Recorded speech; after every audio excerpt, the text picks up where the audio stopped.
Welcome back to Stream 3 at the Havalina 100 here in beautiful Fountain Hills, Arizona. I'm Chris Warden, joining Corinne Shalvoy for the next few hours. Thanks also, for tuning AKA in. Famil. AKA Jamil. Famil.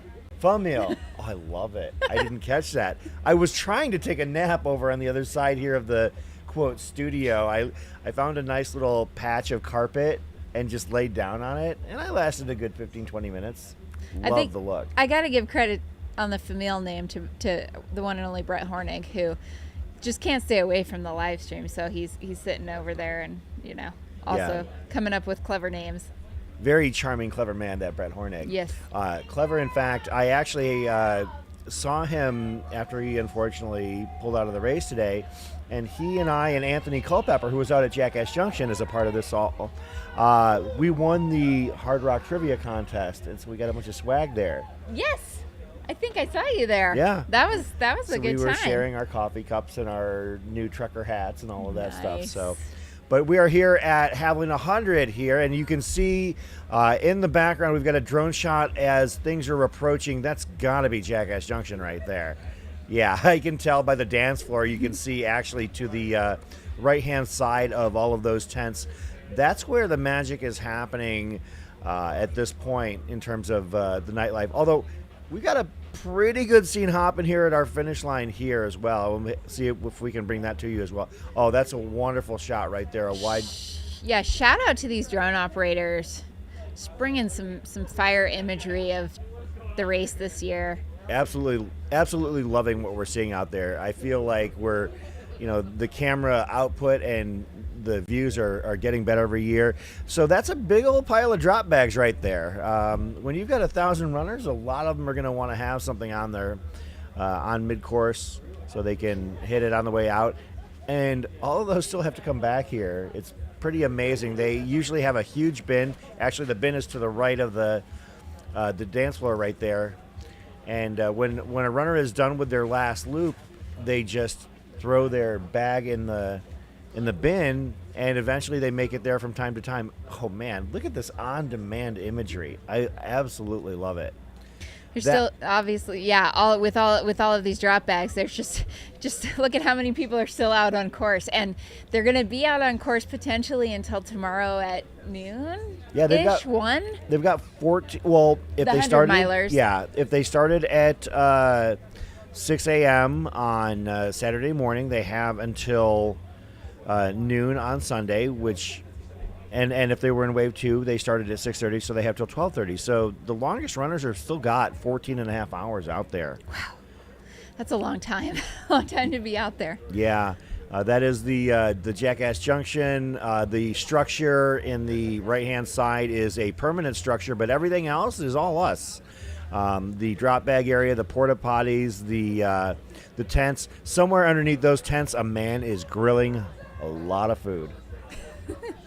Pete's Meats. Pete's Meats. In the house. People dancing on the dance floor right there. Is that Katra?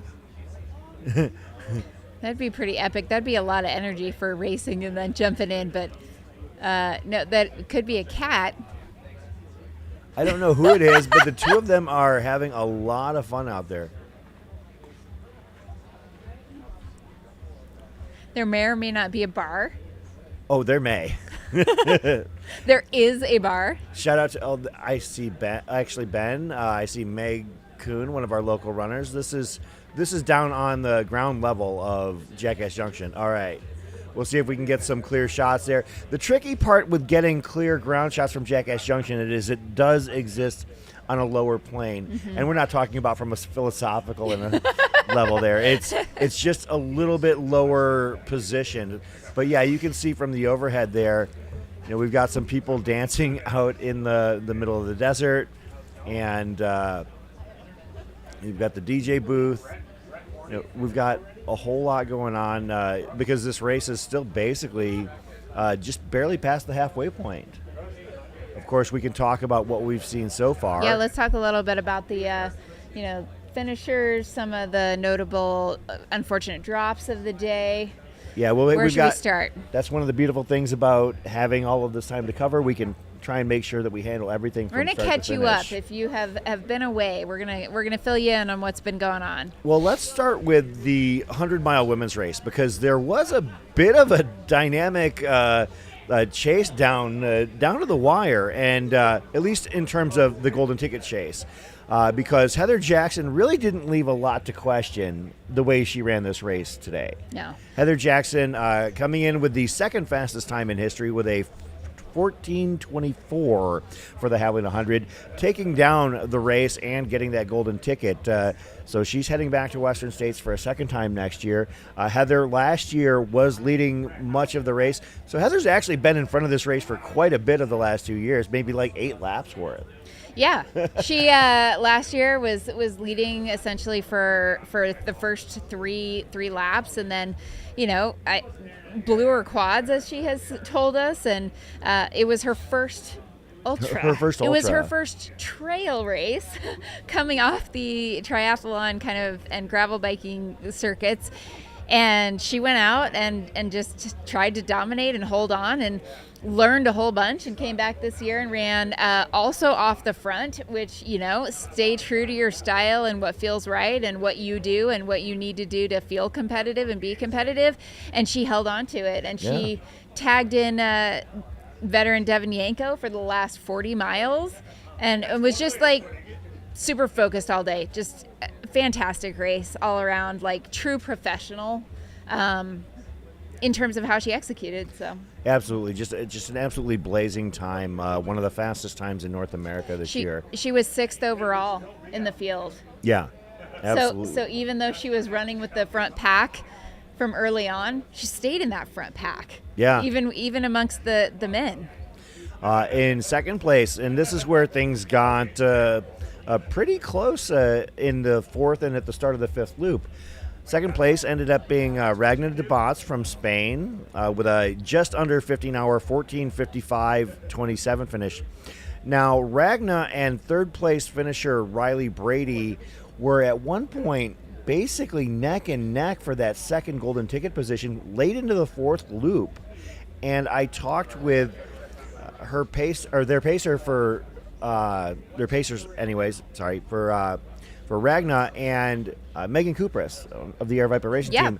And Megan's young and she's very excitable. And she was talking about how, she basically told Ragna that they had to get moving if they were going to stay ahead of Riley. And they went out, and apparently Ragna found a gear that Megan found herself in a position where she was doing everything she could to hang on.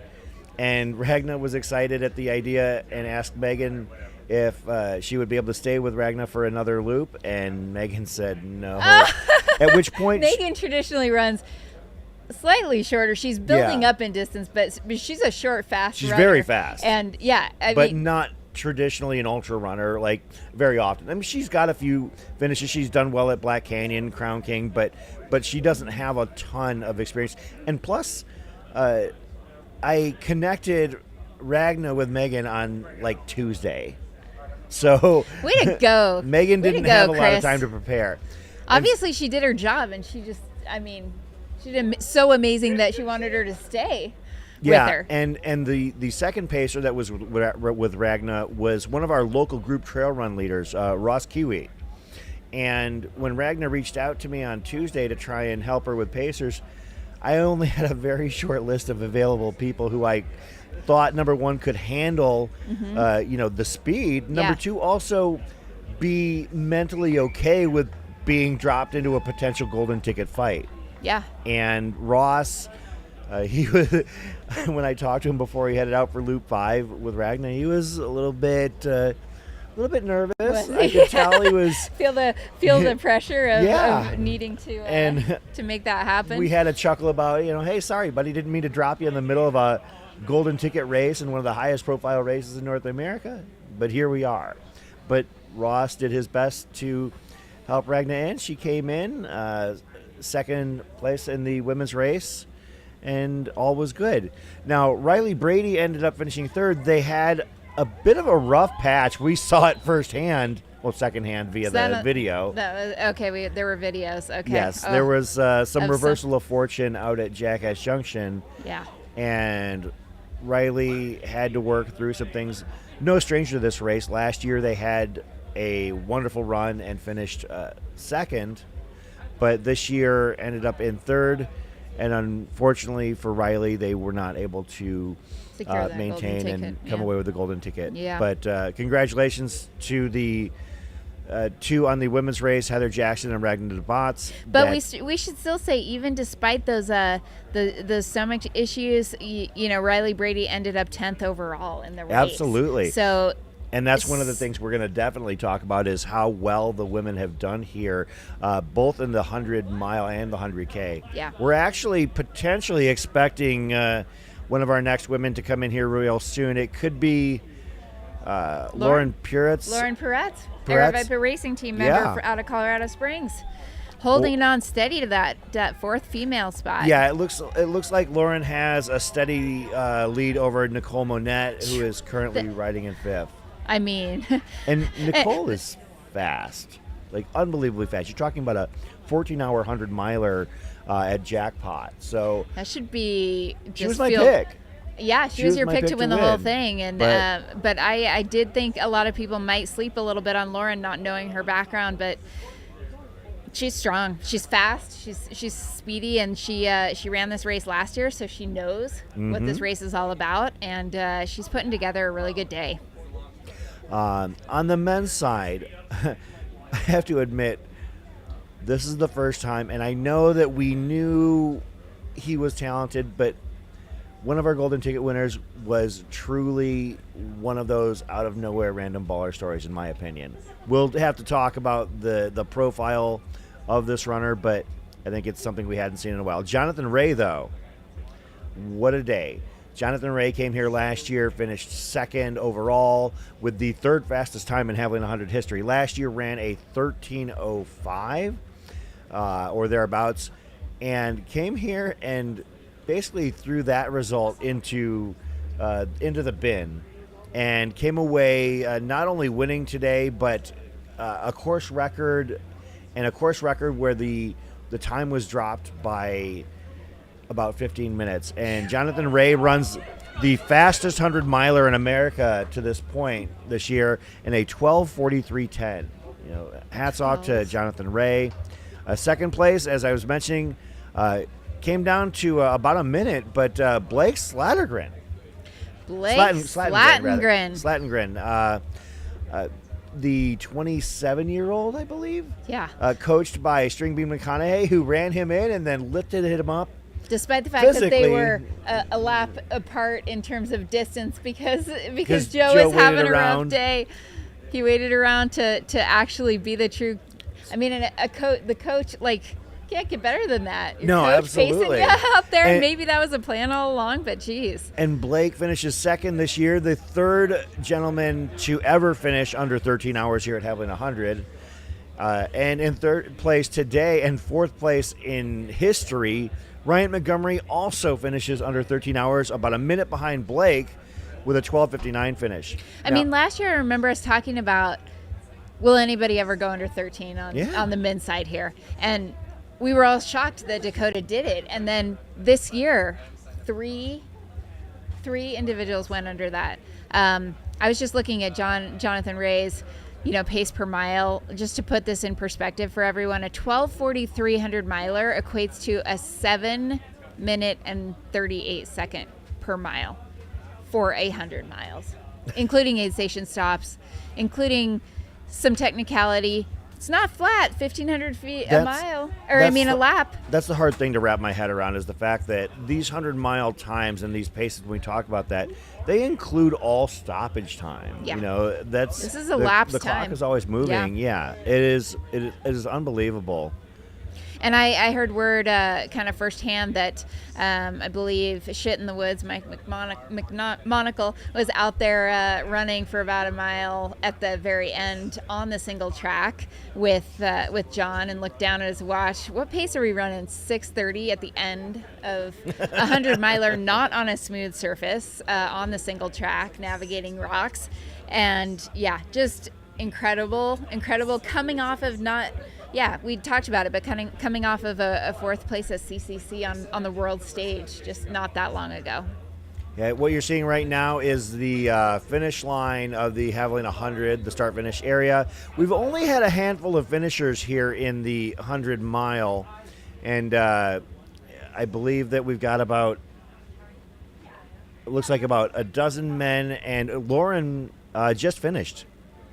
16:12, so that's an improvement from last year. Mm-hmm. A 100-mile PR, and 16th overall, F4 on the day. Congratulations to Lauren. What about also another seemingly kind of random baller, I would say, Dan Green coming in fourth. Dan Green, just yesterday when we did the pre-race interview, was just bringing the confidence. He was very composed. He was very sure of himself that he could hang with the front, and he did. I mean, 13:18, beating a absolute legend and veteran in the sport, Zach Bitter, who ran a 13:34 today. Yeah. This is, we're definitely seeing some of the next generation of fast 100-milers out here. Well, the next man to finish after Zach Bitter was another member of the Air Viper Racing team, Ryan Raff, who is 24. And his 100-mile debut, sub 15 hours, 14:57:13. Also a string bean disciple, yes, acolytes, as it were. Yeah, Ryan Raff and Blake Slattengren. That's gonna feel good as a coach. You got your two athletes that are out there, both finishing, in the top 10 of a very, very competitive 100-miler. Yeah, absolutely. And I think that it was mentioned that we had heard word that String Bean had said he was very satisfied with how things went for himself today. While maybe he didn't have the race he wanted to have, he and Blake and Ryan intended to go out basically as a group, kind of doing a cross-country team thing, and things didn't go his way personally, but two of the runners that he coaches ended up having amazing 100-mile debuts. So I have to say, hats off. On the other hand, this day was not for everybody, as we mentioned, talking about Joe Stringbean McConaughey being one of the more prominent DNFs here. I'm going to go through and basically just kind of scroll down and mention some names that strike out to me as runners I might be familiar with, or that our viewers might be familiar with as well. I'm just heading down, because Because I know we've had a few. I think some of those that come to mind here that I remember, Ryan Miller, unfortunately, didn't finish the day. Matt Daniels did not either. We had on the women's side a few, including, Sarah Beal, Shea Aquilano. Preston Cates. Oh, I'm sorry, go ahead. Preston Cates, Tara Dower. Obviously these are folks who have a ton of potential, and this is how the sport goes, is that some days it just doesn't go. Well, this race is notorious for its carnage. Yeah. And every race has, right? You're in this long enough, and there's likely going to be a DNF or two. I didn't realize that Hal Kerner had dropped as well. Oh, dang. Shoot. I don't know if did you catch that, Brett? That Hal dropped? I didn't. Oh, okay. Also a drop from Stephen Cornelius. Stephen Cornelius, Hurricane Stephen, who had a very, very vocal following at Run Rabbit Run. Sad to see that his day drew to an end. Steph Flippin as well, unfortunately, did not finish today. Our own Brett Hornig. Yeah. Encountered a bit of an injury out there. But you know what? Brett seems like he's really having fun here this weekend. I mean, he's been hanging out, having a part of it. And that's one of the things. Always in good spirits. Oh, yeah, absolutely. I mean, I can see him right now hanging out with Leah off camera and having a good time. And that makes me happy. I kind of wish we could do this like Hunger Games style, where we could display on the screen when somebody. Just kind of like. And with the little like trumpets, mourning their death when somebody DNFs. Tara Dower had to pull out early. Tara Dower, if you can find the photo on Instagram. Oh, you can find them. They're all over the place. Basically has already become a meme overnight. Apparently, I was not privy to what happened exactly. I know what happened. Oh, yes. I am well aware of what happened, because I was pacing her. That's right. Not when it happened, but on her third lap. She got really low on calories because was having some stomach issues, having trouble keeping anything down, and because she was in that calorie deficit, I think kind of started swerving a little bit while she was running on the trail. She hit one small cactus and got a couple of pricks in her fingers, and then continued on. Said, "Oh, I'm gonna have to get that taken out. It hurts," but kept going, and I guess a little bit later was kind of doing the swaying thing again, and leaned completely to one side into a how do you say it? Cholla? Yeah. Cholla. Into a Cholla cactus. These are like the jumping Cholla cactuses that just, the second you get close to them, just they find their way onto you. Yes. And so when I heard from Bree Grigsby, who was crewing her, that she'd gotten a call that she said, "Man, I fell into a cactus." I'm thinking, well, she fell into, like that's not good, but she just fell into like one singular cactus. Then we get a photo from the one and only Howie Stern of her sitting in a chair, actually needing medical attention to get these thorns out of her. Thorns? Is that what they're called? Yeah. And not only did she fall into one cactus, she had cacti completely covering her arm, almost as if it looked like she was wearing a costume. That's what a lot of people said. And all the way down her leg, and having to get, I don't know, dozens of prickers removed. Yeah, people when they looked at the pictures, a lot of them at first glance thought it was some sort of costume, but no, that was the result of an extremely close encounter with a cactus. Yeah. And everything in the desert is trying to kill you. That's what I tell people. Be careful out there. Everything but this race, because the Havalina 100 is a festival celebrating the spirit of the sport that we all love. What we've got there is the finish line, and we've got people dancing at all hours. I mean, we're approaching 10:30 here locally, and we've still got a lot of people hanging out and having a good time here at headquarters. Of course, we just covered on a surface level the 100-mile. I want to also jump into the 100K because right before we came on, and we'll talk about our winners. I mean, on the men's side, Raj Panu sets a new course record, and wow. Last year's course record was set by Scott Traer, just over 7.5 hours for the 100K, and he was cooking last year. For those that were here, we saw Scott basically just looking like he was on another level compared to everybody else. Well, Raj Panu was on another level beyond Scott Traer, because the 7:15:53 that he ran the 100K in here sets yet another course record. So the second year in a row where it is bested.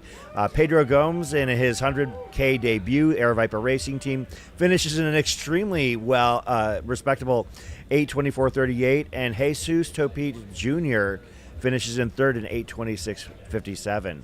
But that's not really the story of the 100K to me. The story of the 100K... Okay, before the story, I just want to say that on the men's side with these, I think what's so impressive to me is that this 100K, right, both Scott and Raj Paul, how they ran, is that they were not pushed by anybody. I mean, they were out front by a lot, and so to run this fast without having really anybody close to you I think it makes it that much more impressive. So well, and Raj Paul has been putting down some numbers that we were talking about earlier in the day. Just, his 50-mile time being just above 5 hours, and his 100K time somewhere in the PR in the Carbon X2 run was somewhere in the realm of 6:28. Those are incomprehensible to me. And he came in and did a post-race interview, said, man, I feel pretty good. Like this is one that I can come in here and talk afterwards. And so he actually is not done for the season. He's got a couple more big races,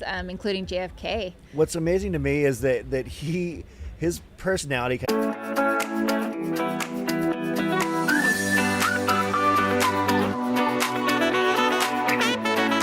and that was the front of the men's race. The front of the women's race. Here's the story that you wanted to talk about. And this is something that I hadn't heard any of the other live stream people talk about. I mean, I guess I was maybe just rifling through results a little bit more. But on the women's side, Anna Cassius sets a course record as well, 8:13:07, besting last year's course record set by Lottie Brinks, which was 8:36. So Anna shaves off 20 minutes, actually in excess of 20 minutes, 23 minutes off of Lottie Brinks' course and record. that was second overall to Raj Paul, so she came in. Janelle Hazlitt finishing second in 9:28:37, and Lindsay Winter finishing in 9:37:22.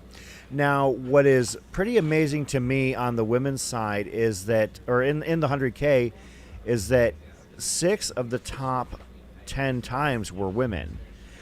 9 of the top 15 were women. 13 of the top 20 were women. 17 of the top 25 were women. And 20 of the top 30 in the 100K were women. So the women took control in that 100K race. The 100K and some great results by many people. Air Viper Racing Team member Maya Detmer finishing 5th in the women's race and 9th overall with a 10:27:50. Outstanding. She had a beautiful costume. She always looks great. That's great. It makes me feel good to hear the elites and the racing team member types wearing costume when running this race, because a lot of times they'll, and this is fine, that they come here basically dressed to race. But it's also really cool when the people at the very front of the pack are also willing to throw on a costume as well. But yeah, hats off to the women in the 100K who basically showed out and really dominated the top 30 or so finisher list here at the Havalina 100K. And I think those 1, 2, and 3 times are 3 of the fastest times ever run in the 100K for women. Yeah, prior to this, the top 10, the back end of the top 10 was about a 9:47:43, and based on today's results, we'd be looking at, as I stumble through my 9:37 was third. 9:37. So your top 3 finishers here would be all within the, well, actually It's gonna push your 2020 time down to number 9 all time from number 6. I'm still on the board though. You're still on there. the board. Still on the leaderboard. Just might have to run next year. That's true. You're gonna come out and run maybe the 100 mile, the 100K. Well, that's one I of love the beautiful 100K. things. The 100K is a great distance. 3 loops. You know what? I'm inclined to agree with you there. Like, you know, and that's kind of how my race went when I ran this back in 2016. The first 3 loops were great. Yeah. Fourth one was a nightmare. A nightmare that came to an end at back when it was still washing machine style at Coyote Camp. So, you know, I got through my first 3 laps in about 15 hours, maybe about 15:25, I think it was, which for me at the time was great. It meant that I wasn't probably going to make 24, but I was pushing about a 25 and a half hour finish, which for me would have been a great day. It would have been a wildly successful day. But then the wheels fell off by the time I got to Jackass for the 4th time. I had nothing left, and I stumbled through the next 6 miles just wandering the desert, just wanting to lie down and cry. So, but that's what this race can do to you. Yeah. It can turn on a dime just like any other ultra can. It just so happens here that every time you run it, it's a party. And I think that's part of the reason why I don't know if I'll ever be able to run this again, because too fun to just attend and spectate it. I can't imagine going through 20 different aid stations where everybody that we are, you know, that we know here in the community are hanging out, having fun, drinking a little bit more and dancing a little bit more. To go past groups of them 20 times and progressively feel worse while they're progressively feeling better just doesn't sound like a good time to me. Have to separate those two, right? Can't even think about it. Another individual who's out there, I believe, really determined, and hopefully he's still rolling along to run the 100 mile and complete that today, would be someone you usually see behind the camera, Paul Nelson. Trail Junkie Photos. We when I was out with Tara, we actually kind of were going back and forth with him, and he was just so encouraging. And yeah, he's been on a journey, a life journey, and just seemed like he was doing great. Hopefully he's continuing along. I did see him actually one of the times he was coming through headquarters, and I didn't really get a chance to do much more than kind of say hi and wave because he was moving pretty well, but that's a good sign. Paul is a great guy, and I'm happy to see him out here healthy and running. It's always a good feeling to see him, you know, to be out as a competitor. And for those that are interested in what happened in the Jackass night runs, I'll give you our top 3 on the men's and women's side. On the first place, this is the 31K. Yes, around 19 miles. One lap. Caleb Olson in first, Cody Logan in second, and Harley Lelive. I apologize if I'm wrong about that. In third, Leliver. And on the women's side, Air Viper Racing Team member Nicole Hansen. 4th overall. Mikkel Ackerley in second, 8th overall, and Leah Yingling, who has been out there all day, out on the course, and finishes 3rd, 9th overall, and leaves a little bit of herself out on the course. Apparently had a bit of an argument with the turf out there as well, but she seemed to be in good spirits afterwards. But she's hanging out here. A little bit of a raspberry here and there, I believe, on her knee or her hip or something like that. And that's smoking fast time for Nicole Hansen, 2:17 to do this lap. 4th overall. I'm a little nervous. She's lining up against me in a couple months at McDowell Mountain Frenzy 50 miles. So, that's a race that's grown in profile over the years. You know, now that it seems like there's always some sort of carrot now dangled out during that race at McDowell. And, of course, that race takes place right across the road from here. Rather than at the Four Peaks staging where we're at now, it takes place in the competitive competitive lot, which is where a lot of the campers are parked here for the weekend at Havalina. But you know what? I have a confession to make when it comes to the 31K. I always tell people, if you podium, I don't know if you did the race the right way. You're really like, if you podium, you're supposed to have fun and not really race. It's more of the whole point of the Jackass night runs is to get out to Jackass Junction and to partake in a drink hang and out a there. dance and to really see, because that was the whole thing, is that Jackass Junction for years was kind of a a very mysterious entity, unless you had been like a runner in the race or somebody who worked out there as a volunteer. I had done both. I had been a volunteer. I'd been a captain out there, but it was. Isn't it really hard to get to? So you kind of need to run to go over well, there? I mean, once upon a time, you couldn't even get onto the volunteer list for Jackass Junction unless you knew the right people. It was a little bit weird, a little bit, I guess, a little bit of a club kind of thing where, you know, certain people had. Do you know someone who can get me a volunteer spot at quite Jackass literally, Junction? that's what it was for years. Nice. And you know, thankfully it's become a little bit more open, but at the same time, you know, that was the whole point of Jackass Night Runs, to give people the chance to experience the aid station on a little bit of a more relaxed vibe. Yeah. So rather than having to commit to 3 laps or 5 laps, or, you know, being involved with somebody as a crew or a pacer rather, you know, you could go out and you could run one loop, and it's basically a pub crawl out in the desert for all intents and purposes. Yep. When the sun goes down, cooler temperature, in the cooler temperatures in the night, you must wear a costume. Yeah. I don't know if we're able to do this, Jordan, but we lost our monitor on the. Yeah, if you can pull that up, that'd be awesome. Thank you.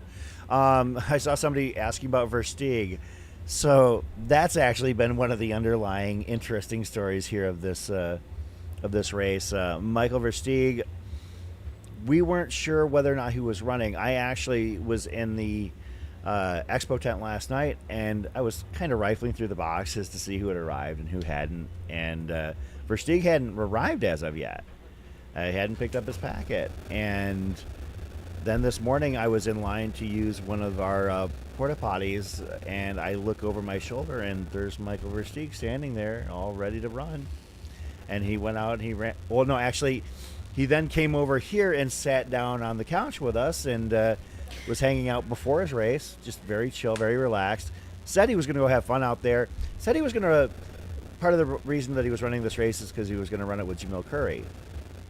And Jamil was scrambling around headquarters, literally looking for an outfit, from what I understand, trying to put something together to run the race. And Versteeg was kind of joking and needling that he would have run with Jamil, but he didn't want to spend that much time out on the course.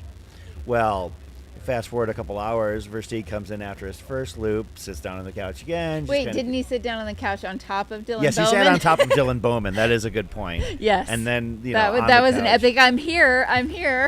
And he said, I was hoping to feel good, and I just wanted to feel good, and that's not happening right now. Yeah. And then, but he did go back out again for a second loop, and then he came back in and sat down, rather than on Craig Thornley, right next to Craig Thornley. Oh, that's probably a good call. Yeah. Not sure Craig would have appreciated that. And basically said that he was done for the day. But that was the story for Michael Versteeg in a nutshell. I'm assuming he's around here somewhere. You what? He came back in a third time. Again? He was hanging out here. I mean, meanwhile, it's like a tortoise and hare situation because Jamil Curry's still out there. Yeah. Rolling along, continuing. Well, Jamil had taken a bit of a break after his, was that his second loop or his third loop when he came in here? Third. So after his third. He's out on his fourth right now. And I believe that one of the members of our broadcast team, Dan Ryan, is pacing in for loop 4. He is, indeed. For loop 3? Oh. He's got on a long his day third? still ahead of him. So he's only halfway done. I thought that was his fourth. I guess we better check our handy dandy tracker, which you can check by looking at the top of the chat window here on the Havalina 100 live stream. So yeah, you can see the runner tracker. I'm going to pull it up right now, and I'm going to look for bib 1556.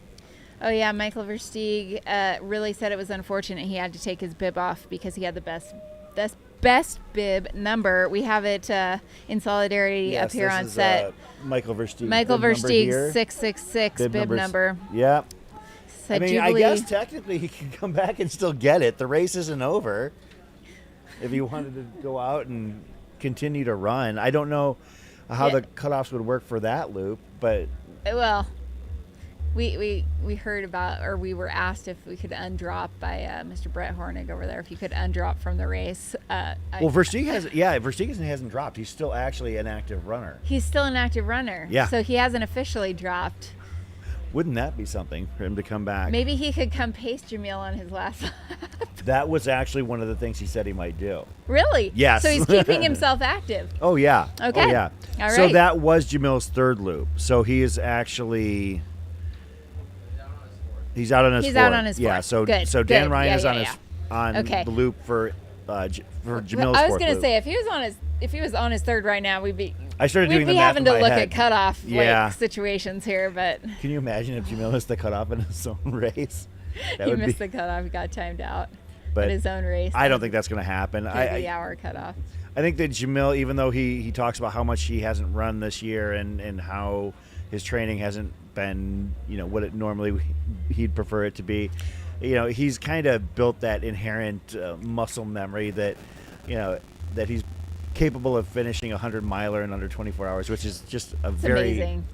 Yeah, it's amazing. Skill I mean, set, so. He's got like a decade plus of, base, and he's running around with a camera a lot, constantly in sleep deprivation mode. So he's just, texting us, burning the fumes, and he's constantly messaging us in our group message chat. On the. But I'd imagine one of those team. people that's kind of just always in shape as well, in a way. Oh yeah. Jamil never looks like nobody looks at him and says, "Oh, you look like you could run a little bit more." No, he always looks in great shape. So. First, he posted about how he was happy about eating candy on Instagram. All right, sweet.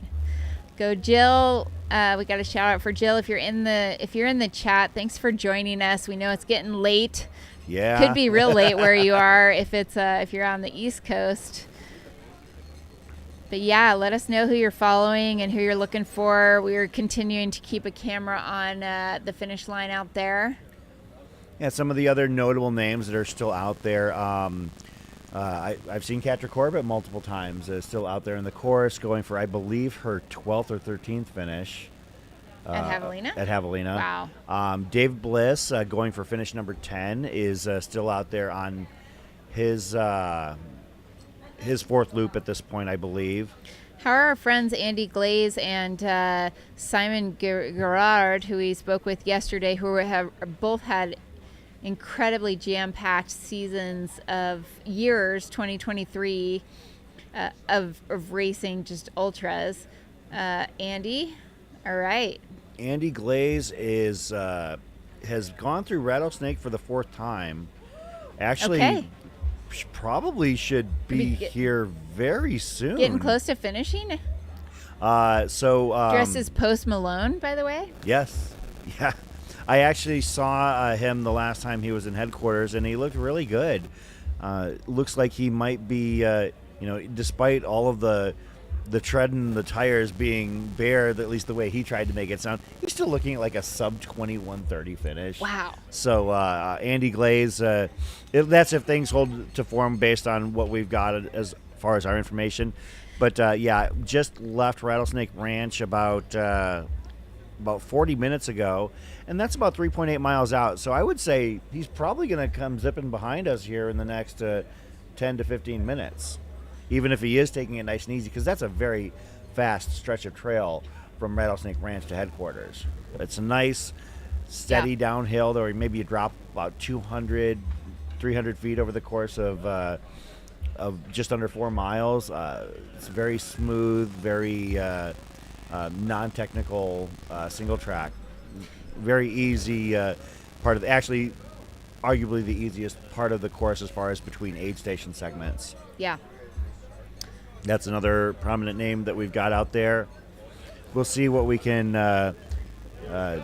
scare up as far as other runners that we've been trying to keep track of out there as well. I've seen Gene Dykes out there still plugging along. Gene Dykes, I don't have it in front of me confirmed, but I'm going to guess that Gene is probably the elder statesman of the race, because frankly he usually is for every race. I believe that Gene is now 76. Wow. Let me see if I can Gene Dykes, 75. Gene Dykes is 75 years old and is past the 100K mark. Has hit Coyote Camp on Loop 4. We think maybe the oldest runner in the field? That's my guess. Okay, yeah. He usually is. Yeah. And probably looking at a 27, 28-hour finish here. I believe that Gene did finish the race last year. And for somebody who has a very stout running resume since the age of 60, when he basically picked up the sport, a couple of age group national records. Yeah, started at 60. Yeah. Never too late to start in this sport. Yeah, you know it. He's raced a lot this year already. 50K in January, March. He ran a 40-miler, Naked Bavarian. Another 50-miler in March. These are like back-to-back weekends. This is incredible. A 12-hour race in May. He's a racing fool. Gene Dykes, let's go. So we have also another very interesting story in the 100K. And yeah, a lot of people have been asking about this racer, even though it is their 100-mile debut. And that would be Tracy DeWalter.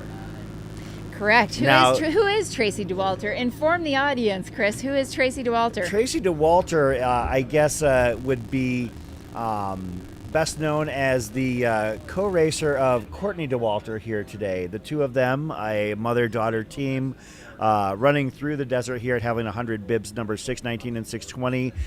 They have hit Jackass for the third time and are actually making their way back. So they've got roughly, well, let's try and eyeball this number at 9:41. So about an hour and 5 minutes ago, left Jackass Junction.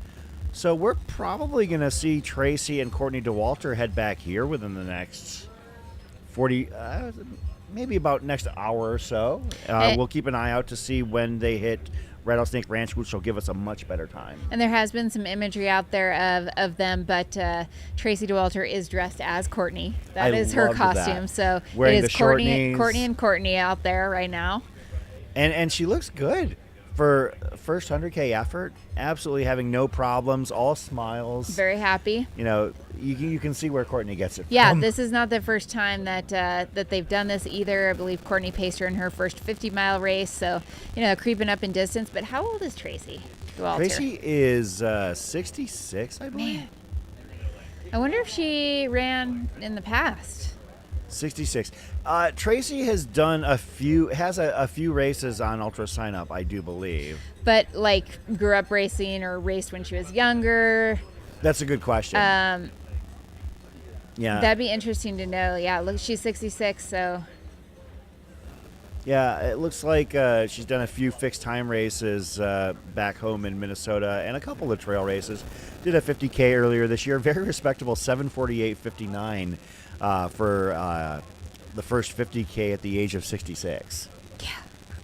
I know I couldn't do that right now, so that's absolutely fantastic. And of course, Tracy leveling up to finish her first 100K on a trail race here at Javelina 100.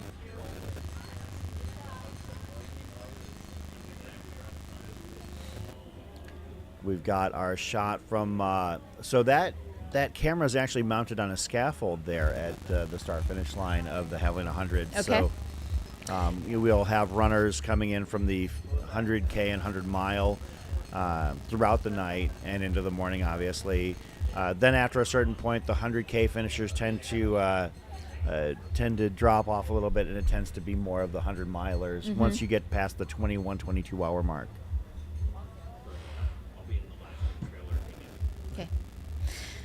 So we have a question in the chat, and maybe you can help with this, Chris, around Ryan Montgomery's finish. So Ryan Montgomery is a non-binary athlete, but I do believe that individuals have to choose if they're racing in the female or male category. Correct. For finishers. So third in the male category. In terms of the golden ticket competition. And in terms of the golden ticket competition, was third categorized male to cross the line, did not need a golden ticket. Yeah. Is automatically back in Western states. Yeah. Of course, Ryan finished, I believe, 10th at Western States this year. So I think further up.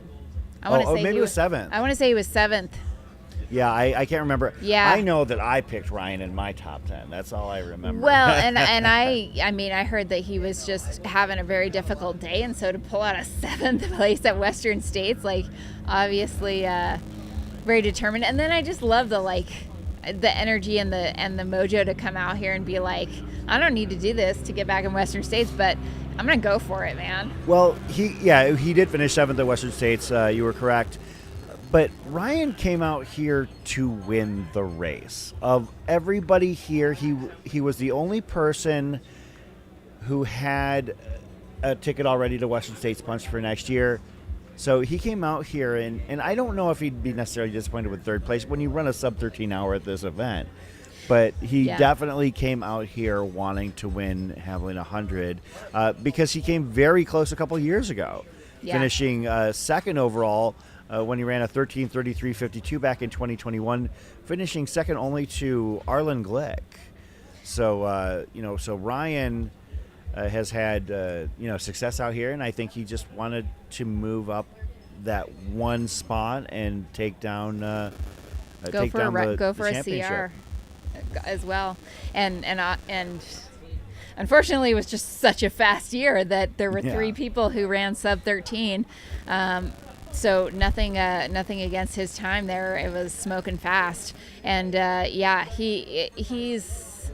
I just love the passion he runs with and kind of the gratitude. He looked like he was hurting quite a bit out there from jump. That was one of the things that when we were talking to our correspondents out in the field, whether it be Zach or Leah, they had mentioned that, Ryan looks like he's working a little bit hard out there. And it's because he doesn't try and no-sell everything. It's not like he's trying to hide what he's feeling or what he's got. I mean, he's working hard.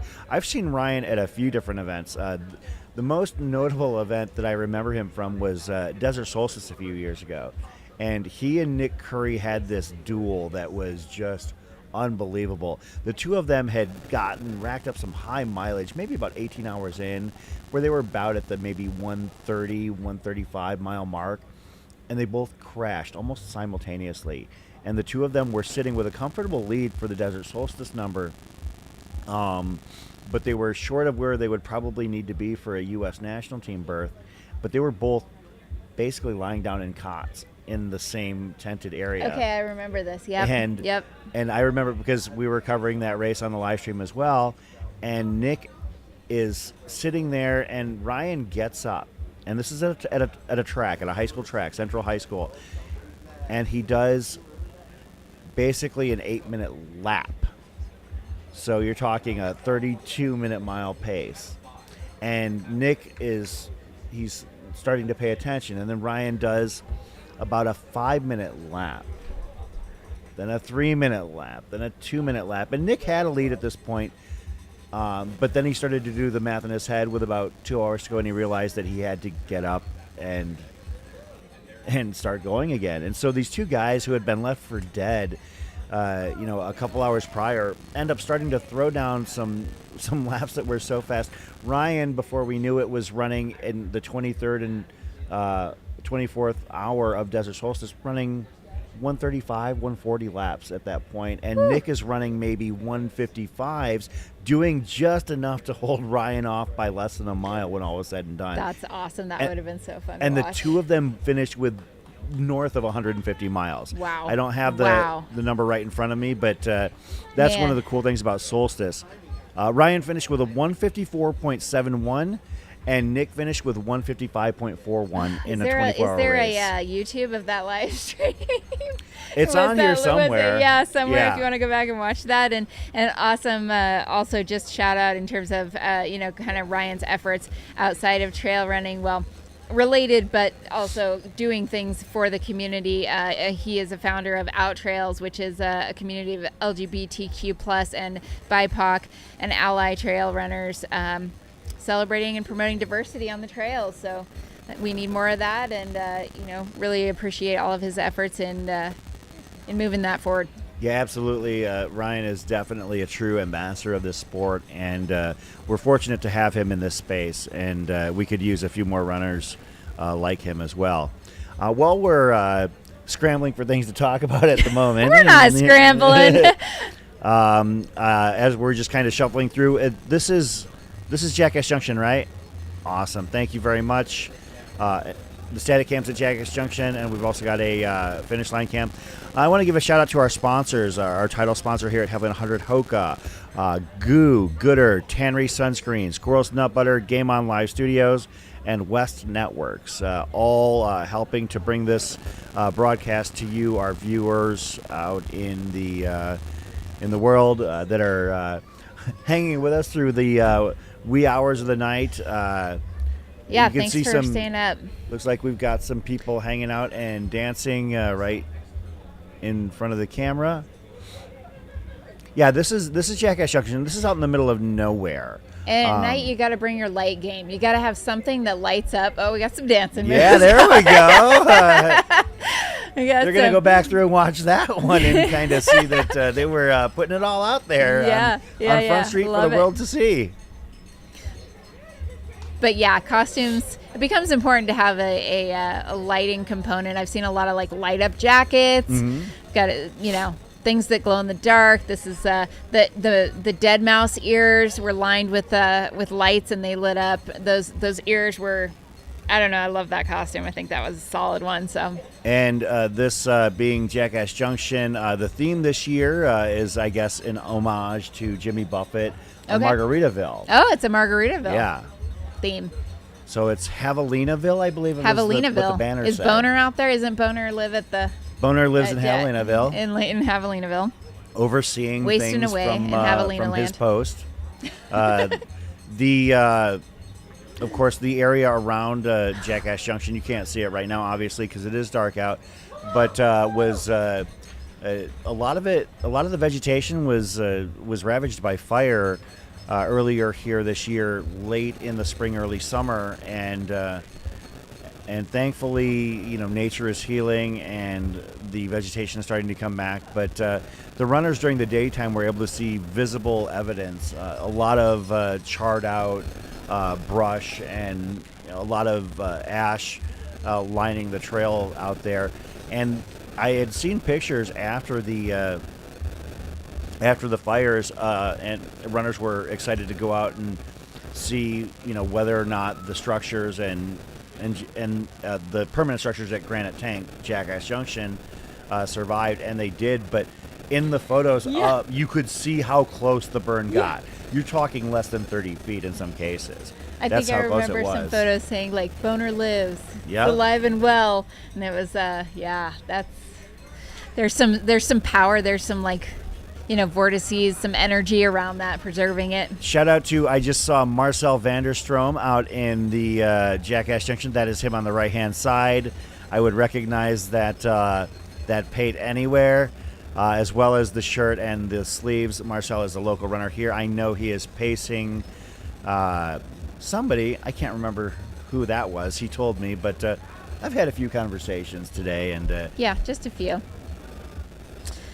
We've got thanks for giving us. Somebody wants us to talk about UTMB, but I think that might. I believe we might refrain from that. We haven't had enough cocktails. This is a Havalina 100 is a celebration of the trail and ultra running celebration community. Of misfits. Yes, misfit party. We are going to keep things on the positive, and obviously we all have feelings, but I think we'll share those on another day and maybe over a couple beverages. We're just going to say if you want to come run a race in October next year that maybe is another race, then some other races, come out to Javelina because it's a blast. If you have feelings and you want to express them through costume, through your patronage, then you can do so by joining us here at Havalina 100.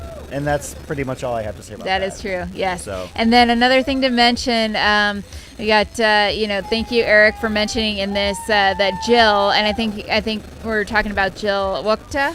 Yeah. How do you say it? I thought it was like Waita. Now, actually, somebody in the chat can help us with that, I'm sure. I keep screwing it up. I thought I heard in the Chasing Gold interview, I thought it was Wida, something. Yes, Yeah. not the way it's spelled. But Jill is a nurse in a labor and delivery unit, so she's going to head back to Wisconsin and get back to delivering babies on Monday morning, getting right back into the real world. And she's my teammate on the Rabbit Trail Elite team, so she's rocking it. I also wanted to say that I appreciate all of her efforts to kind of bring us together as a team, as a Rabbit team. She's done a lot to just go above and beyond and say, like, let's get together on calls, let's get to know one another, let's build a community here. And so she's out there kind of spreading the word on the trail, and I think having a great day. I think she's getting close to finishing. If not, we'll check in on exactly where she's at. But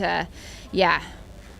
If you're asking about specific runners, you can always check the links at the top. It looks like we've had some pretty good updates from the from our runner tracking at this point. Lately, it seems to have kind of settled down because it was being a little bit rambunctious there for some time, admittedly. But I haven't had any issues trying to obtain results or situations.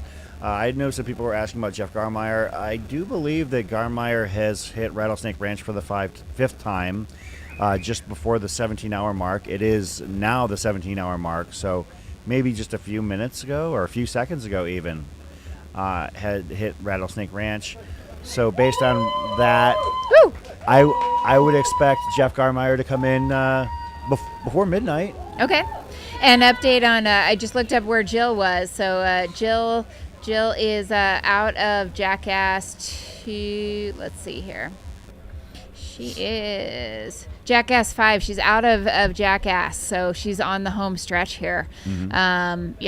About 9 miles to go. I don't know when she was out, but looks like we're expecting her to finish around 20 hours here. That's the expected finish. So I had an interesting conversation with a runner just outside of the aid station over on the other side of Havalina headquarters.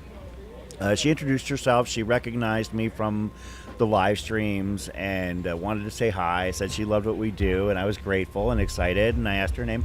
Her name was Sarah. I'm going to leave it at that. But Sarah, I said, how you doing? How's your race going? And she looked at me. She's like, oh, it's not going great. And I'm like, well, and this is this afternoon, probably about 8-9 hours in, so maybe about 4 p.m. So maybe, yeah. And she said it wasn't going great. And I said, well, what's going on? And she said, oh, I'm hurting, not feeling great. And I said, well, and she said that she was possibly going to call it a day. I said, well, you said you liked what we were doing. I said, did you follow us on the Facebook page where I made a post where I basically told people, don't drop. Whatever you do, just don't drop. Get timed out, whatever. And she said, yeah, I saw that. I thought that was pretty inspirational. And I was like, okay, well, don't drop. And I said, what lap are you on? She said, I'm only completed 1 lap. I'm like, well, and as I'm talking to her, I'm starting to do the math in my head. I was like, yeah. Is this 8 hours in? Yeah, 8 hours in. So hadn't covered a lot of ground. But she said, well, I'm going to go back out there for a second loop because my friend is going to be finishing her third and I'll be going out for my second. I'm like, okay. So you're going to go out and do a second loop, but you're saying you don't really feel like you're going to finish and do a third loop. Well, I got to work on Monday and, I got to drive back to Texas. And I looked at her and I was incredulous. I said, then why are you here? If you're not, this is your opportunity. You paid for the opportunity to come out here and put yourself into that position, into that pain cave. 100K is not easy for anybody. Courtney DeWalter notwithstanding, she can do it as a pacer, but I was talking to Sarah and I said, get back out there and get it done. And she started to be a little bit resistant to the idea. And I said, you know what, if you go out there with your friend and you run, maybe a 6-hour loop, 7-hour loop, you've still got another 12, 13 hours to knock out that third loop. It's not going to be pretty. It might not be a PR by any stretch of the imagination, but you can get it done. You can get a buckle and you can come here and do what you set out to do. That's the beauty of this race. When you're doing the 100K, you have 29 hours.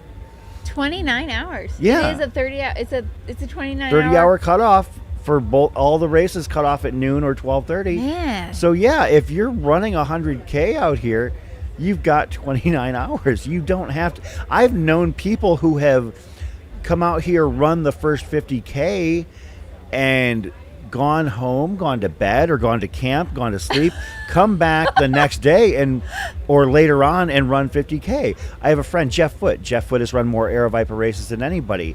He came out here one year, ran 50K, had to go coach his son's basketball game, came back, ran the other 50K. No way, that's fantastic. Yeah. So in other words, if you're gonna attempt your first 100K ever, this is you have a lot of latitude to do it here. This is a fantastic place to do it. You can just take your sweet time. What's that? Who was that? I don't know. What did he say? Somebody's my hero. Oh, AJW is my hero. Well, if AJW were awake and here, he would probably be very grateful. He needs to get back on the mic. He's being called by fans. He's probably still celebrating the Diamondbacks win here. Did they win? Oh yeah, 9-1. 9-1. I don't follow the Diamondbacks, but go Diamondbacks! I'm just here for AJW's videos of his at the end of the games when where he's attending and high-fiving all the fans and freaking out. Wearing his Diamondback gear. Yeah, no, AJW is a huge fan. Matt, and I have a chat where, every time we start to get too, intense in terms of talking about things running and we start to get strong in our opinions, he kind of circles it back around and brings it all back together by saying, oh, wow, how about them D-backs? Nice. So nice. It's a good way to bring it back. Yeah, Eric, I don't know if it was me trying to impart awesome advice. It's just, to me, it's like, if you're here, you've got the time. I asked her if she was hurt, if she was injured, and she wasn't. You come out here to do something hard, and it's going to hurt. You might as well see it through to the end, because on a personal level, I didn't. And that's why I'm such a strong proponent of seeing people come out and see it through as long as possible. I don't want to see people DNF. I know it's inevitable and it's going to happen. And sometimes, whoa. Speak of the devil. Yes. But yeah, talking about DNFs, it's impossible to completely eliminate them. What is happening over here? He's there's so much energy. He's tempting fate for another hip surgery, is what he's doing there. I know, that was a lot of movement. That was a lot of hip gyration there. Yeah, more than we ever needed to see. Yeah. All right, so someone asking about Mr. Glaze, and do believe. Yeah, Andy Glaze. Mr. Glaze is still out there. Yeah, Andy he's moving Glaze. very well. As we mentioned, probably on pace for a 22-ish hour finish. And if you're concerned with specifics on runners, you can click at the link at the top of the chat and take a peek as well, because we've got some information, but we don't have anything beyond what is available to everybody out there as well. We're pretty transparent in terms of what we've got. Even when we were getting our on the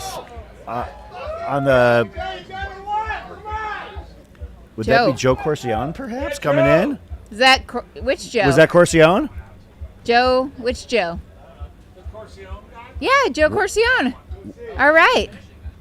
Yeah, because actually Joe had already. Yeah, that is Joe Corcione coming in for finish just past the 17-hour mark. We'll be finishing just behind our most recent finishers. Since we talked about Lauren Puritz, John Dragon finishing 13th on the men's side. Nicole Monette finishing 5th on the women's side, 16:43. David Harning finishing 14th on the men's side, 16:44. McHenry Hickory finishing 6th on the women's side, 17:06.17. And Joe Corcione, the next runner into Havalina headquarters, and we'll see what his final time is. Yeah, kudos to Joe for continuing on out there. Was hoping to, PR and really be in the hunt today. Looks like maybe he's not going to run quite as fast as he did here last year. Yeah. But that being said, man, I think he'll be happy getting it done. He's going to talk all about it on his podcast every day Ultra when he gets back to it. And his final finish time, 15th place, 17 hours, 8 minutes, 41 seconds. So congratulations to Joe Corcione. Not shabby at all. Way to go, Joe. Joey.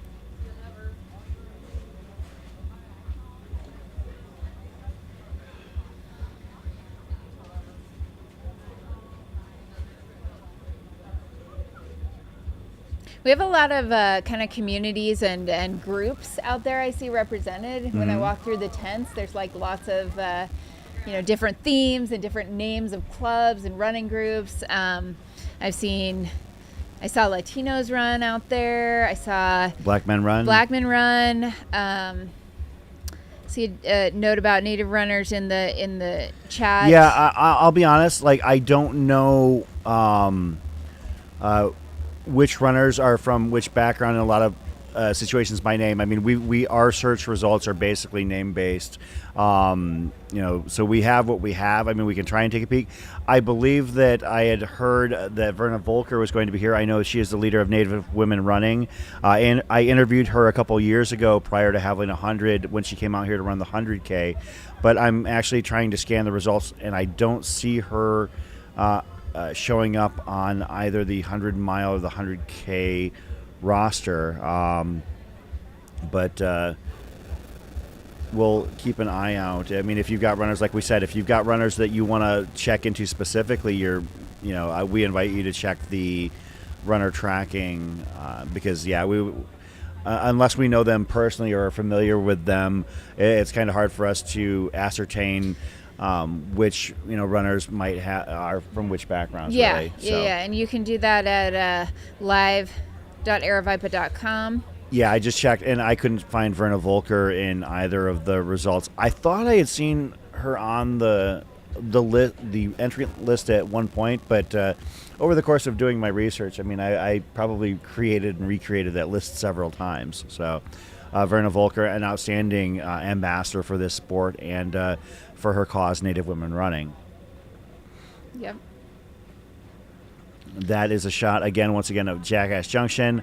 It is just after 11:10 p.m. here in Fountain Hills, Arizona.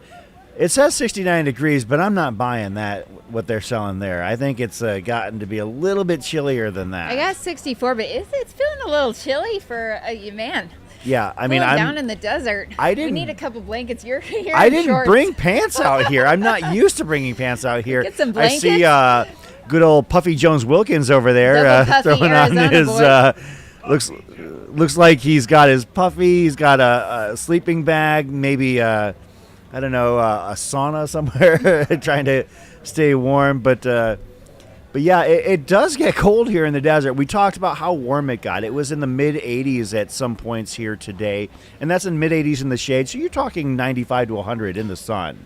Yeah, and so just that temperature swing, thinking about the runners who are out there who are going to run through the whole night. Yeah. That dramatic swing in temperature from earlier on when it was so hot and then going through the night. You just got to take care of yourself, I think. I tell runners, and I talked with a couple that were on course earlier, when I was talking to some friends, okay, they come in from lap 2 or lap 3 and it's maybe 8, 9 p.m.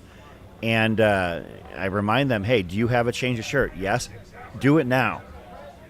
Because you want to go out there with a dry layer on loop 3 or loop 4 once the sun sets, depending on which loop it is. But you don't want to be be wet. And for goodness sake, take off that ice buff because it's going to cause some internal havoc with your body's temperature. As we see Jackass Junction there. And the menu out there, we've talked about it at length here, and the sheer number of food items available. I'm kind of disappointed we didn't get any here. Yeah, in the studio, man. Where's the drone flying in our Pete's Meats? Come on. I could text my disappointment because Pete Mortimer is my coach personally, so I could let him know, hey, what are you doing? But you need to keep me fed. I'm one of your athletes. Yeah. Yeah, Pete is a miracle worker. I can speak from personal experience. Take a guy like me and coach him to a 100-mile finish with basically 10 weeks notice, and that's awesome. Yeah. Yep, we had the anyone curious about the menu at one of the most famed aid stations in all of ultra running. Yeah, we're gonna pull that up here, but we've got things like fire grilled New York strip, honey smoked pork belly. You want to come on for just a couple moments? Okay. Brat bites. Right. Go get some rest, buddy. Get some rest. Quite quickly, if I do say so myself. See you, Brett. Brett Horeg was gracious enough to join us at several points here this weekend. Brett was racing the 100-miler after a very successful fourth-place finish last year in the men's race at the Havalina 100. Didn't have the same success and had to call it after 3 loops. So at the 100K mark, but came back on to talk about his experiences and also just do what he loves doing and covering, another trail ultra race. But we did invite Brett back on one more time, but he looked a little bit sleepy. I could kind of see it in his eyes. He was so tired. I'm getting tired. We need some I don't know. Do we do caffeine now or? I don't know. I'm drinking some tea. So okay, green tea. That's a little. It's a hop tea. Hop tea. So it tastes hoppy, but it's actually a tea and it's carbonated. So I'm slightly regretting the beer that I drank like an hour and a half ago. Starting to get a little sleepy from that. I have that, but I'm saving it for when I'm done. Yeah, that's a good call. This is a pro move that I have not yet learned. Well, I mean, when we do a lot of these. Yeah, when. You guys are awesome! You're awesome! I love you! No, you're awesome! Thanks for the love. We need the energy. Bring the energy in here to live stream. Somebody asking if Debo joined the Jackass party. I think that he was going to try and get out there and witness it. I don't know if he ever did. He hasn't come back, so maybe he's having a great old time. He's partying. Start the rumor that Debo is out in the desert somewhere after his Jackass foray. No, Dylan is probably deboner. Yes. No, if I had to venture a guess, Debo probably went and grabbed some well-deserved rest after jumping in to help us out here. Possibly, yeah. So. If he's out there, depending on how long he spends out there, could set up a friend of boners. That could be deboner. Yeah. And throw a little free trail hat on him, and he could live out there.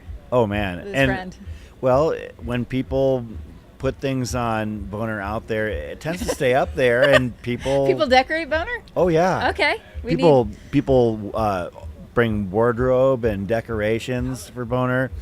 People hang beer cans from the inside of the structure that he sits on. It's nice. Well, it's kind of cool because it's really. It's first of all, to get out to Granite Tank, which is the formal name for Jackass Junction, you have to earn it. I mean, for trail and ultra runners, it's not a hard run or anything like that, but you're going through a minimum of at least 4 miles of trail. If you cut through Delsea up from the campground, if you're doing the Pemberton loop, that's a 15-mile loop. So you're going, 6-7 miles, each direction. I believe that the Aerovibe After Dark. Shout out. It's actually probably about 7.5 miles each direction. So, so it's there for runners and riders, and it's kind of our thing. We share it with the riders. It's a structure. It's got a picnic table underneath it and a nice place to chill when things get hot out there. But we've been largely left to our own devices as a community to, decorate and make it our own. That's awesome. Yeah. So, I don't know of a lot of parks that would be okay with, a bunch of beer cans hanging from a structure. But here they kind of get it and they understand us. Yeah. We have such a good relationship as a community here with both not only trail runners, but also the mountain biking community and the gravel biking community have a great relationship with McDowell Mountain Park. It's a great place that is appreciated by people all over the Southwest that come here for races, whether they be. Did I hear my name? There's Chris. Who's that? Hey, how's it going? Friends. Well, it's good to see you folks. Friends stopping by. Yeah, a couple of our local runners who are volunteering this weekend. I know one of them was Lisa. I didn't catch the other one, but I believe that was Lisa Schaefer. And they come to our Wednesday night Aerovipa Group Trail Run events out here in the valley. So, shout out to them for being out here. I saw Lisa volunteering at the huge water monster at the main aid station here. So it's appreciated. And yeah, there's a lot of work that goes on throughout the day. Water monsters getting refilled, you know, toilet paper in outhouses or in the porta potties getting restocked constantly. So people are keeping the amenities going. Couple of runners that we're gonna probably see coming in next in the lineup here. We're now down to the M16 finisher, 16th male finisher. That would be, looks like it's going to be Patrick Dunaway, followed by Nathan Moody, and then Jeff Garmeyer coming in the next little bit here. Then we're going to be seeing F7, Jacqueline Feroji, coming in hopefully soon. John Hansen. We've got Anthony Aston, Connor Chapdelaine. Yep. Chapdelaine, yep. Yep, Matthew Webb, Jill from the Air Viper Racing Team, whose last name I cannot pronounce. Wida. Rabbit Racing Team. Racing Team. Sorry, Rabbit Racing Team. I'm on 2 teams. I got a lot of teammates. Swap teammates. We got all kinds of teammates. Jill is currently sitting in F8. 8th female, and hopefully we'll be coming in, and then a whole bunch of runners after that. And I'm gonna try and see if I can keep up with this. Obviously there's a lot going on, but I want to give a shout out to our most recent finishers of the 100K that have come in since the top of the hour, and we're going to try our best to keep up on that a little bit more on a little bit more frequency here, but coming through in the last 20 minutes or so in the 100K, Leona Hahn, Liz Hill, Paulette Ferentz, Julie Seidel, Eric Cribbs, Tiffany Iulo, William Godsman, Benjamin Lutz, Steve Ling, Lori Gallego, Brett Rutherford, Mason Reeves, and our most recent finisher in the 100K, Megan Chang. We'll be keeping up on those results. And on the men's side, or on the 100-mile side, rather, as you mentioned, Patrick Dunaway and now Nathan Moody have both finished the 100-mile. Okay. So we're 100-mile finishers. Yeah, we're expecting several other runners to be coming in here fairly soon, including a fan favorite in the Tiger King, Jeff Garmeyer. Yeah. So the FKT, fastest known tiger, should be entering our viewfinder here fairly soon. Who is today dressed as Braveheart, rocking a kilt. Even his crew and pacers were wearing Braveheart-inspired attire. I think you got to always, you got to rely on I have Jeff to admit, too. I was questioning the decision there. Oh, okay. Because he wasn't wearing a shirt, and that sun just beating down on your skin out there here in the Arizona desert.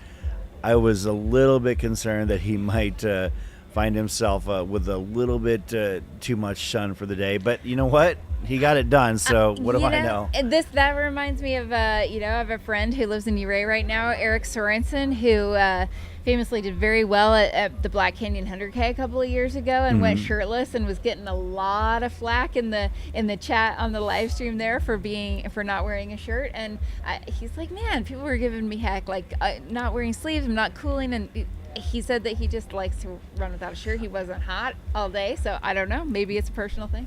Given the conditions out at Black Canyon every year and not knowing what you're going to encounter, there's no way I wouldn't run without a shirt anyways, but there's just no way I wouldn't. The viewers want to see that, Chris. Let's go. No, nobody wins on that one. If they want that, there's a couple Michelin commercials I'm sure they can upload if they want to see something like that. But yeah, the idea of running shirtless through the Arizona desert, given what you have to deal with in terms of exposure, or even at Black Canyon where it's less about exposure sometimes and more about wild weather, is that couldn't quite tell. I like how we have the 30% shade behind us during the day, but at night it's a little bit less fun. Can't see it. They can see us, but we can't see them at all. So, see, we can't see you.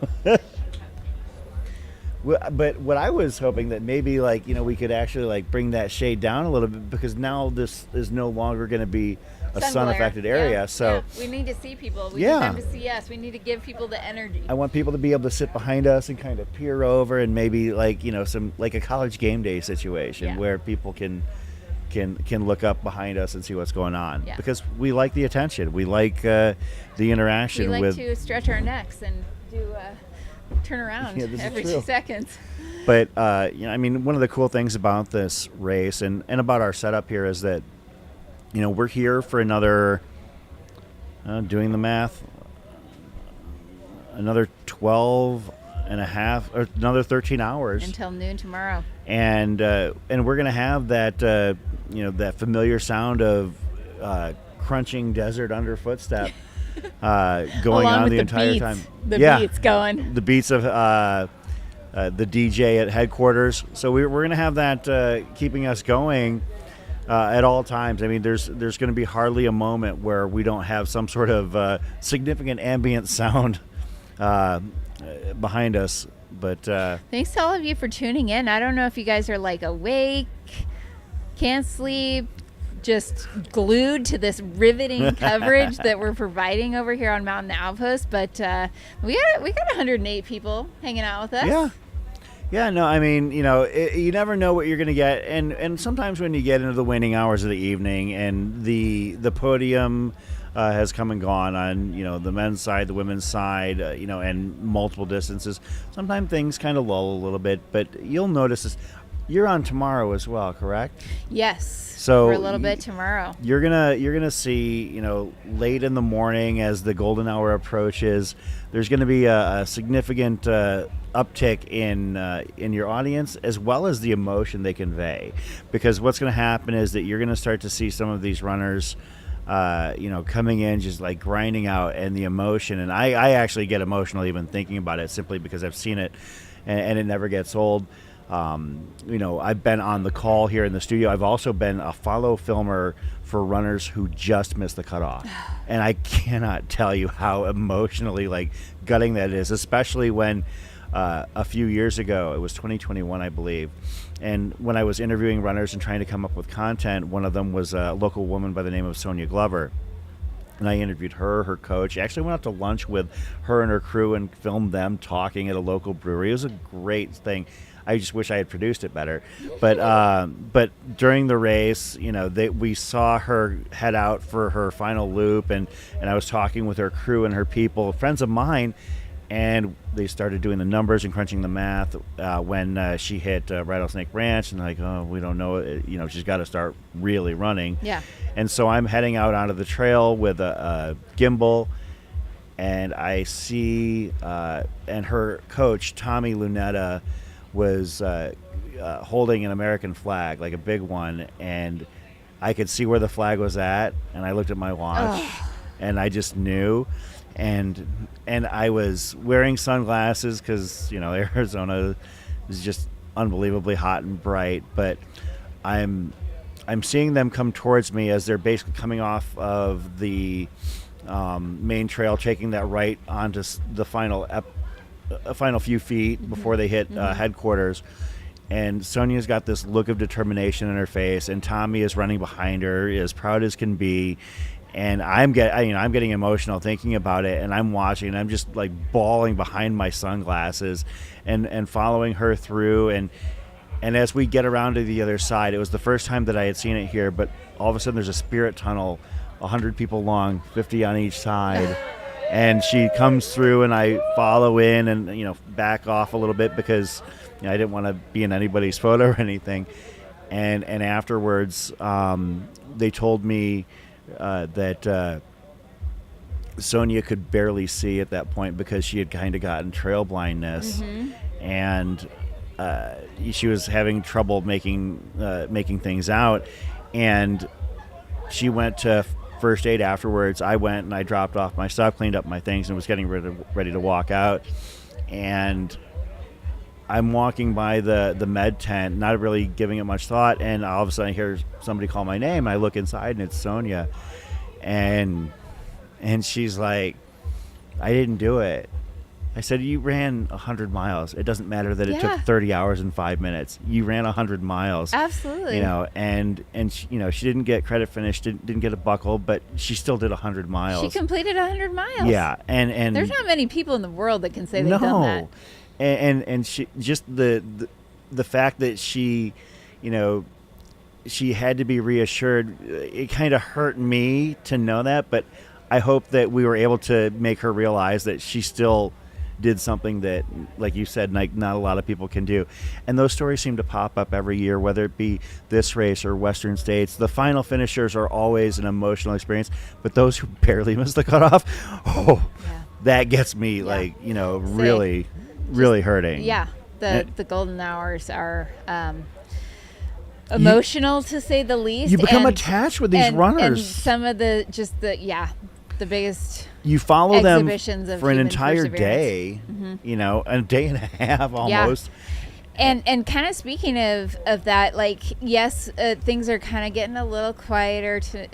It's starting to get deep into the night, but in all reality, we've only had 17 men and 6 women finish this race, so there's a lot of people still out there. We're expecting Jeff Garmeyer anytime. This is still extraordinarily impressive finish times for 100 miles. Yeah.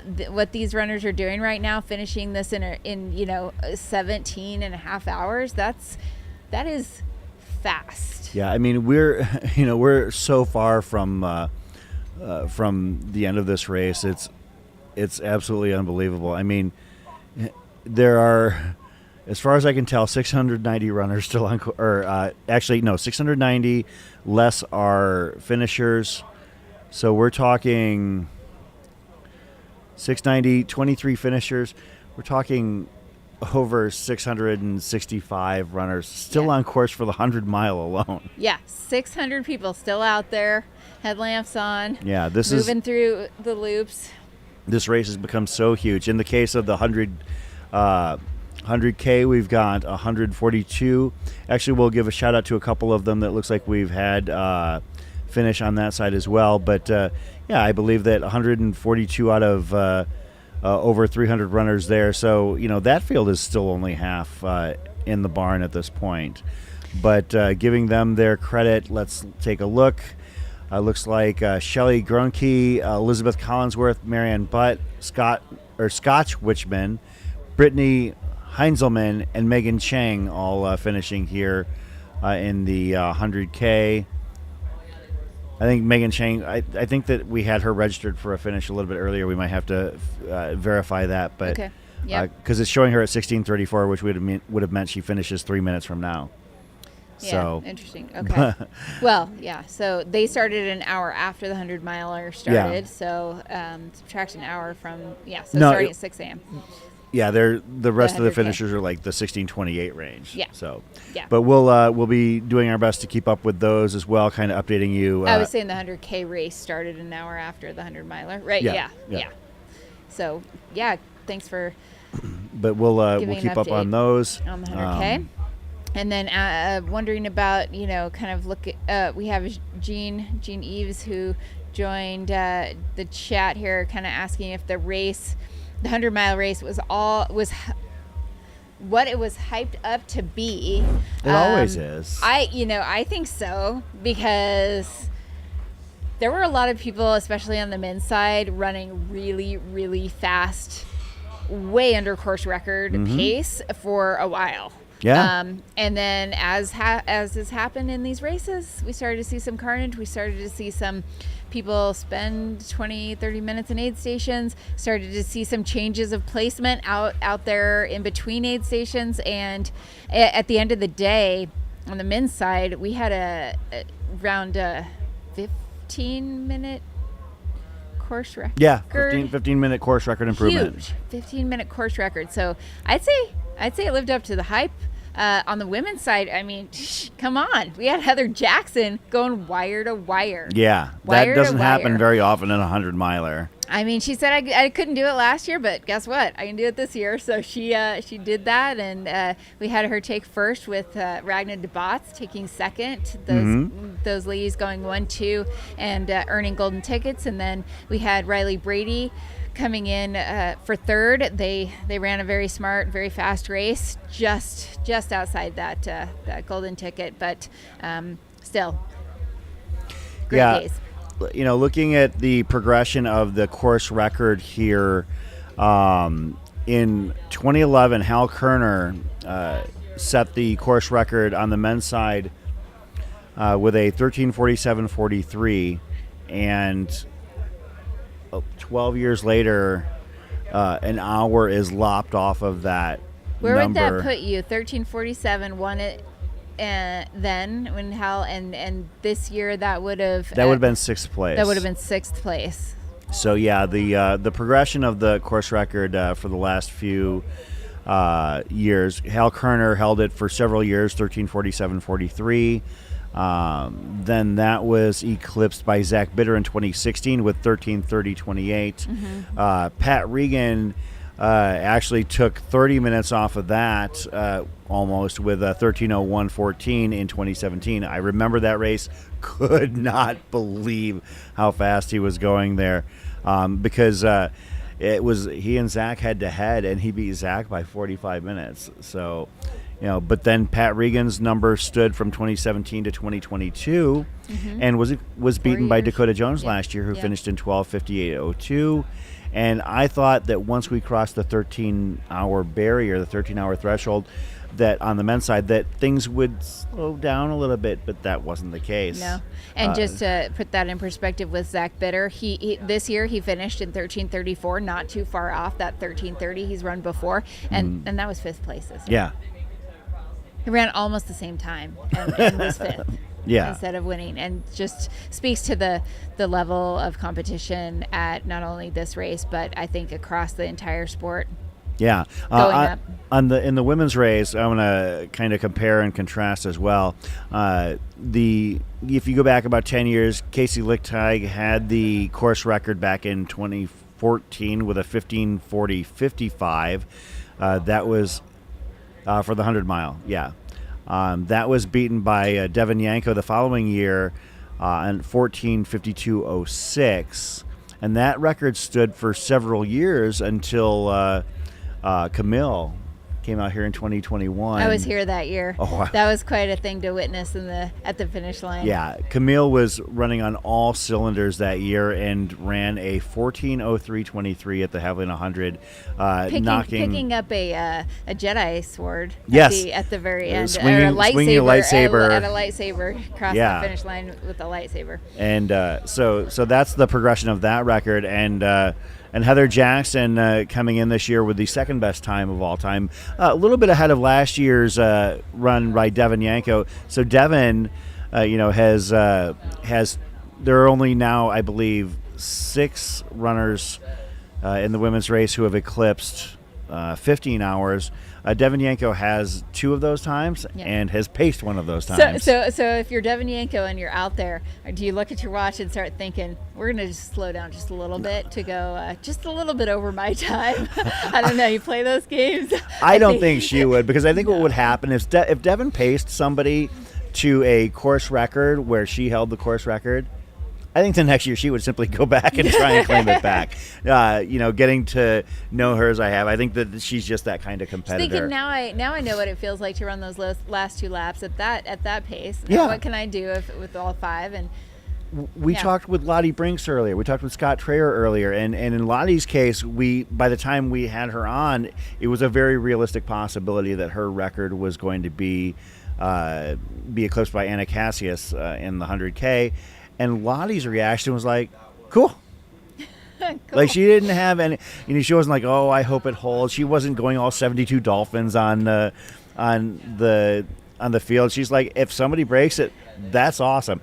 I did a great run. They did a great run. And similarly, Dakota Jones popped into the chat earlier. Really? And said, I hope somebody breaks the record this year. I didn't realize that. He did. He popped in, said, hope the record goes down this year, cheering for everybody. Like, that's wonderful.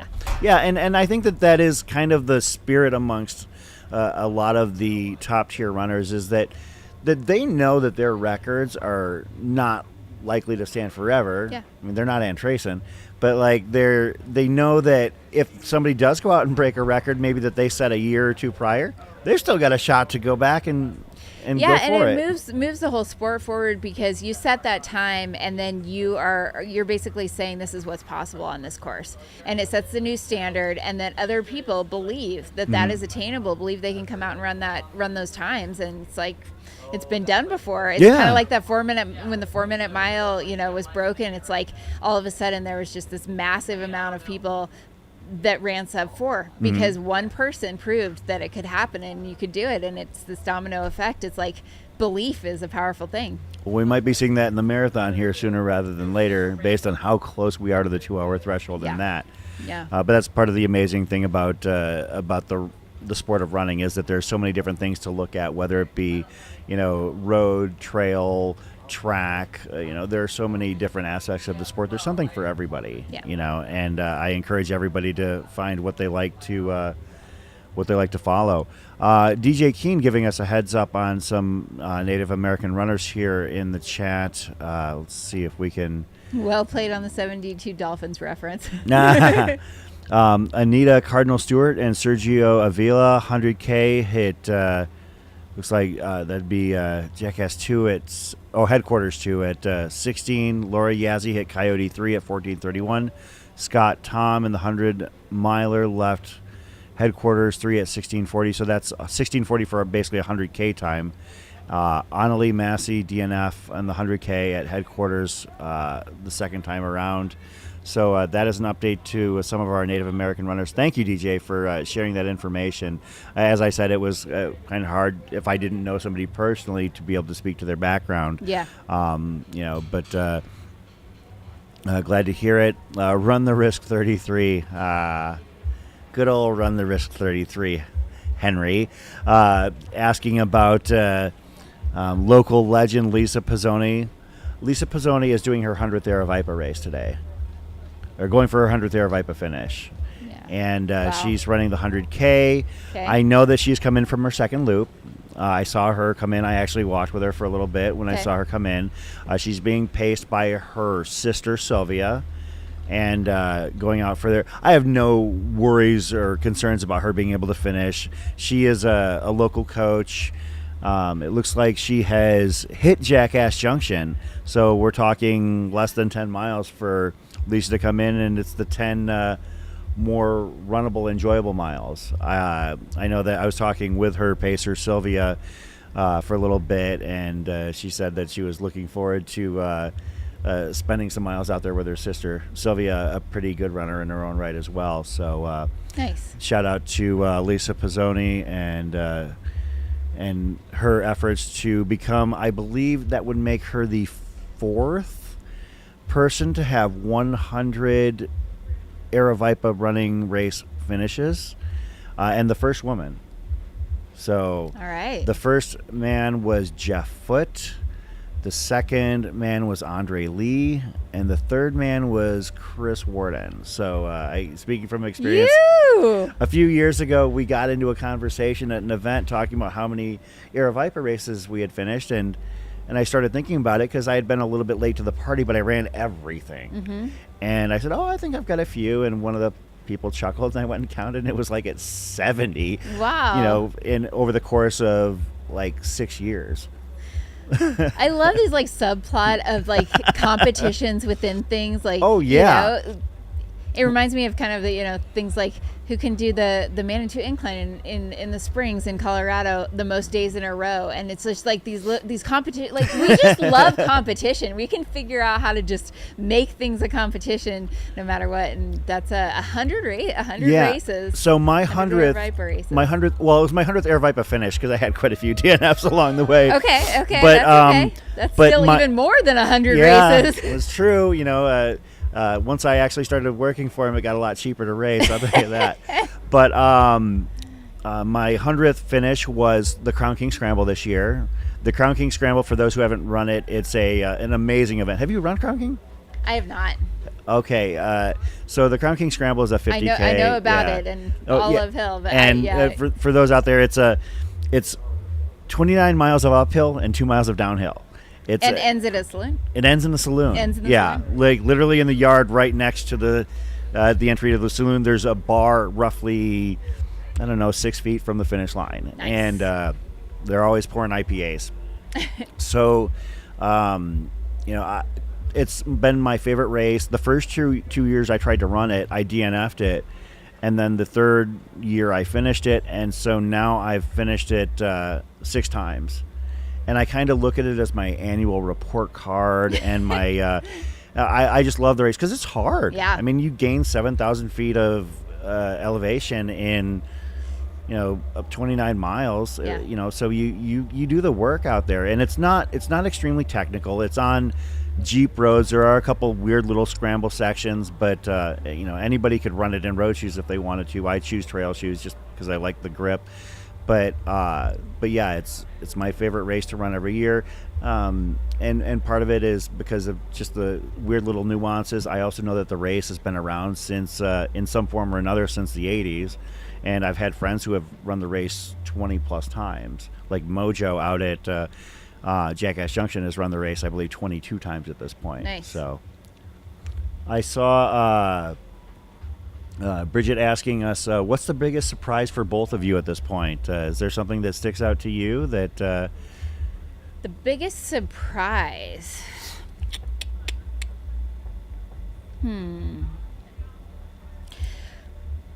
I think that, maybe despite everyone being able to get a lot of intel and beta about the race and going into it smart, I'm a little bit surprised at how fast the men's field went out.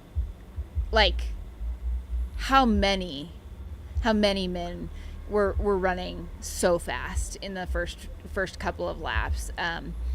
Because I think there's been a little bit of a pullback of we've seen less and less attrition, and I think there was a decent amount of attrition at the front end of the men's field today.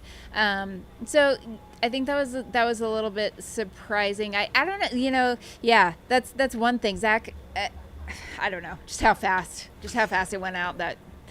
Yeah, I agree with you, and I think that's one of those funny things about, they tell you when you're running an ultra, go slower than you think you need to go slower, and these people, they preach it and talk about it, but what's happening? The fields are going faster and faster heading out, and I think that I heard a stat, and I can't verify it, but it sounds like almost 24 people were ahead of course record pace after 2 laps. It was like 21. Yeah, 21 men were under course record. Yeah.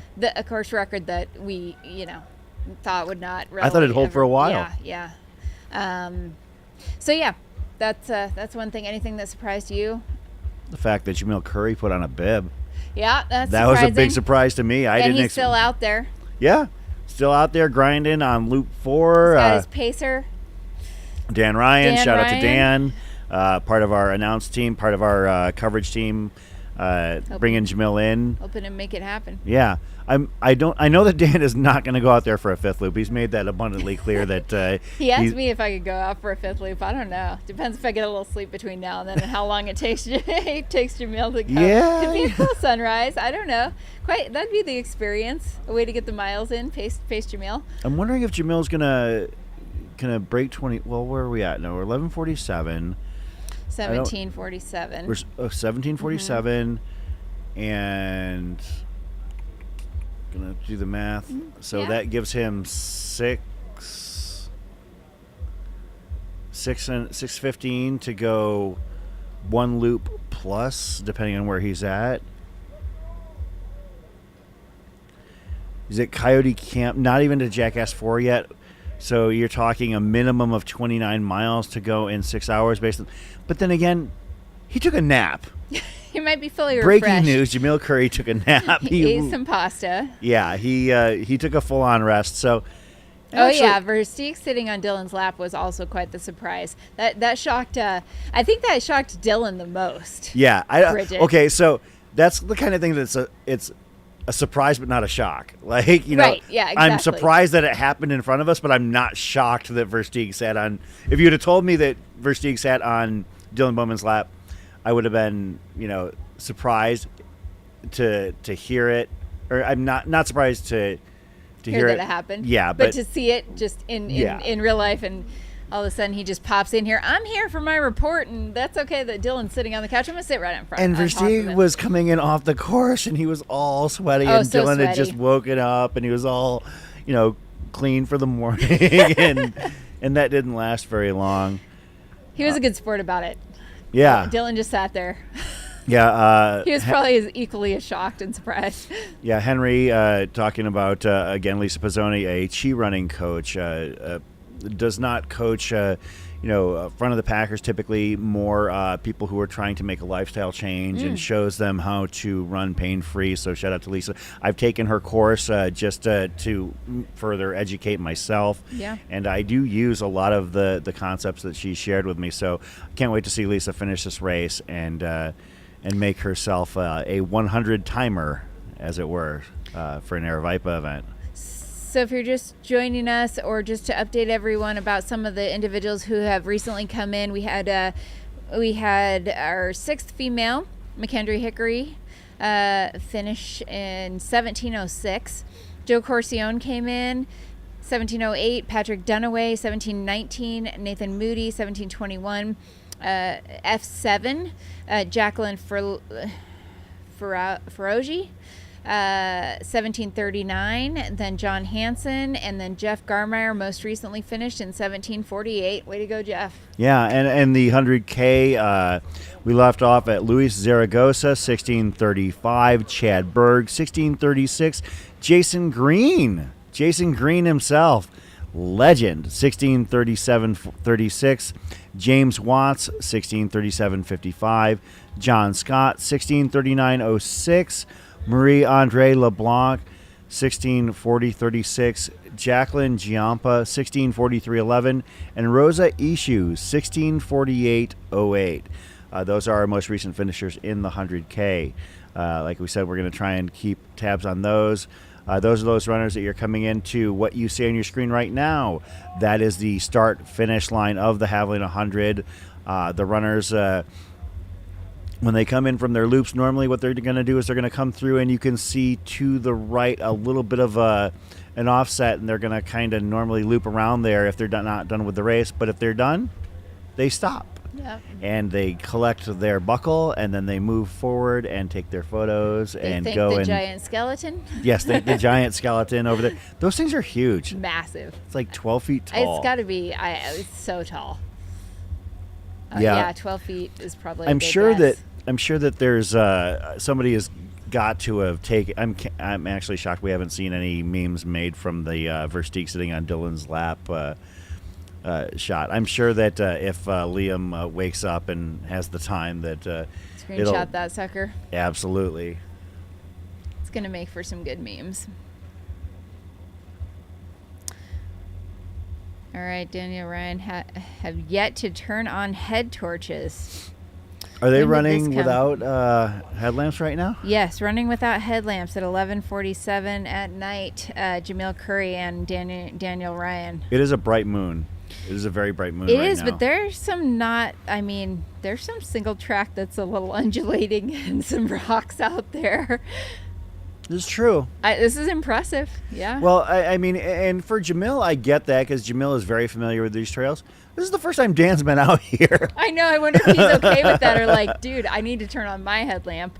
Actually, he had a little bit of a precursor to that. We went out for a run last night with Maj, and Maj was like, don't turn on your headlamp. Maybe he learned this from Jamil. It's like, don't turn on your headlamp.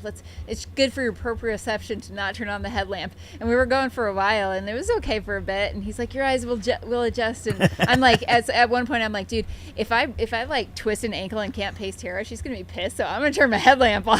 Like, wow, yeah, I would definitely not want to tempt fate there. I've done that in the past, actually. I've turned off my headlamp when I'm running.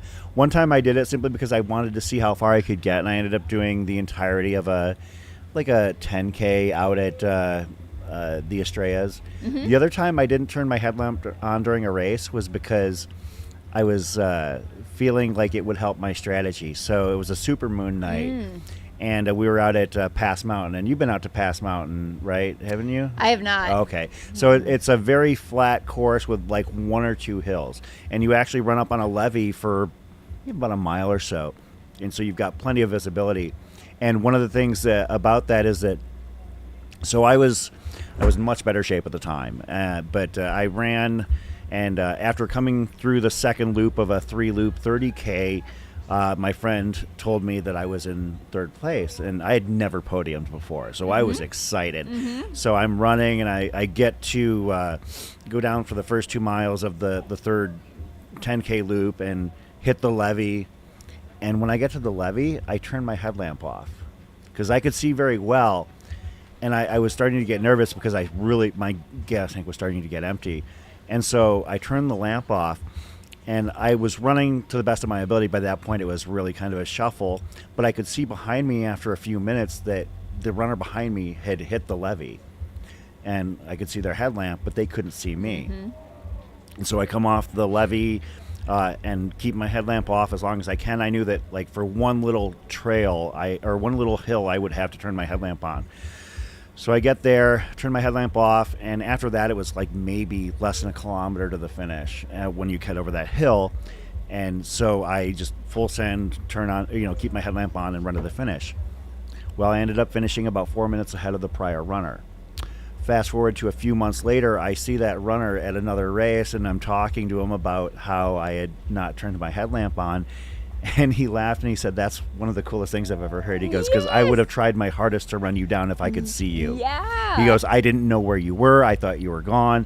So I just kind of tried to run my best race." Yeah. Yeah. There we go. Strategy. So, maybe that's what it is. Maybe Jamila's trying to confuse the people behind him. He's trying to catch people and just sneak up on them and run them overtake down in the them. dark. Overtake them. All Carl right, we do already have a meme. We already have a meme. Here is the meme from Aid Station Fireball with the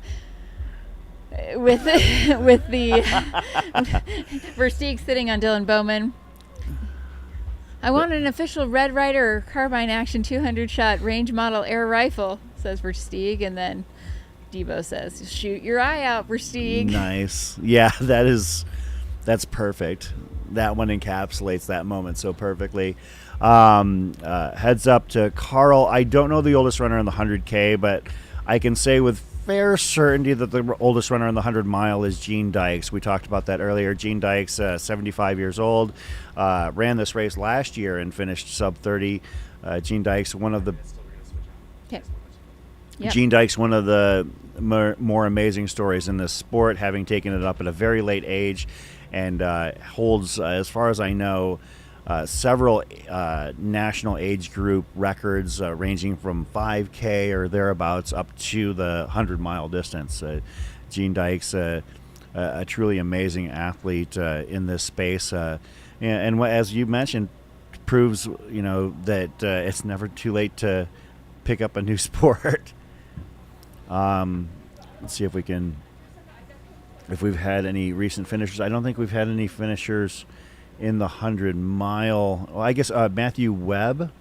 Or no, I'm sorry, Garmeyer was the last one you had listed, correct? Mm-hmm. So we've actually had two. We had Connor Chapdelaine, 17:53.11, and Matthew Webb, 17:56.39, both finishing under the 18-hour mark. And 18 hours in a 100K or 100-mile is an absolutely fantastic run. Yeah, that's a great time. Yeah. Really great time. We're still awaiting F8, Jill.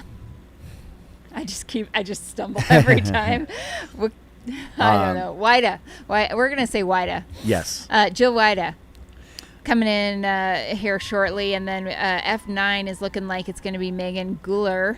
And running right now, and there's quite a gap. But then F10, Melissa Brown. So that's going to round out the female top 10 if it stands as it's listed right now in the 100-mile race. So way to go, ladies. On the 100K, our most recent finishers include Dyron Hamlin, 16:50.22, Alex Lawson, 16:50.34, Jacob Duvall, 16:53.08, and Joshua Timms, 16:55.55.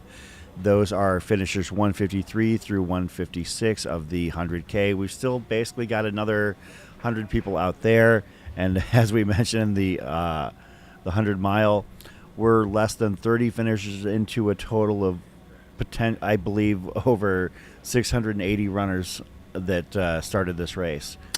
Yep, an update on Tracy, or I should say Courtney and Courtney Dauwalter. Yes. Tracy Dauwalter and Courtney Dauwalter are still out there. Rattlesnake 3. So they're making their way in. Again, for those who aren't aware, Courtney Dauwalter is out on course with her mother, helping run with her to her first 100K finish. And yep. Another runner of note, I know that people were asking about a little bit earlier, Melissa Ostaszewski is through Coyote Camp on her final loop. Was at 16:25:36 there, heading from Coyote. Actually, it looks like still at Coyote at 10:25. Unless she's having problems there, I assume that she's actually left Coyote, but we'll keep tabs on Melissa. Currently sitting in 14th. Yeah, she's having a very solid race. Mm-hmm. She finished here 11th in 2021, so coming back and looking like she's having a pretty solid race. I believe her time that year was just a hair under 20 hours. So okay, she might be able to improve PR, upon that. yeah. And then Megan Drake running her first Air Viper Racing Team member, Megan Drake running her first 100-miler, also doing great out there. She's sitting in 16th right now. This is her debut 100-miler after she won the Cirque Series this year, which is short, steep races. And when we interviewed her, she said, I kind of just want to try to figure out what I like, so I'm going to do the extreme opposite ends of the spectrum. And so yeah, we're going to run some short, like under 10-mile long, super steep races, and then we're going to run a 100-miler that's flat, and we'll see what I think of them. And I love her attitude. She's just rocking it. And that's a very interesting approach. I actually get a kick out of it. But, it's great. You know, if that's the way you're going to find out what you're interested in, I mean, you're really running the whole gamut there. Super young, 23 or 25, like just getting going in her ultra running career. That is one way to figure out what you like in this sport. Let's do the extremes. It's a cool approach. I noticed on Instagram she's also a child of God. I was going to ask her, I'm curious kind of how spirituality and religion play into her training and racing. I believe lives out in Utah. So I'll have to chat with her about that, but I'm sure faith is a big part of it. And we're going to be are we going now to switching over? All right, we're going to be switching over the live stream. We're going to take a super quick break here, but stay with us. You don't have to do anything. We'll be back. Are we switching feeds? Okay, I didn't realize that. Yeah. No, switching feeds or switching people? Oh, we're switching commentary. You coming on? Yeah. Oh, commentary, yes. Yeah. All right, I'm going to go take a chill. Yeah, you're Get off some on that. food. Corinne Chalvoy, Woo! thank you for, what is it, faux meal? Famille. No, not again. Oh my goodness. Yes, the scary clown has emerged from the back. We need the zoom shot on the full screen. Wait, there's I'm oh no. If you're afraid of clowns, look away. Who's that scary person? You want to come on the couch? It's summer. Yeah, we want you on the couch. All right. Looking an awful lot like winter right now. You're bringing your sleeping bag. This is a good call. All right. I'm out of here. Thank you, Chris. Thanks All right. for hanging out. We'll see you tomorrow morning. From Famille and Mountain Outhouse. Hope you all have a shitty week. Looking good. Have a shitty week.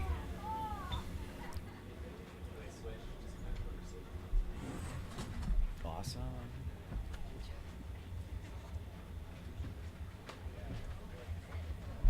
Thanks, runners. Just keep coming. Yeah.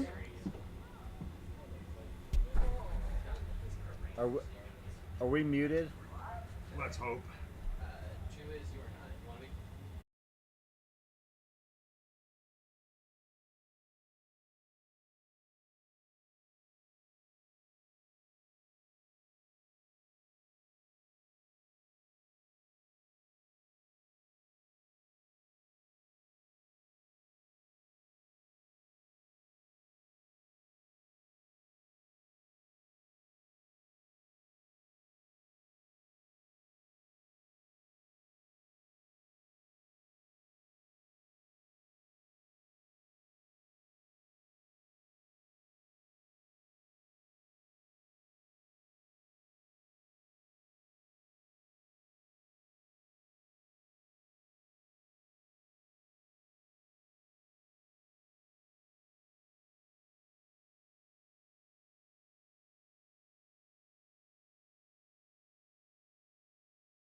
All right, hello everybody. Welcome back to the live stream, Havalina 100 2023. I'm Andy Jones Wilkins. After a little bit of a break to see the Arizona Diamondbacks even out the World Series with the Texas Rangers, here we have the finish line cam on about 19 hours into the event. We have word that Courtney Dauwalter and her mom are closing in on the finish. We hope to catch that here on our finish line cam. Chris Warden will be joining me shortly. He's gone out to get a little bit of a snack and some warm clothes. You can see I'm bundled up here. Our thin desert blood doesn't like these cold 60-degree temperatures, so bear with us. But here we have our finish line cam. We've enjoyed it. And there those are not them. But we are enjoying a fantastic Javelina 100. A great competitive races in both the 100-mile and the 100K, which saw course records go down in the men's 100-miler, the men's 100K, the women's 100K, and a very, very fantastic performance, kind of a redemptive performance from Heather Jackson. Wasn't a course record, but she punched her ticket to Western States in a few short months. So congratulations to all of those golden ticket winners and all of the finishers so far. As we've chronicled through the day, this event has a couple of different significant facets. Of course, first, the golden tickets. Those have all been passed out, but then going deeper and going longer term, we have the Western States qualifier that anybody who finishes in under 30 hours in the 100-miler earns that.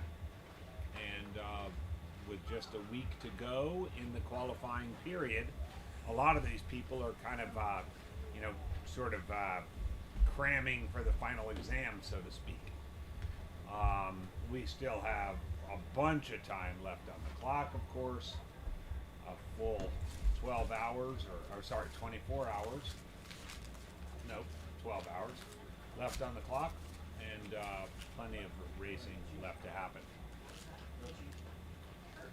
We have word from our people in the field that the Dauwalters are coming toward the finish. We look forward to seeing them on the finish line cam. Dauwalters is not familiar with them. Never heard the name. Okay. Never heard the name or before. Maybe they're the Courtneys. The Dauwalters? I'm not sure what they are. I think wasn't that a TV show back in the 70s? It like might have about been. a frontier family. Indeed. Oh, that was the Waltons. That was the Waltons. Good night, John Boy. Many of you are out there probably saying, "Good night, John Boy." Yeah, it's been a weekend. It has. We've been we'll do our best to try and keep things up to date as far as like who is finishing when. We've been trying to keep those updated here. Obviously, with 1,200 runners, it could be a whole lot of things to be updating. But yeah, we would expect Courtney Dauwalter and her mom Tracy to be through here fairly quickly. Shout out to Coffee on the Run for taking care of us here and I guess giving us the juice that we need, literally and figuratively, to make it through the night here at Havalina 100. And we have launched Aravipa After Dark. After Dark. So our most recent finishers in the 100K, I'll just kind of see if I can pick up where I left off.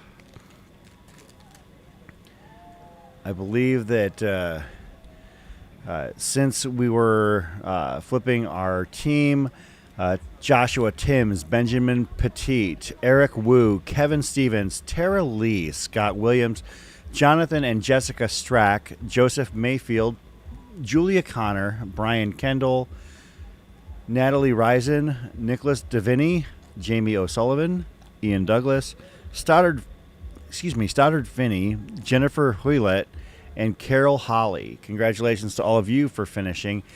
And yeah, it looks like our next finisher, according to our tracker, is expected to be Tracy DeWalter. Mm-hmm.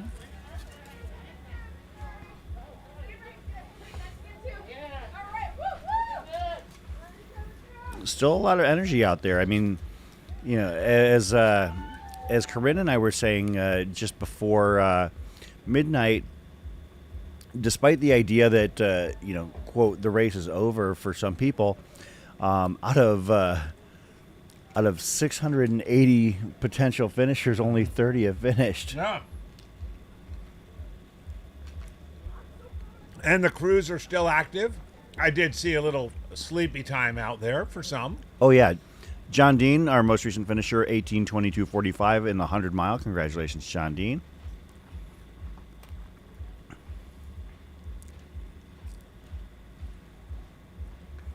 AJW, what has surprised you most about the race so far? I thought the young guns on the men's side would do a little bit better than they did. We saw a lot out of Blake Slottergren. There you go. I'm sorry, Slattengren. There you go. But other than that, it was rather sort of middle-aged for at least 100-mile races, and so that was a little bit of a surprise. The familiar names. Yeah. Yeah. Sort of what you'd expect. John Ray, Ryan Montgomery. Good solid races for them, and golden tickets going out. Happy to see Heather Jackson get it done after last year.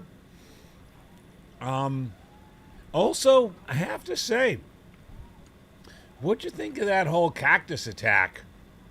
That was gnarly. I mean, that was gnarly. And yeah. We saw some of those pictures, and I mean, it looked. I mean, Tara's a tough runner. Yeah. Tough person. And we're no strangers to the desert, so we've seen things like that before. Yeah, and I mean, that just, if you haven't seen the photos out there in live stream land, oof, she literally fell into a cactus and had to be worked on for quite some time out there at Jackass Junction just to get those stickers out of her, and oof. Yeah. That I don't want to say, I'm not sure if that surprised me about the race, but that was like, whoa.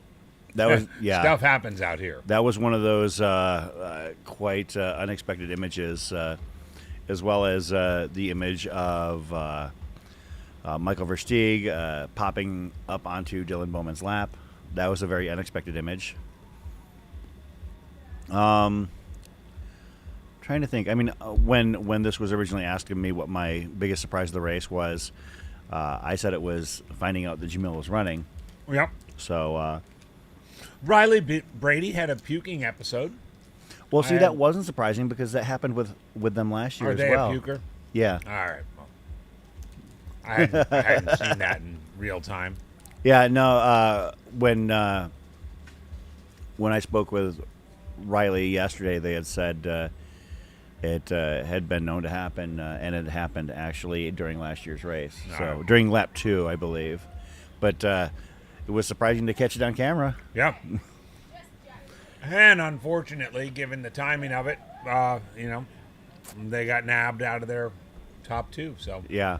Actually, to that end, I did run into one of Ragnar's Pacers, a friend of ours in the community here, Ross Kiewit, and he's a little bit busy right now, but I told him to come by and have a seat on the couch with us, and we can potentially have... I'd love to talk about that. Yeah. Ragnar's going to take the spot, we think? I think so. I assume that's why she's here. But Ross, one of the... I think it would be kind of fun to get his perspective because he's a fast runner for a local guy, but this was being thrust into a golden ticket chase with a world-class name, and I'm really kind of excited to get his whole perspective on it. Yeah. I could tell he was really excited to be a part of it. Both he and Megan Kupris pacing Ragna to a second-place finish. Yeah. It was definitely a different experience for the two of them. And the Ashland boys, they all both called it a day early. Yeah. Brett Horeg and Hal Kerner. That was a surprise. That was a surprise. I mean, I never would have expected 0 for 2 from Rogue Valley runners. I mean, I would have expected, at the very least, one of them would have finished well. And I'm kind of gutted for Hal. I am too. Because of what we had discussed, for those that aren't familiar, I don't know if you had gone into this before I came over with our coffee, but for those that are unfamiliar with why this race was so important for Hal Kerner in particular, can you expand upon that? Yeah, so Hal Kerner is a long-time ultra runner, 47 years old, 3-time Havalina winner, all in the 13-hour range, I believe. 2-time Western States winner and a Hard Rock winner, has had a bit of a hiatus from 100-mile races, but came back here with the hope of just nabbing a Western States qualifier, not a golden ticket necessarily, but a Western States qualifier. And part of that focus was that his company, Rogue Valley Runners, hosts and sponsors the Corey Road aid station at Western States that you hit around mile 90.7, right down there on Corey Road along the American River. And his colleagues there who've worked with him for a number of years have said, hey, you know what, Hal, we'd love for you to take the spot. As most people know, every aid station at the Western States 100 is captained typically by a running club or a running organization of some sort, and as by virtue of that, they are granted a spot in the race. Most of those running clubs do some sort of a procedure, whether it's a raffle or a drawing or some sort of funny competition to determine who gets their spot, or sometimes they just, are like, I want to give it to the oldest runner in the race, or someone who has 20 tickets, or some crazy stuff like that. Well, this group was like, we want Hal to have the ticket. Hal was like, oh, shoot, I better get a qualifier. Maybe I should go down to Javelina and run a qualifier. That's why he was here, and unfortunately, he fell short. So whether he goes to Rio del Lago in a week, that's the last weekend. Next weekend's the last weekend in the qualifying window, or saves it for another year. We shall see. But it was fun to see Hal out here after a few years away, and his mom and dad, and one of those human interest stories. Absolutely, yeah. That's at this point, with the golden tickets and the podiums all kind of spoken for, that's one of those things that we'll be talking to you about with regards to the Havalina 100, is that now it becomes a lot of human interest stories, because most of the quote elites are off the table, off the board at this point. And so now we're left with about 700-800 people that are chasing their own specific dreams and goals. Well, and they are the people that make this race happen. Yeah. Yes, it's wonderful. We had a bunch of guests on here earlier today. We had Craig Thornley, race director of Western States, Tropical John Medinger, longtime board president of Western States, and the person who kind of monitors the qualifying races for Western States, and the former editor, publisher, and owner of Ultra Running Magazine. And all of them talked about, the fact that the golden tickets are one thing, but a Western States qualifier is another. Craig is up there at the tent, at Squirrel's Nut Butter tent, just a few feet from the turnaround point that we see on our screen right here, and he's had several runners already saying, I'm doing this last lap just for you. Just to get that 100-miler, to put that ticket in the lottery, to try to, fulfill that lifelong dream of running the Western States 100. But as we've said over and over again today, there are 900 stories out there, 1,200 stories out there, and while the table has been cleared of the golden ticket winners and those that came here to run fast, the table is far from cleared with the rest of the runners. So just to put it in perspective, this is a 100-mile race that is perceived to be one that I would never use the word easy. To 100 miles is never easy, but a course that might be perceived to be accessible, right? If you train for it, if you know what you're in for in terms of the terrain and the relatively modest vertical and the fact that you get back to your crew 4 times during the 5 loops, it could be a 100-miler that could be accessible. Yeah. So you've got a lot of people here who might be running they've run a bunch of hundreds before, but this is their shot at going sub 24, right? Well, to go sub 24, they've got to finish. We're at about 12:35 local time. They've got to finish, in a little bit less than 5.5 hours from now. So that's a challenge. They should certainly be coming in to the end of their 4th loop, or at least within the next 25 minutes. Conventional wisdom would say you're not going to get a 5th loop in 5 hours or less and get a sub 24. Yeah, you would have to have had some pretty awkward and weird splits in Yeah. order to. I mean, maybe some runners leaving at this point, like within the next couple minutes, but it would be pretty tough to try and rally. And well, I guess at this point it would be about a 5:25 loop. So between now and the top of the hour, the last runners with any shot for 24 hours are going to be leaving headquarters. Right. For loop 5. That's any shot. Yeah. The next little wave might be a group of people who might say, well, 25 or 25 and a half, or before it gets too hot the next day, right? One of the challenges of 100-mile races, especially in warm climates like we have here, is you not only go through one. Are we seeing?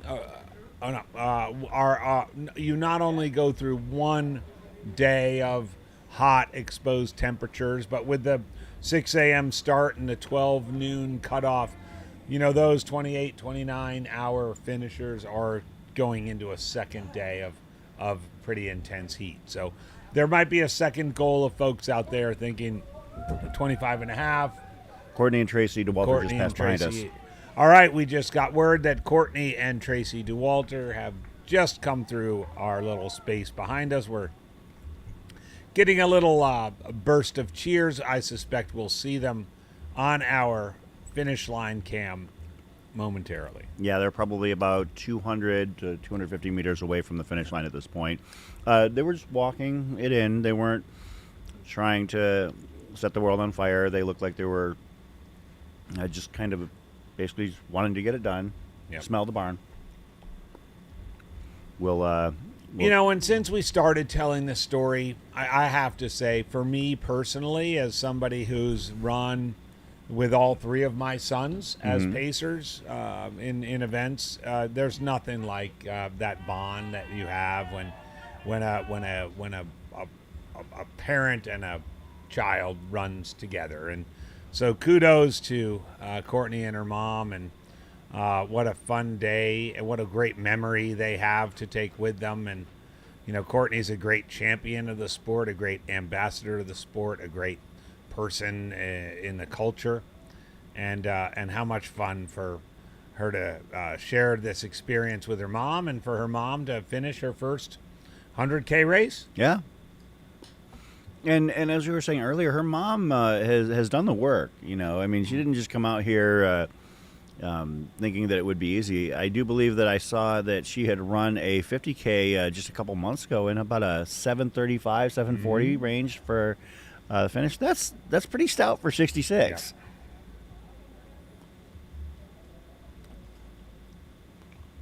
Yep, no doubt. And you know what? She may just be getting started. Sometimes you could get a little spark of inspiration from something like this, and the sky's the limit. The Gene Dykes School of Ultra Running, perhaps? Age is just a number. Is that them right there? I don't see the short No, knees. that's not the short knees. But we're awaiting them for sure, and we'll keep an eye out.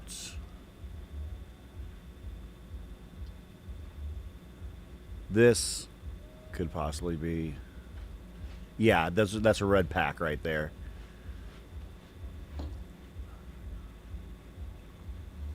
There we go. Yeah. Courtney DeWalter and her mom finishing 100K. Yeah, Should those should definitely the probably short say- knees. Should probably say Courtney DeWalter's mom and Courtney. Yes. But yeah. Frankly, nice. as we know, Tracy is the runner and Courtney is the pacer. Yeah. That's That's right. Lots of hugs. Look at that. That's beautiful. I mean, it's got to be cool to be able to share that moment. And kudos to Tracy DeWalter for finishing her first 100K, getting that buckle. Bridget with a question that I know you and I have talked about, but perhaps some of our audience haven't heard about, because you could, I mean, what time is it? We're only on till 4. But Bridget asks, does Javelina success equal Western States success? Bridget, that's an excellent question, and I think we've kind of seen 50-50. You know, some of the folks who've run really hard, excuse me, fast. Javelina's gotten golden tickets here or run well here. It translates absolutely into Western States success. We've talked a little bit about Hal Kerner, for example. Other runners, maybe they're more of a flatlander, fast runner, say a Zach Bitter or even a Patrick Reagan. Yes, Patrick has had some good results at Western States, but not like blow your doors off results like he's had here. So I think a lot of it depends on the runner. I will say a successful, strong, well-paced run at Javelina does set you up well for success at Western States, but it's not the only thing. Yeah, that's actually an excellent point. And I'm thinking about 3 of the more recent champions here at Havalina 100, I guess going back several years. But, you know, you talk about Zach Bitter, Pat Regan, and Paul Giblin. Like, they're 3 names who came here and had amazing runs here at Javelina. And it did not translate to the same level of success at Western States. You know, and meanwhile, other runners who have done very well here, Arlen Glick. Arlen Glick has had, I would consider, high success at Western States. Hasn't won it, but, you know, coming in and in his debut and finishing on the podium, that's an excellent run. So really is. Casey Lichtig. Casey Lichtig, another one. Yeah, Casey Lichtig, 2-time winner here, 2-time winner at Western States too, right? Yeah, so I guess it really, you know, maybe it's kind of hedging, but kind of a translation of success. I think it's a little bit of both, but certainly if you come here in October of a given year, you're already into Western States. You take somebody like Ryan Montgomery, for example. Yeah. 10th place last year at Western States, came out here to run hard and try to win. Now he's got, you know, 8 months to get ready for Western States. I would suspect that this good performance will have a training benefit, will have an echo, and then if he digs deep into, you know, the hills and Western States specific type of training, he'll be fine. Yeah. I mean, this does set you up well for the heat. It sets you up well for a lot of running. You know, if you want to run, even if you want to run a 24-hour here, you're going to be running 80% of it, 85% of the course. I mean, with the exception of a few of the climbs on the south side of the course. And here you go. You got this. And then the rollers through the washes. I mean, that's what you got.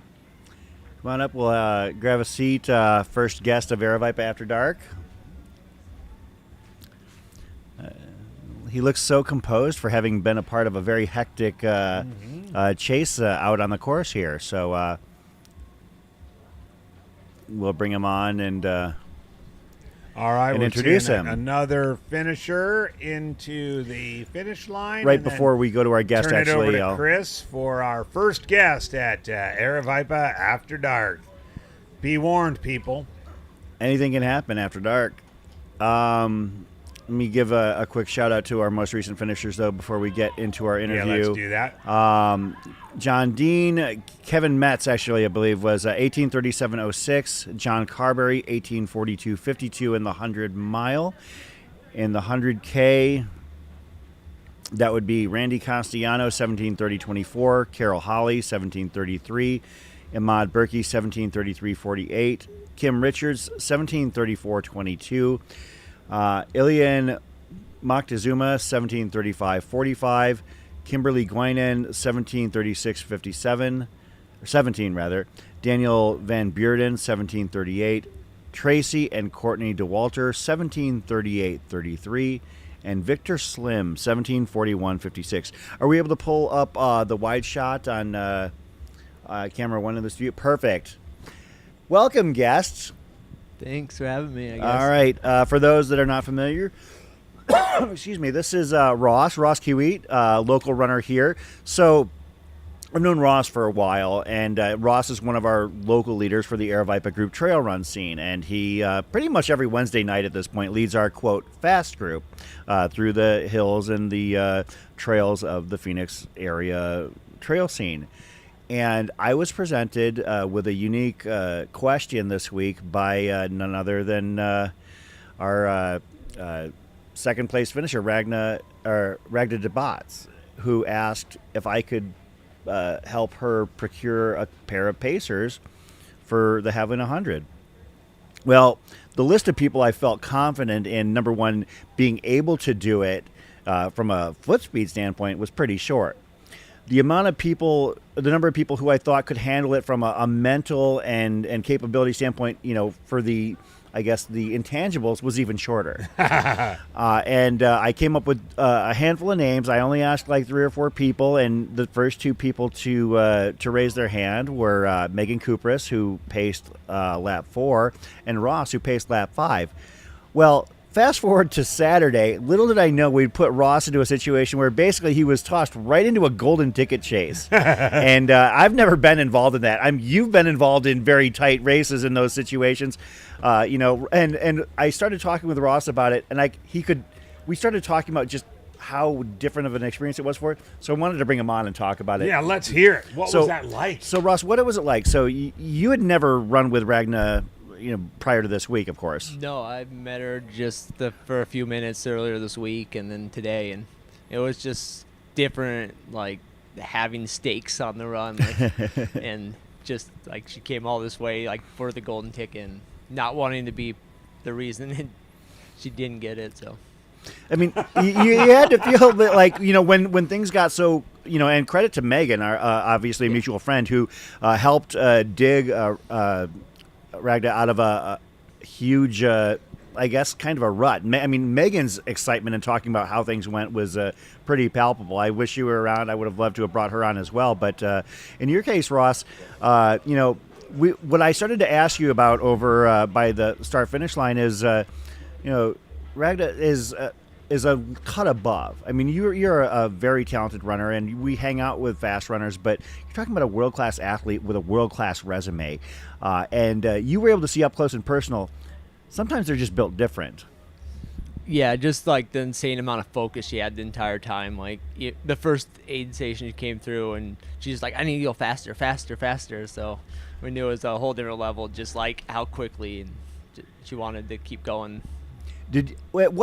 So where was your physical, what was your exertion level at this point? Were you at a 10? Were you at like a 9.5? Were you full send and like holding on for dear life, or?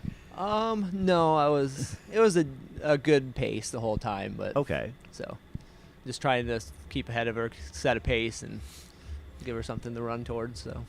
So I guess, when you talk about the focus and the efficiency, were you able to kind of, point to pick and choose some things about how you wanted to maybe apply what you saw in her to your running career? I don't know. I'm more in for the fun. I run fast some of the time, but I don't think I'll be modest. Trying to chase down wins or golden tickets or anything. He says this, AJW, but Ross ran his first 100-miler this year and had a 7th place finish at High Lonesome. So we know that you've got the talent to do some things out there. Maybe you're not going to be chasing golden tickets in the next few months or anything like that. But are you in Black Canyon, by the way? No, I'm definitely not running Black Canyon again this year. Oh, you ran it last year? Yeah, though. I ran it last year. And how did it go? It went pretty well. It was really hard on my body compared to 100-mile. So I would take a year off for that. Do you prefer the 100-mile distance or the 100K? As of now, I think the 100-mile. I've only done one of each, so it just seemed like it felt like went better. So You think it's more of like the 100K at this point to really do well is kind of a full send, comparing that versus 100-mile where it's maybe a little bit more strategy and conservation and in some cases more kind of soaking in the environment and taking it what it gives you. yeah, it was just completely different. And also going from Black Canyon was like a runner's course. Like I basically ran the entire time compared to running a 100-miler, or you get to the first big climb at High Lonesome and it's like 5,000 feet over 7 miles. They're like, okay, settle in and hike. I'm just gonna hike this puppy. Hey, so Ross, you gave Ragna some good luck, or she asked you to pace her at Western States? There was nothing about that brought up, and I think she'll go to a little more professional crew for that. You never know. I don't know. I mean, might throw my hat in the ring. I think that's actually a very good point, I mean, ACW, because you helped her get the golden ticket. You're not all that far from Auburn. I mean, you compare it to, she came from Spain. Yeah. Yeah, you So- can drive there in a day, and We've done it. yeah, we totally done it. I don't know. I before she leaves town, I might be like, hey, you know what? If you're looking for somebody, come early June. Let me know. Just reach out and say thank you and see what happens. So, yeah, that would be actually. Because obviously you gave her some good juju this time. And yeah, and here's the thing. Also, Western States, unlike Javelina, you've got a spot for 2 pacers. At Western, you've got a lot more segments you can come and go. How many segments? You can have 3 pacers. Yeah. Spread out. So that's. I'd get back out there and get. So if she asked, would you pace her at Western States? Yeah, I'm sure I would. I haven't been to Western States yet, so it'd be something I would. Just the fact that The atmosphere there looks incredible, and Yeah. Oh, absolutely. I mean, you can speak to that very well. I mean, this is not your first time being out at Havalina. You've been out here before. No, I've been out here the last several years. So pacing. I crewing? paced last year, and then I've volunteered at aid station in the past. So Who'd you pace last year? I paced a friend of a friend of a friend, kind of. So basically, what you did this year, it just Yeah. happens to be a more Yeah. more renowned friend of a friend of a friend. Yep. Because I was actually contacted by Jubilee, who contacted me about Ragda's pacing situation. Well, yeah, Ross, I'm glad you were able to come on with us and share your experience because, you were thrust into a very unfamiliar, unusual situation. It's not often you get to basically find out on, Tuesday or Wednesday that there's an opportunity to pace a world-class athlete and get to see them operate up close and personal for the first time in the middle of a cutthroat hunt. Was there ever a moment where Ragda perhaps came across as like stressing the moment? Because obviously things did spread out a little bit more. Riley had a really rough 5th lap, but how much of that did you know? How much intel were you getting on the course? Were you able to ascertain that you and Ragda were widening the gap on them, on Riley? I knew. I was looking at the live tracker on my phone after the aid stations because it was like running scared because I had no idea leaving the start of the lap, like where we were, because we didn't. I was like looking over my shoulder when we were crewing to see if she came by, but so I had no idea. So I was definitely pulling up the live tracker. That's great, and yet keeping that information to yourself.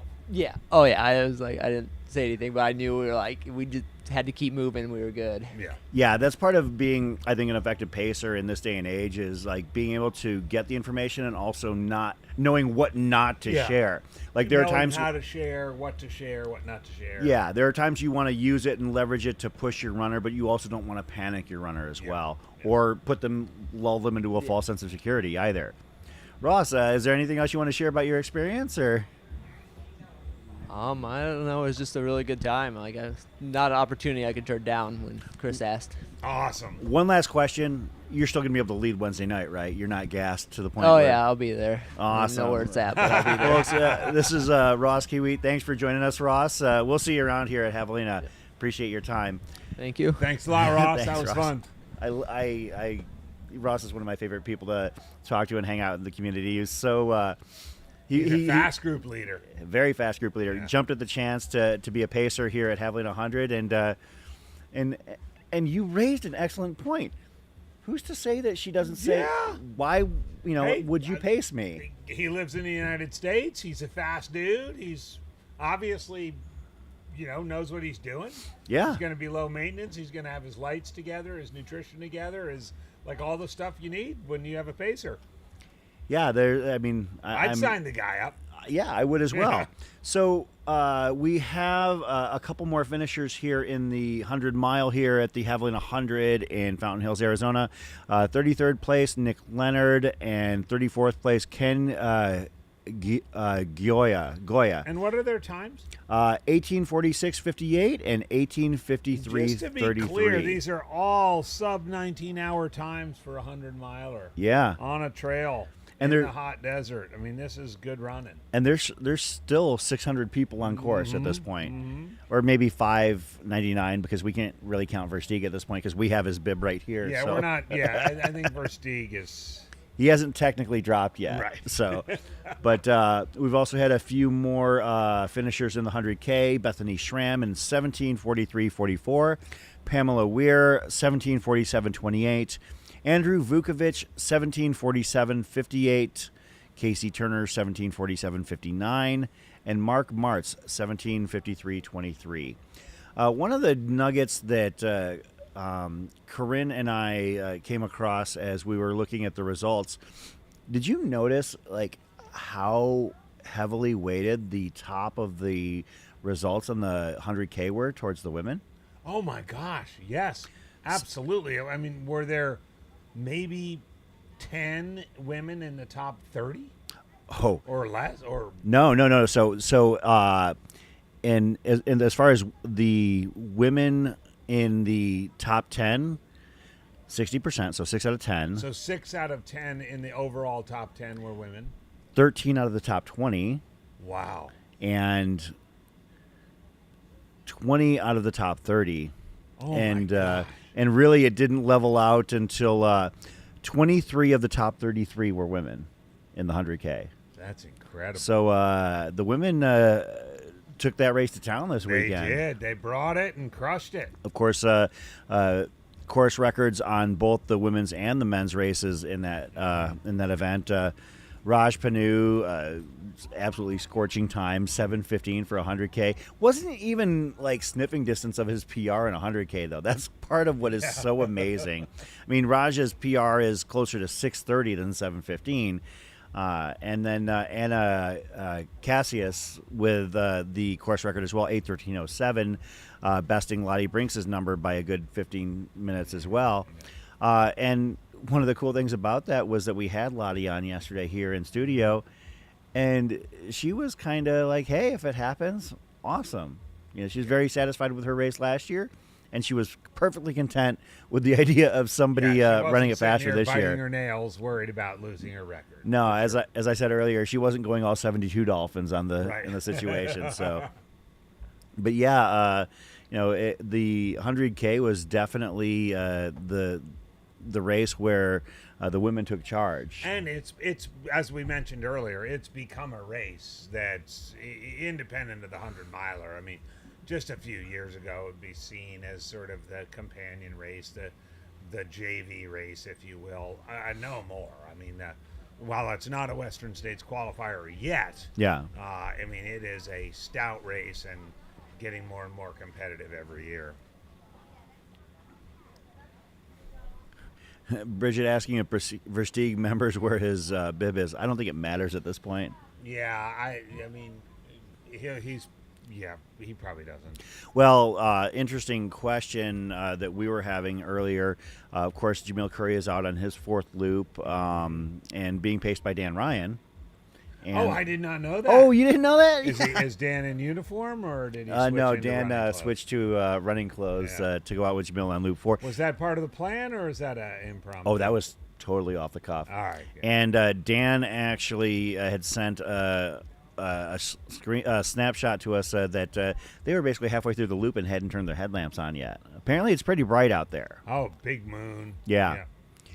But after loop 4, Dan made it pretty clear in no uncertain terms that he wasn't going out for a second loop. He's not going out for loop 5. So, does Jamil go out by himself, or does he, pick up a pacer, or could that pacer be Versteeg?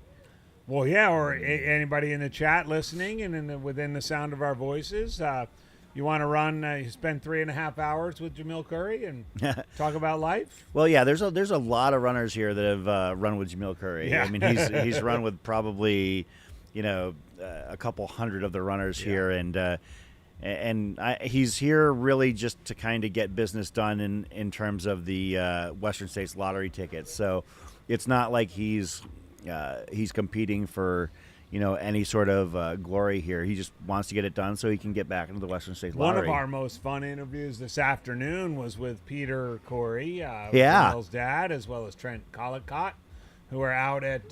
They're still out. Oh no, they're probably back home now, but they've spent about 6-7 hours out at Jackass Junction, which is what you see right now. You see right here with some grilled meats and all-you-can-eat buffet for the runners and volunteers, and they had multiple types of steak, multiple types of chicken, Yeah. spring rolls, burgers, hot dogs, mac and cheese, brats. They had a whole litany of things out there, and of course that is the courtesy of the maestro Pete's Meats, Pete Mortimer himself, who started the cooking a couple days ago. Had to step away from the stove or from the grill early this morning to go run a 50-miler at Man Against Horse, and then came out here to finish his cooking. now Is that Jamil right there on the right-hand side? Oh, it That would be Jamil and Dan does Ryan. look like it. Yeah. There they are. So Leaving Jackass on their fourth loop. on the fourth loop, yeah. So those of you who've seen the live stream before or seen videos of the event before might say, gosh, that doesn't look like the Jackass I know. There's no disco ball. There's no people running around and jumping around like crazy. And true, very true. Yes, Jackass still has a very festive atmosphere, but as Havalina is evolved and grown and become such an almost iconic, I have to use that word, iconic event on the North American Ultra calendar. I mean, I think it's kind of appropriate that sort of party scene has been, let's just say it's chilled out a little bit. I'm sure it's still alive and well throughout the night, but Yeah. the debauchery that some of you might have seen 4 or 5 years ago has been tamped down, and and respect as a guy who likes to party as much as the next guy, I respectfully think that's good for the race. It's good for the runners. It's good for people keeping people safe. I mean, you can still have fun out there. You can still have a good time, and so seeing that little more tame, chilled out Jackass, I'm okay with it. Yeah, I'm going to plead the fifth on the whole idea of a few years ago debauchery at Jackass Junction, because I have experienced and seen some things out there that I do not want to incriminate anybody, but whew, that place once upon a time was definitely a different world. It's still fun. It's just different. And I was actually having a conversation about this with a local here, Jerry Ferrara. I'm not Jerry Ferrara. Jerry Ferrara. But he was saying, well, it's not the way it used to be. But he also conceded the idea that it's just different. And he and J-Lu were, instrumental in making Jackass Junction what it was. Justin Luddick, and it used to be, that they would have an overabundance of volunteers. It would be a party, and in some cases it would get a little bit out of control. Obviously, that was an untenable thing in the long term as the race grew to the proportions. And now you have to have a balance. And I think that Jerry and J-Lu have kind of come to terms with the fact that it might not be the same. And they don't go out and do Jackass anymore. But I was hanging out with them here, and they were having a good time drinking beers and hugging people and high-fiving, because that's just what they do. They can't get away from this sport. Right. They just know that it's not going to be the same way it was, and in maybe some ways they express disappointment. However, they also readily accept that change can also be progress. And Jackass Junction is not the only aid station in the world of ultras that's like that. Yeah. I mean, I can think of ultras, high-profile ultras on the East, West, Mountain West, Midwest that have had that sort of notorious party aid station, and it's been fun. It's been great. But the world we live in now, runner safety, the people coming into the sport with little or no experience in the sport. I mean, I think that's the key. You have to run a ship that is that's appropriate, that's professional, that's in keeping with what the event organizers want. So you can have a good time, you can have a sip of an adult beverage here and there, you can sit by the fire, you can cook some food, you can have a great old time, but at the end of the day, when you're out there at an aid station, whether it's Jackass Junction or Corey Road or Kroger's Canteen, you need to make sure your first priority is on the safety and well-being of those runners. And if you put yourself in trouble or you put yourself ahead of what those runners are doing, then you're doing something different. So just that shot out there at Jackass of like people in costume, having a good time, Christmas lights, but not like the all-out dance party, rave. I'm liking that. Yeah, and also there is a bit of a shift in philosophy in when it goes from late night to early morning at Jackass Junction. There's the shot of it right now. I was the aid station captain. So this actually looks a lot like it did in 2018 when I was the third shift captain at Jackass Junction. I had to find my crew. We came up with a theme. We did Alice's Restaurant, and basically we all dressed in paper hats, and we did white T-shirts and white aprons. Kind of that whole setup. And I was tasked with coming up with the menu, and we did basically a full-on breakfast buffet. And so runners could have everything from breakfast burritos. If they wanted bacon and eggs, we could do bacon and eggs. We had a whole lot of options for these runners. But after midnight, especially back then, back when Havalina 100 had washing machine loops, and things are changing over time. So back then, sometimes you would have a situation where a runner would come in completely crushed, defeated, at that point, but 70 or 90 miles even into the race, and they would grab something to eat, they would grab their drop bag, they'd be disoriented, and then they'd be like, okay, which way do I go? Well, we'd ask them, well, which lap are you on? Where did you come from? Well, yeah, first that would be the first question. True. Like, which way did you come from? I don't know. Oh, well, which lap are you on? Well, I don't know. I mean, and we would have to basically try and figure out, which way they were going. And, now that the race has gotten so big, the flow at aid stations is one of the big issues that I think some runners who maybe remember, quote, the way it was, oh, well, we don't go washing machine style anymore. And they think, for instance, it's because of the, explosive power of headlamps or waist lights. No, that's not it. It's about runner safety and flow, because I've seen runners completely sober, completely lucid, go the wrong way, leaving Rattlesnake Ranch at mile, that would have been at that point, mile 25. Yeah. At 10 a.m., 11 a.m. in the morning, and unfortunately, or, fortunately, depending on how you look at it, it's just not realistic to have 1,200 runners going every which direction. Yeah. You're going to have chaos. So you have to have everybody going the same direction. And that was one of the cool things. I watched Katra and Dave Bliss when they were being interviewed yesterday by our team.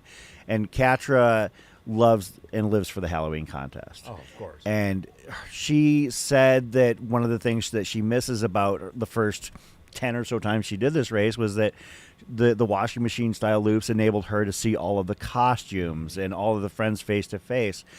But she also readily understood why changes had to be made. And that's all we ask as an organization, all that Aravaipa asks as they're putting on this event, that to roll with the changes over time and understand that it's in an effort to maximize runner experience and runner safety even beyond that. Yeah.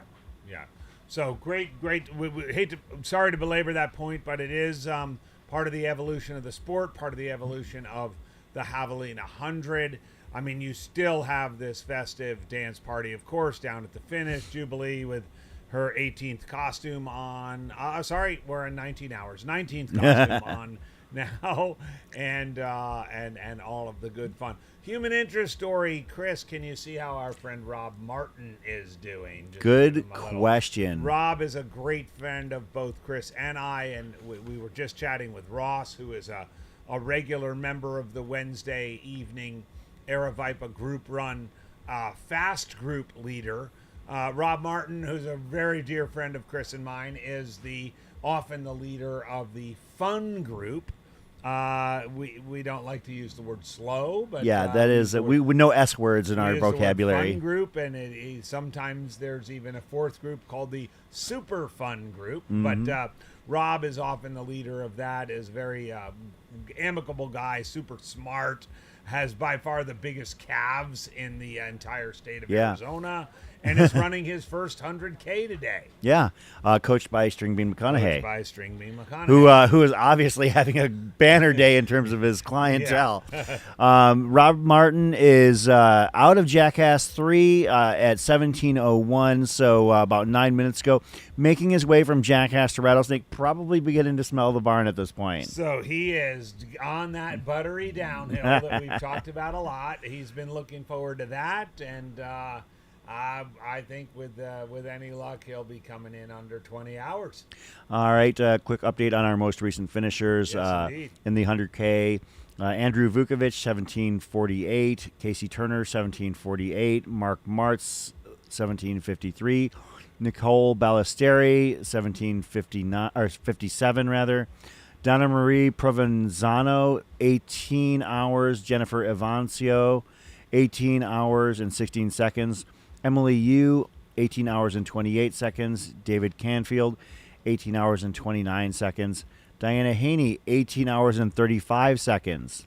A big gap here. Joyce Lee, 18:01:45. Oh, my goodness. A whole 70 seconds. Jacob Wilkinson, 18:03:09. Donald SRP, 18:04:38. Laura Sohaski, 18:05:31. I just lost my spot. There we go. Where did we go? There we go. 18:05:31. Alessandra Hurt. Actually, you know what? I'm going to hold off on that one because I think that it looks like there might be a misreading there.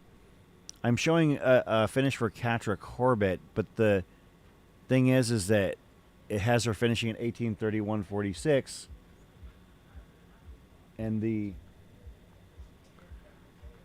and she would actually be at 18:11 for her race time, so that's not possible. No, I don't think so. We'll get clarification on that. I'll take a quick look at our 100 milers. Kyle Donahue, 18:58:59, 35th place overall. The final person to break 19 hours here. Our female 9, our F9, Megan Guler, 19:07:21. We're going to round out our top 10 on the women's side here sometime fairly soon. Looks like it might be a little bit of a break, but we have 1, 2, 3, 4, 5, 7, 8. Oh, my goodness. We got about 15 runners that are actually through Rattlesnake 5. Oh, my goodness. So we're going to have a Fast and Furious. Flurry of finishers coming in. Yeah.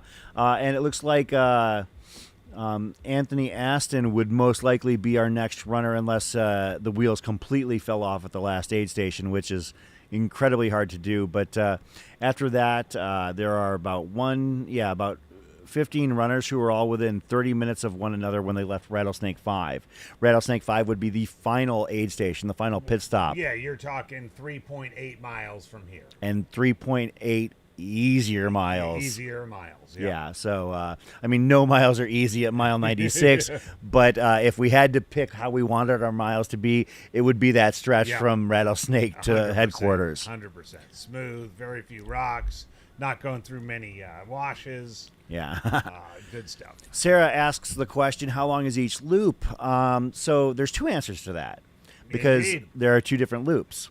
So the runners in the both the 100 mile and the 100K both have the same first loop, and that loop is about 22 miles, and it heads down a different spur for the final few miles, and then the laps 2 and 3 for the 100Ks and 2 through 5 for the 100 milers are all 19 and a half apiece. Yeah. So you get your 100 out of that. The first loop just has 3 extra miles, and then the subsequent 4 loops for the 100 and the subsequent 2 loops for the 100K are all about 19 and a half. So each time through Jackass, as we're seeing right now, is about halfway. One of the runners, actually, I want to take a quick peek about is somebody who we are very familiar with her talent, and that's Susan Donnelly. I was wondering about Susan going for her 145th 100-mile finish and 17th Javelina 16th. finish. 16th Javelina finish. It's still got to learn to drive. So Susan is through Coyote 4, so about 65 miles in, and that was at the 18:26:38 mark. So she's in good shape to finish, that's for sure. And Susan will be the first to tell you that she's not looking to finish any particular time other than under 30 hours, because frankly, she is coming off of her second 100 miler in 6 days. Yeah, she did no business in Kentucky, and you know, Susan is a very prolific racer. She has a couple of top 10 finishes to her credit here from a few years ago, but she also she's not the runner. She's 60 years old, and she readily admits that. So I will say, however, that I did see her after her second loop.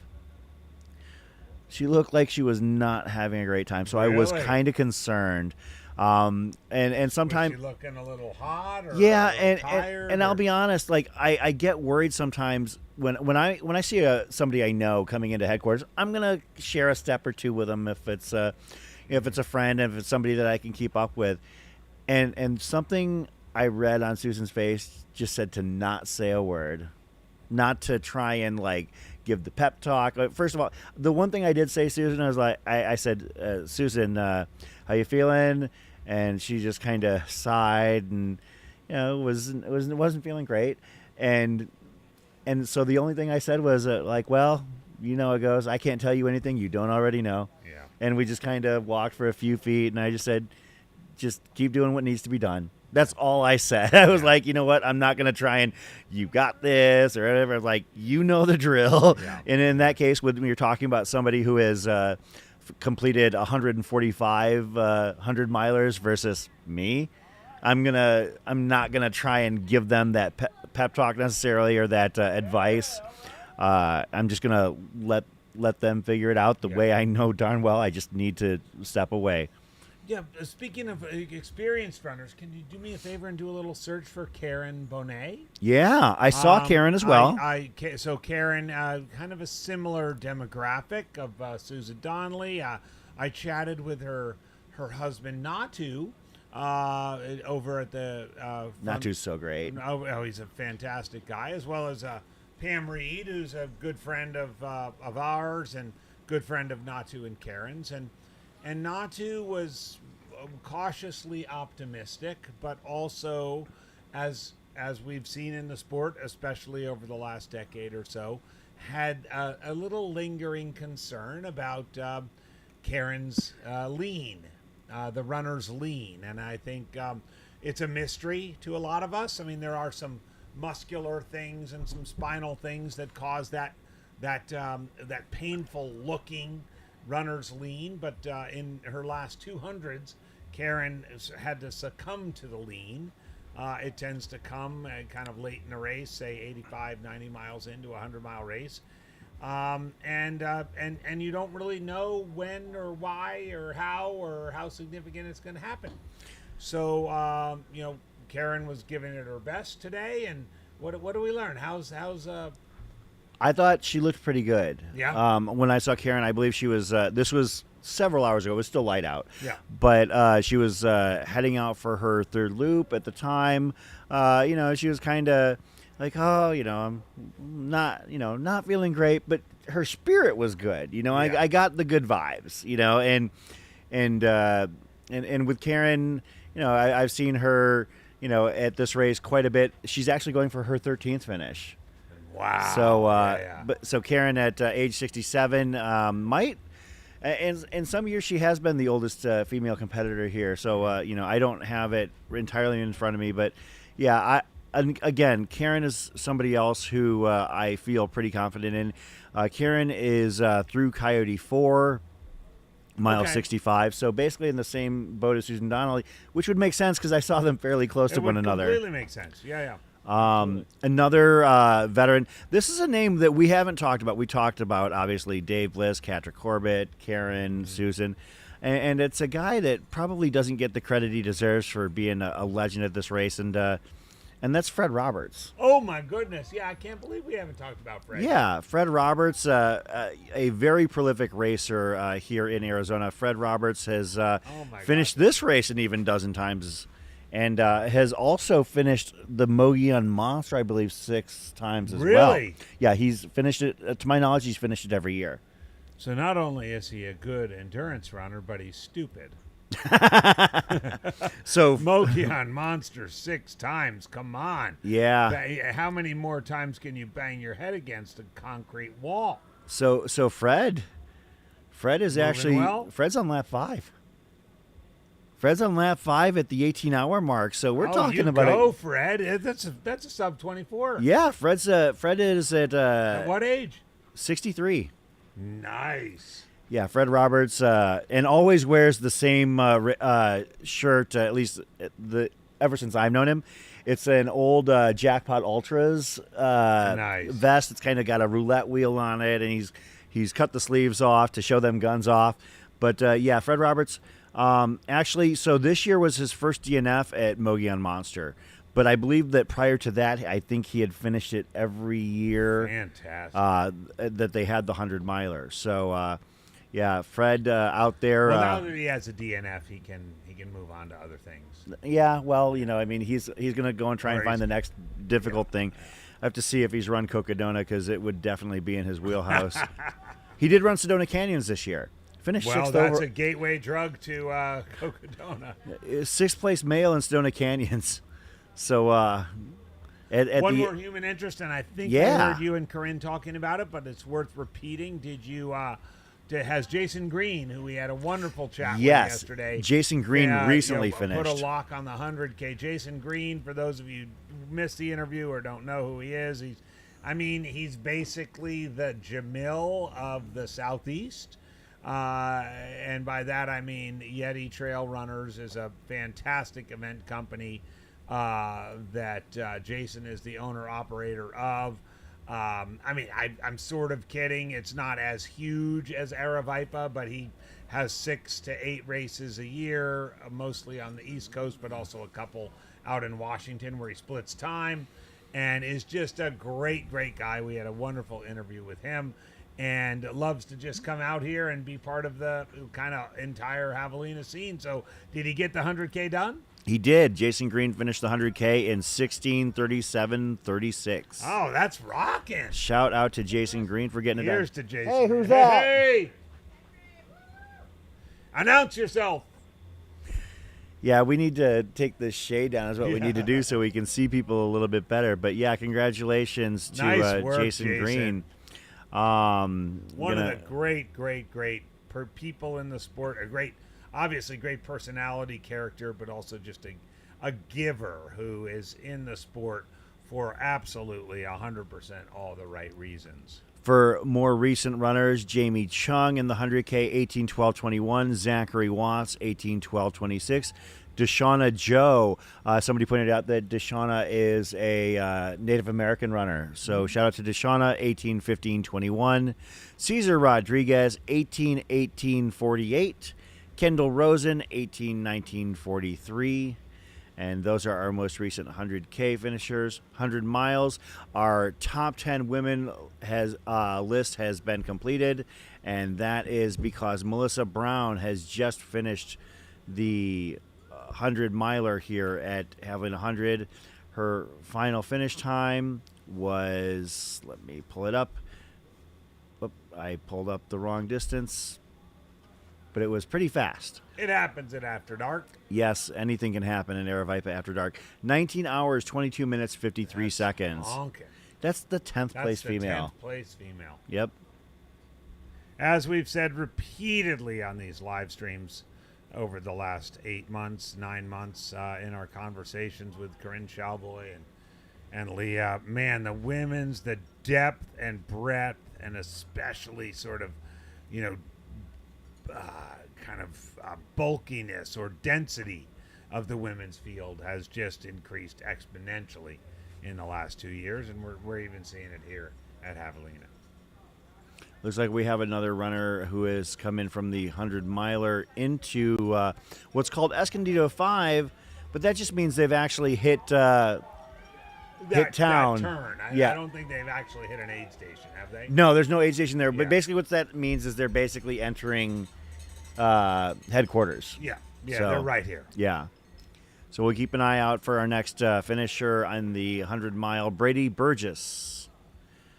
Looks like Brady is going to finish just under the 1930 mark. Fantastic. So yes, a lot of people are eager. If they're a front portion of the mid pack, or call it the back portion of the front pack, we'll often at a race like Havalina shoot for a sub 20. So we've got about a half an hour till we hit that sub 20. We're a little bit more, 35 minutes till we hit that sub 20 mark. Let's see.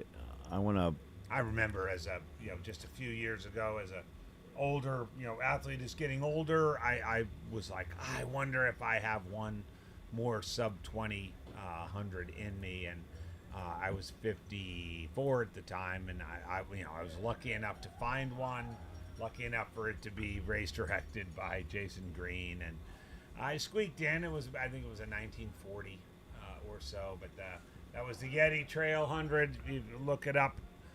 It's well worth your time, whether you're from Virginia, the East Coast, or not.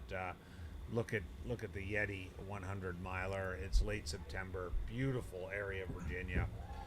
Well worth giving it a shot. Western States qualifier and all that. Another runner that I wanted to spotlight as well, Clifford Matthews, 60 years young, out of Albuquerque, New Mexico.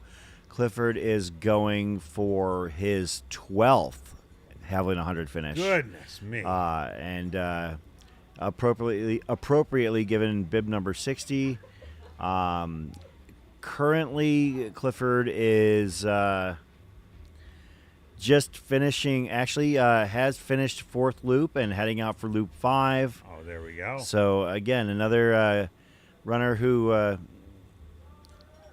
don't know. Okay, at this point, probably not going to beat the sunrise, but not going to be out in the sun too long. Not going to be too much of that hot second day. Yeah, so Clifford Matthews, we're rooting for you to get done with this 5th loop and add to your already impressive number of buckles here at Havalina 100.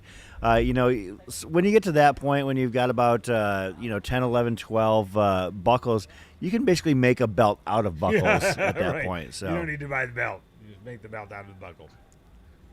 Here we are back at Jackass Junction. Yeah, Lisa, there's only one runner tracking, and we have it pinned at the top of the page there. Please don't take it as gospel. It's kind of, it ebbs and flows. There are times it's super up to date and ready to go, and other times it's a little bit glitchy and maybe even incorrect. It's what happens when you try and conduct a race out in the middle of nowhere in the desert. This is, again, Jackass Junction. That's the halfway point of the loop. And at this point, you can tell it looks like the bar is closed for business on the right-hand side. I don't know if that's because it is after hours and they just basically shut it down, or if Jackass Night runs random out of booze. They but might have run out. Either way, you're getting a good view of the all-you-can-eat buffet at Jackass Junction. Oh yeah, well, and all of the aid stations here at Havalina 100 have some of the best spreads that you'll find anywhere. Of course, Aravaipa prides itself on putting together the most extravagant, impressive food options. I mean, every aid station at Cocodona, those captains are tasked with trying to come up with some sort of unique meal item. I mean, I know that one year they had shrimp and grits at an aid station there. Yeah. That's not something you see in an aid station for a 200 miler. No, and typically. duly noted, they will always have a vegan option. They will always have a vegetarian option. They will always have an option of just carbs, savory. They'll have an option of sugary stuff. Yeah.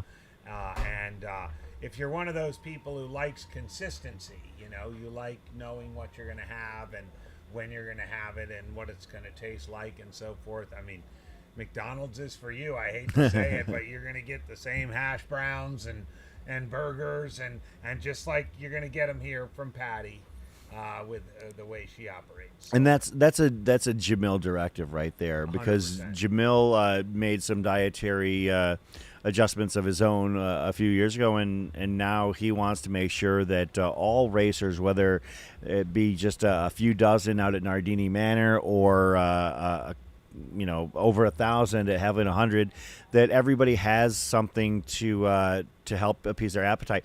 I actually was standing in the aid station when I was grabbing us a little bite to eat, and Patty Curry was there, and as she was helping out, they have like a pasta set up, and not only did they have a pasta set up, but they also had some gluten-free pasta because the runners said that they had a gluten allergy. Hey, who's that?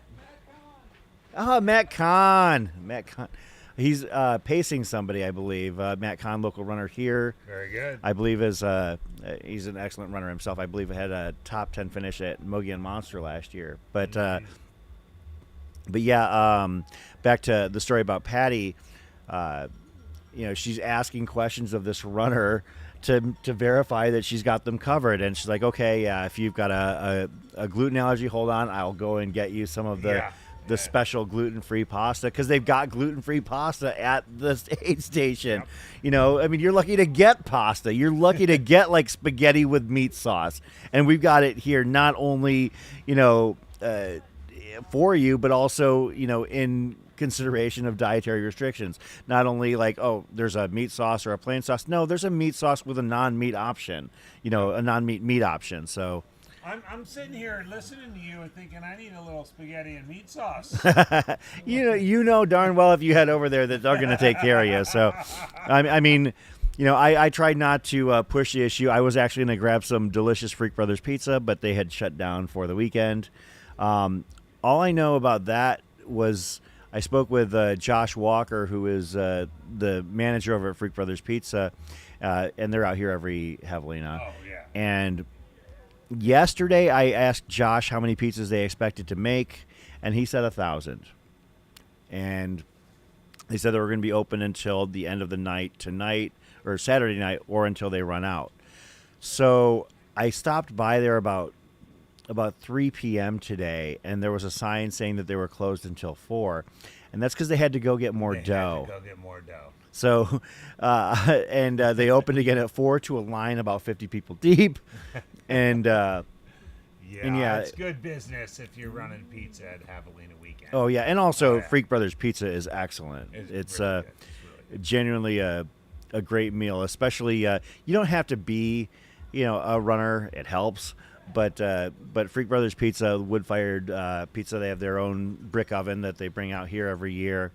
Absolutely love the stuff. So shout out Freak Brothers, Josh and Nathan and your crew over there, keeping me fed. I mean, I hit it twice this weekend. So did you really? Oh yeah, yesterday and today. Actually, strike that Friday and Saturday, because now we're into Sunday. We're into Sunday. That is a shot of Jackass Junction. We're alternating Jackass Junction and Havalina headquarters, the finish line. Gonna see if we can verify our most recent finishers. It looks like Kendall Rosen, 18-19-43. This is the 100K. Kendall Rosen, 18-19-43. Donald Wharton, 18-24-54. Kate Easby, 18-25-36. Jasmine Sevilla, 18-26-10. Alessandra Hurt, 18-27-11. Jim Reed, 18-30-46. And Katra Corbett, 18-31-46. So Katra's in the book. Yep, that number makes sense. On the 100-mile side, this Brady Burgess, 19-26-47. And Sunduk Kim, 1932-11. Sunduk Kim was one of the, names to watch entering this race, and fulfills that. On a list of 20 to start the race, she finished 12th or 11th. So yeah, congratulations to those runners. We now have 39 runners spoken for in the 100-mile, and so we're on 39 finishers. Is that right? 39 finishers and there are 652. And we're at the 19 and a half mark, 19 flat, or 19, just over 19 flat if you were a 6:30 starter. To put that in perspective, we started 900. Yeah. And so of course, the percentage of. Hey, who's that? Oh, Matt Kahn? Yeah. Oh, hey, that's Henry Ward. Hey, Henry. How you doing? We've been talking about you all day. Oh, most of it. Most of it, yeah. How you feeling? What lap are you on?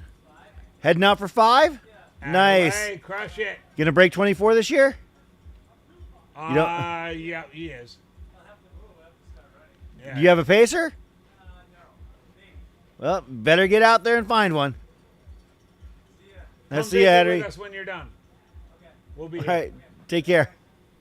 Henry Ward, a great runner. As anybody who's ever watched me here doing a live stream that he's running. Oh yeah, that's my neighbor. Yeah. He likes to run by my house and take photos of the yard just to remind me that he knows where I live. How crappy your yard is? Oh, it's terrible. It's terrible. Gonna go over. We all have our priorities. But before we were interrupted by our friend Henry, one of the things that you started to talk about was the fact that we have 30-something 100-mile finishers with still 900 hundreds to go. Yeah, 100. And say that. Yeah, it just speaks to how difficult this race can be, despite the fact that the course itself is not what you would consider to be a traditionally difficult 100-mile course. I mean, we spent a fair bit of time, and this is why a lot of people tune into the live stream. We spent a fair bit of time today, chronicling the Golden Ticket race, the race for the elite runners to get their spots in Western states, and and it was a good race. It was a fun race. There was some competition out there. There was some carnage. There was heat. There was everything else. But the vast majority of the people who are registered for this race, the vast majority of the people who are in these tents, maybe getting a little bit of a nap or cooking a little bit of food, or the vast majority are still out there. They're going to be toiling through the night into tomorrow. And like we've said all weekend, 900 stories out there. Yep. Taking a quick peek at the DNF list. We'll go through some of those names and some pretty significant ones. Joe McConaughey did have to call it a day, but Joe did stick around to see his athletes finish. Yeah, basically sat behind and took a lap off while they came around and lapped him, and then he ran in with them. So, or at least with Blake Slatengren. So, one of my personal friends, Kelly Garcia, came down from Colorado, from Parker, Colorado. Unfortunately, had to call it a day after a couple laps here. I'm not surprised. When I saw her, she looked pretty rough. Heading down the list a little bit further.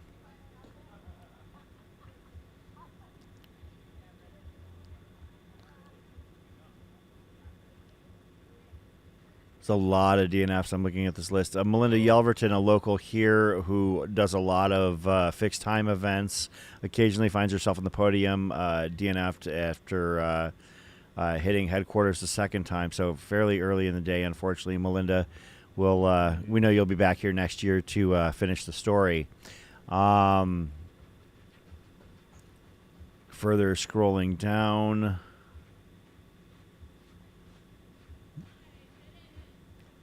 Angela Feldman, finisher of Western States this year. Angela, Two-time Western States finisher. Been around the sport a while. I did see her and her husband as she was leaving. Yeah, she did drop at Rattlesnake Ranch the third time around. That's really unfortunate because I thought that she looked really strong out there earlier. Starting her second loop. Yeah.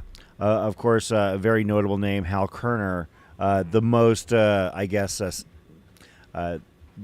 the runner with the most stout resume, with the most impressive resume here, Hal Kerner.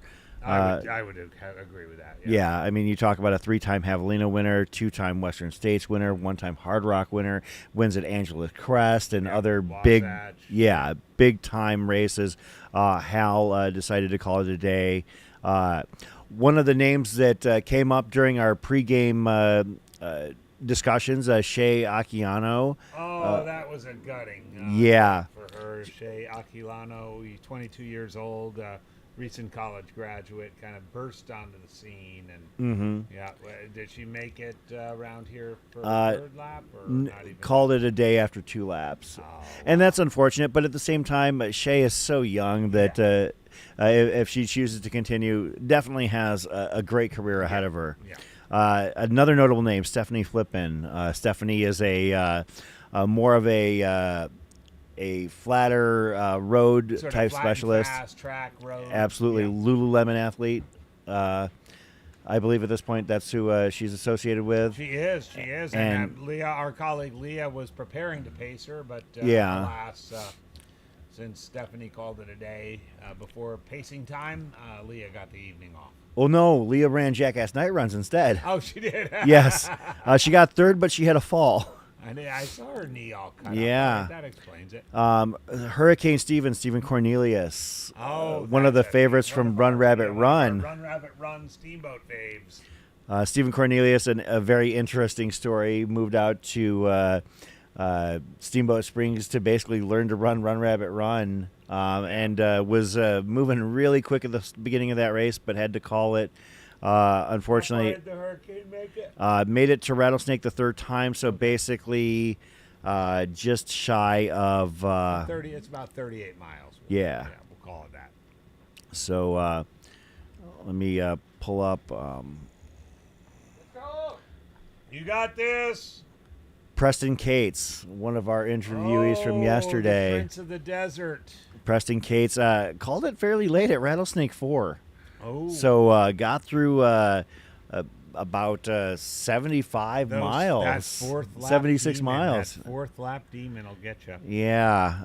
Ryan Miller, another very prominent name. Matt Daniels. Matt Daniels was moving early, but sometimes the carnage just has its way. I was feeling for Matt earlier in the day, but then I went and visited him in his tent, and it turns out that he and his whole family are Texas Rangers fans. So that I immediately didn't feel sorry for him at all, and I suggested he just get in the car and go home, which is of course what he did. So. Brett Hornig. That was a surprise, by the way. Yeah. Was that 3 loops? Yeah, Brett made it through 3 loops. All right. And but when he came in from loop 3, I actually happened to see him, and I asked him how he was doing, and I could tell before he had said a second word that he probably wasn't going to go back out there. And it's because when you're at that level and you're chasing that golden ticket, your perception and your goals just adjust. Like, he knew he could go out there and run this race to a finish and just get it finished. But when you're talking about chasing a golden ticket or performing at a high level, and this is something that has changed my perception over the years. I used to think, well, why would people run or drop the race? Even if you're a high level athlete, you kind of realize that they're playing the game for completely different reasons than you are as a mid or back of the packer. It's like, they're here with the express purpose of furthering their running career, on a, potentially professional level, whereas I'm like, I'm running a 100-miler and I want to get it done. Yeah. So you're going to fight a little bit further to get it done, whereas some of them might make the decision to fight another day. Yeah. Like I wonder what became of our good friend Finn Melanson, who was going to pace Brett. Did he find another pacing gig? Did he wander around asking people questions? What has he done all day without having a pacing gig? I have seen him go out and I think that he and one of the content creators he was with were going out to run a little bit either on the course or maybe some of the nearby trails. And do what they do. Yeah, Right, that's good. maybe Finn was asking people some questions about exogenic ketones Sure. out on the Just course, randomly out in the middle of the desert. that sounds like something While he would they're do. overheated. Yeah. All right, well, that's good. You know what I'm going to do, Chris? I'm going to wander over and say hi to Patty and see if I can get a little bit of that pasta with meat sauce, and I'll be right back. All right, AJW going to take a quick fiver here, A little quick food break, and I'll bring something for you. cool. I appreciate it.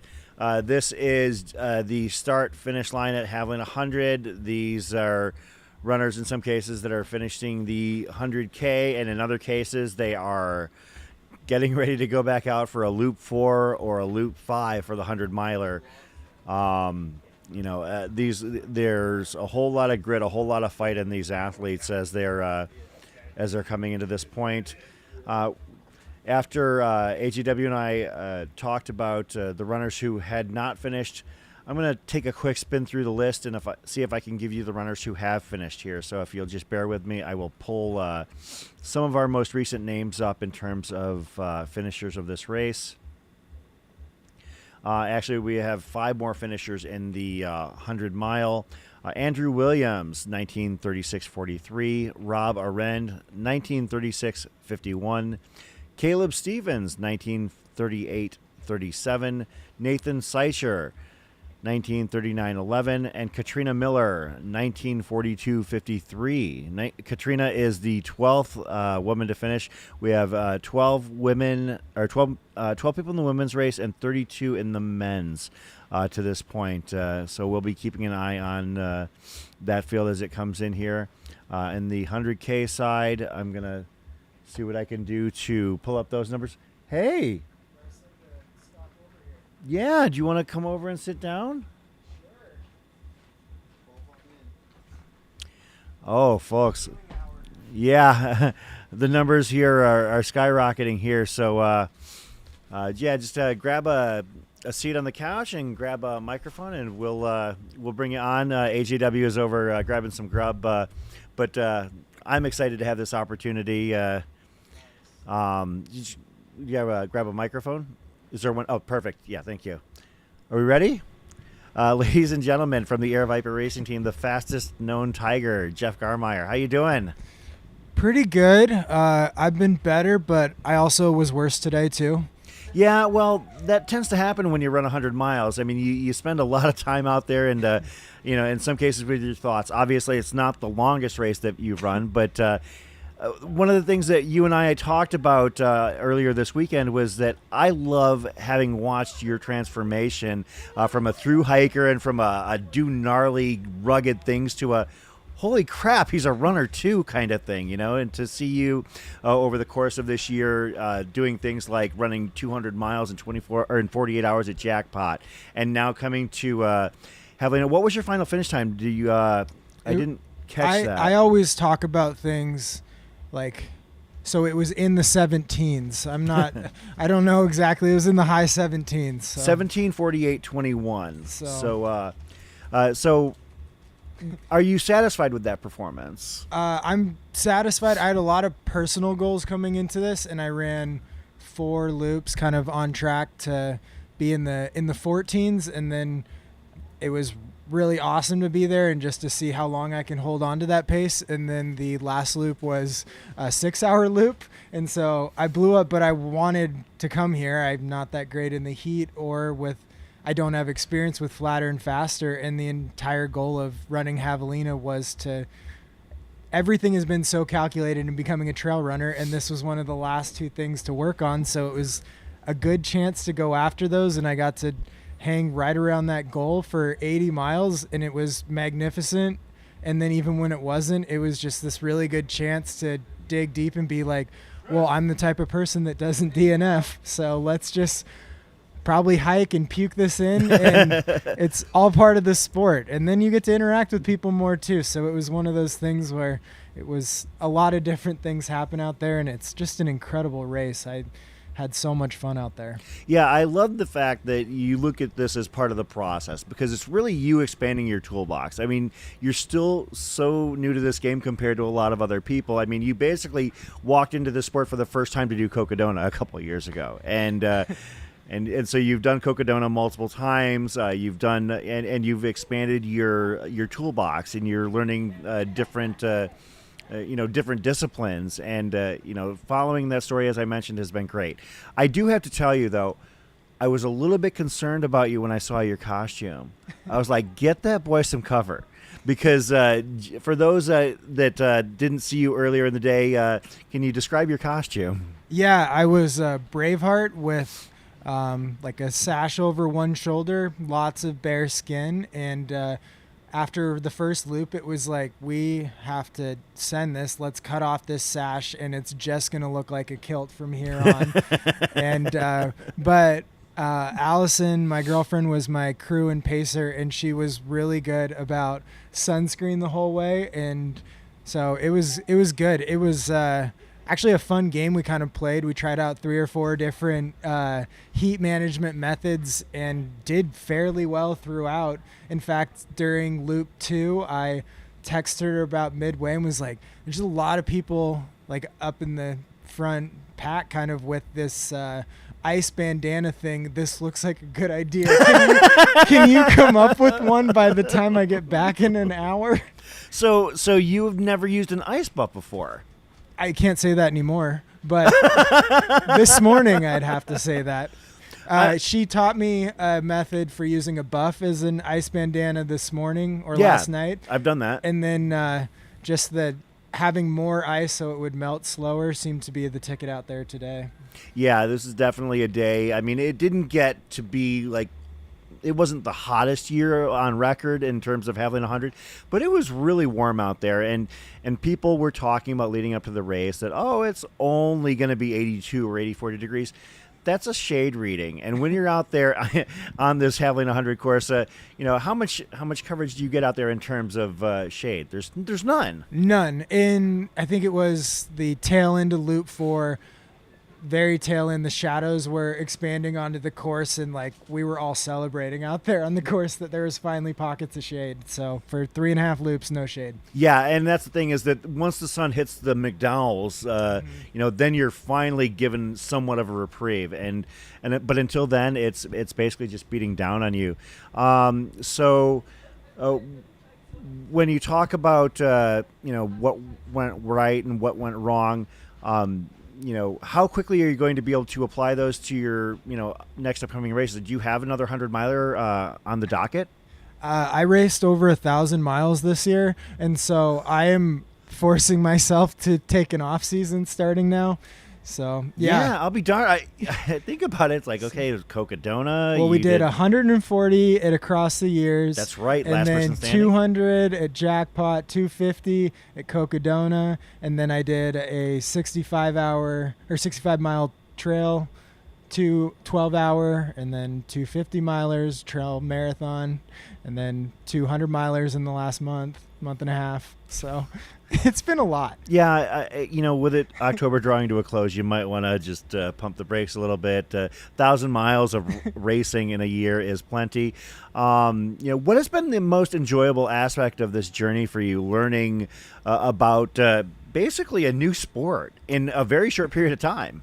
Yeah, I love learning about the history. I'm kind of figuring, like, even learning the history of like Crown King Scramble, how it used to be the go-to thing down here. I think that is so fun, and to just know what were iconic races and what are the ones now, some of the people in the sport that are still around, because I think it's so neat to see and stand on the shoulders of the giants that kind of built this whole thing up into what it's become. I also really have enjoyed this whole aspect of experimenting on myself. In July, I ran 250 milers 1 week apart, and I did it just so I could try out some recovery techniques to see if they would work, and they worked really good. And it was just a fun thing to be like, well, I want to figure out some recovery. Let's do something stupid to figure out what works in a 6-day window. You seem like a very trial and error kind of guy, but have there been runners that you've been able to approach and kind of pick their brain over the course of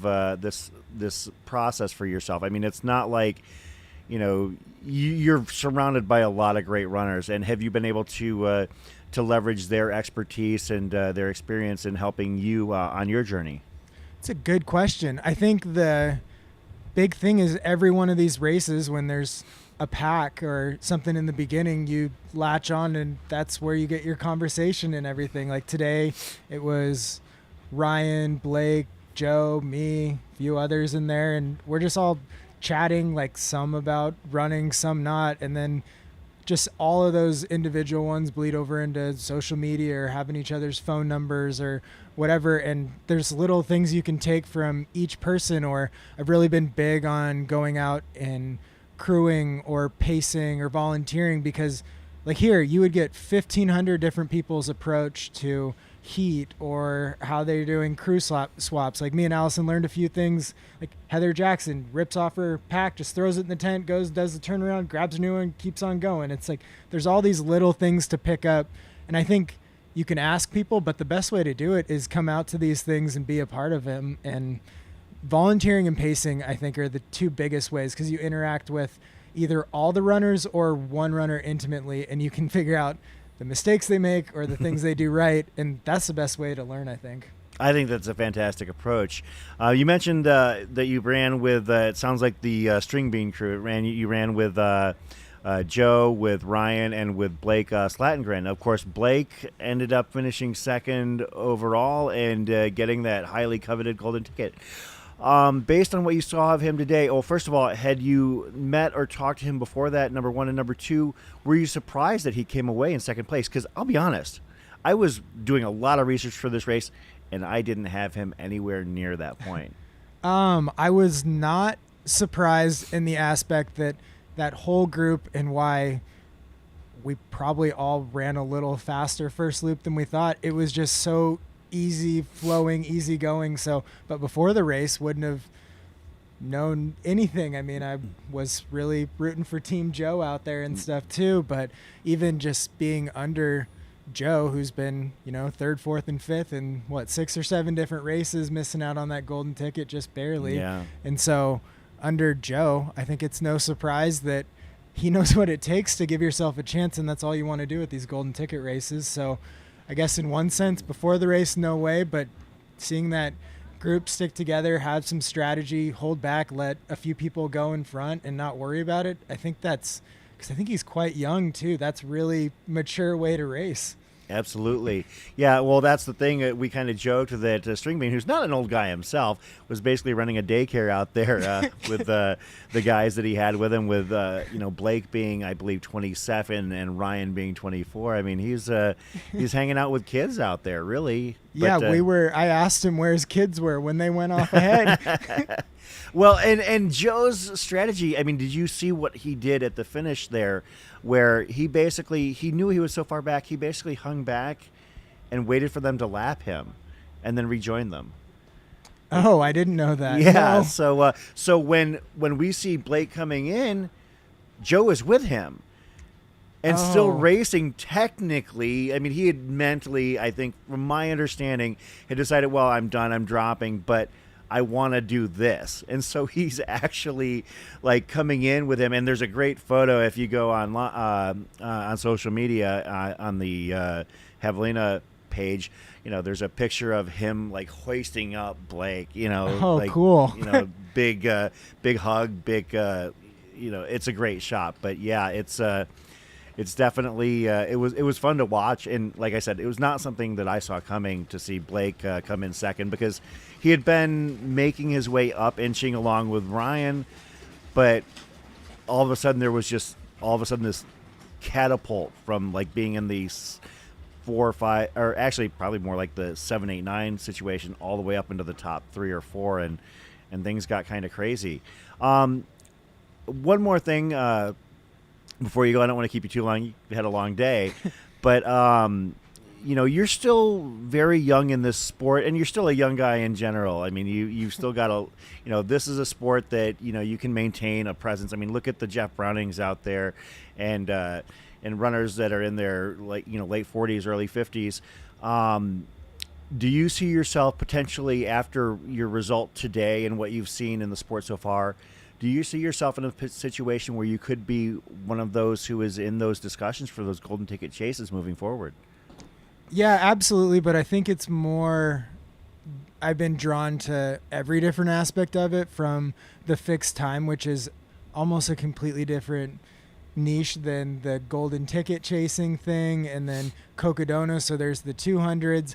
I really just like doing it all. And this year I literally raced all of them. And that was the goal for this year. It's like a lot of these guys have run in college and have a lot of competitive experience racing. It's like, I need to pack that in and further the development. So I signed up and got all that racing in, but I think I'll continue to do FKTs. Just, I got a lot of confidence today in getting a quite good, for me, especially 80-mile time. I guess even 50-mile time, 100K time, like all those were probably possible before, but I'd never felt like I felt too much pressure to like go after them and didn't want to blow up in DNF. So this was the perfect situation to come down here, work on the heat, and just go out pretty hard and just see how long I can hold on, because worst case is not that big a thing. Your crew's not running around or anything. They're just right back here.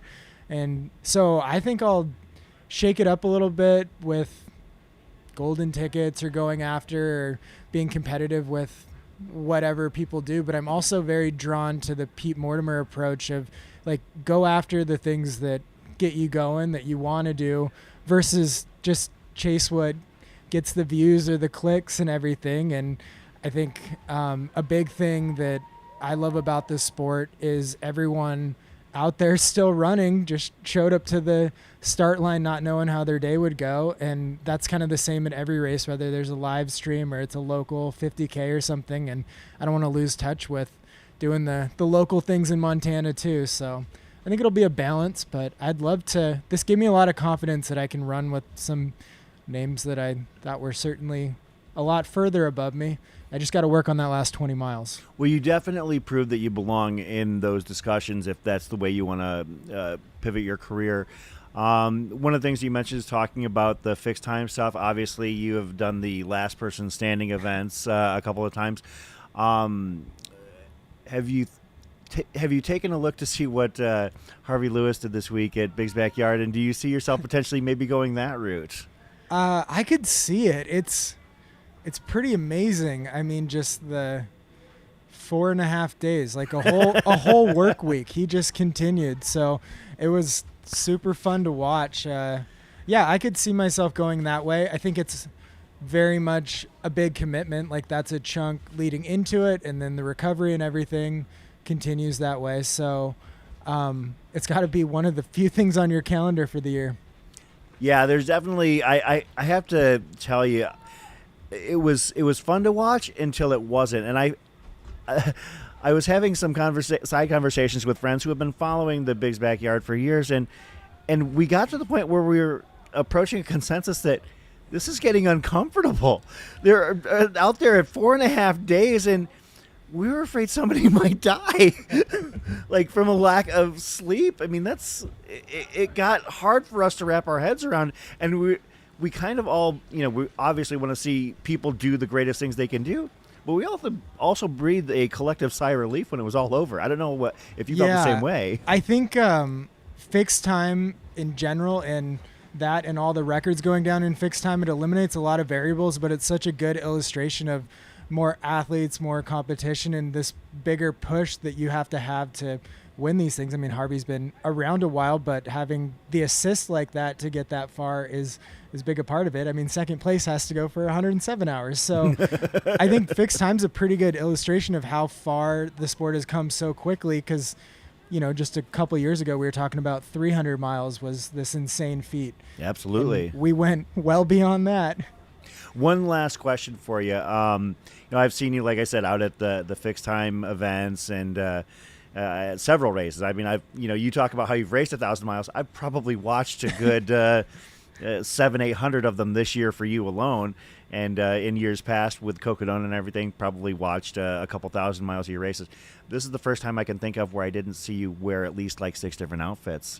What was it like to actually stay in the same clothing for most of the day? That doesn't seem like to be your normal thing. It was good. I mean, yeah, the goal of this is every goal is to have fun. Wearing a costume helps remind me of that. And then beyond that, it was like there's some personal things I would like to do, which is push the limits a little bit in this really inviting way to do that, and accomplished all of them. And yeah, the last thing I would love to say is that I think this was such an awesome race, and there's so many good local races out there, and I think we should all really think about supporting the local races out there, especially what's going on lately. And let's really look into Gary Robbins' race coming up, because I think we have a voice and we can really show it. So let's do our part there. Yeah, that race is definitely going to have a wait list that goes a mile long. But Jeff, congratulations on your first quote flat fast 100-miler, and we look forward to seeing what you do here as your career moves forward. Thanks for joining us. Yeah, do you think I should do Black Canyon then and win it?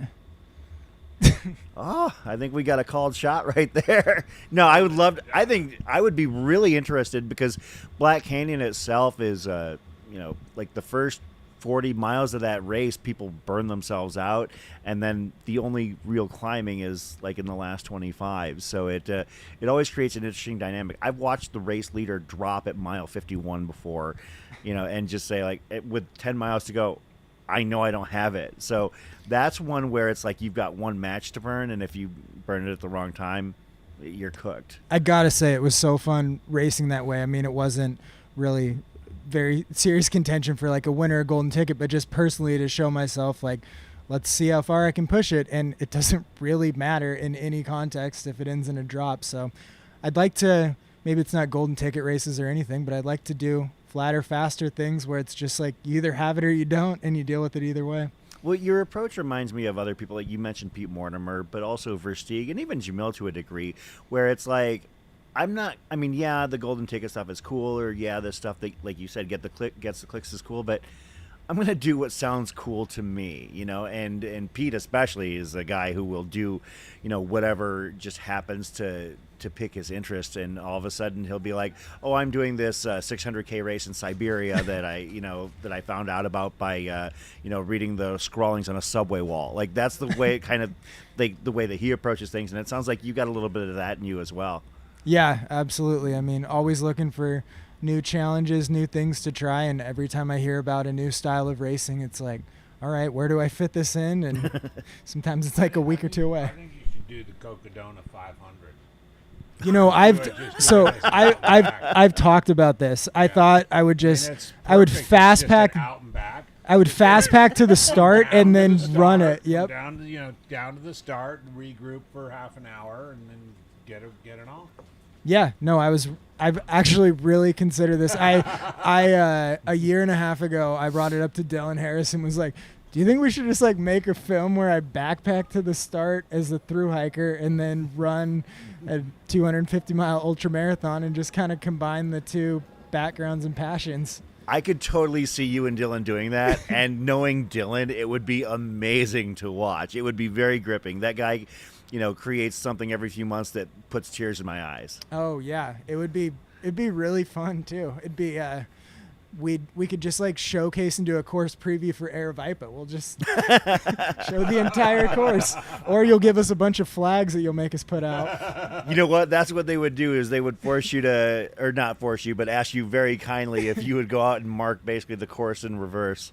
Yeah, I mean, Well, you've been out on it enough. I mean, you've already done 750 miles And on the if course. you do that, we'll give you 10% off your entry fee. wow, that's a steal. That'll save you $170. I mean, if I'm through hiking down, it only takes 10% off to get a through hiker to do anything.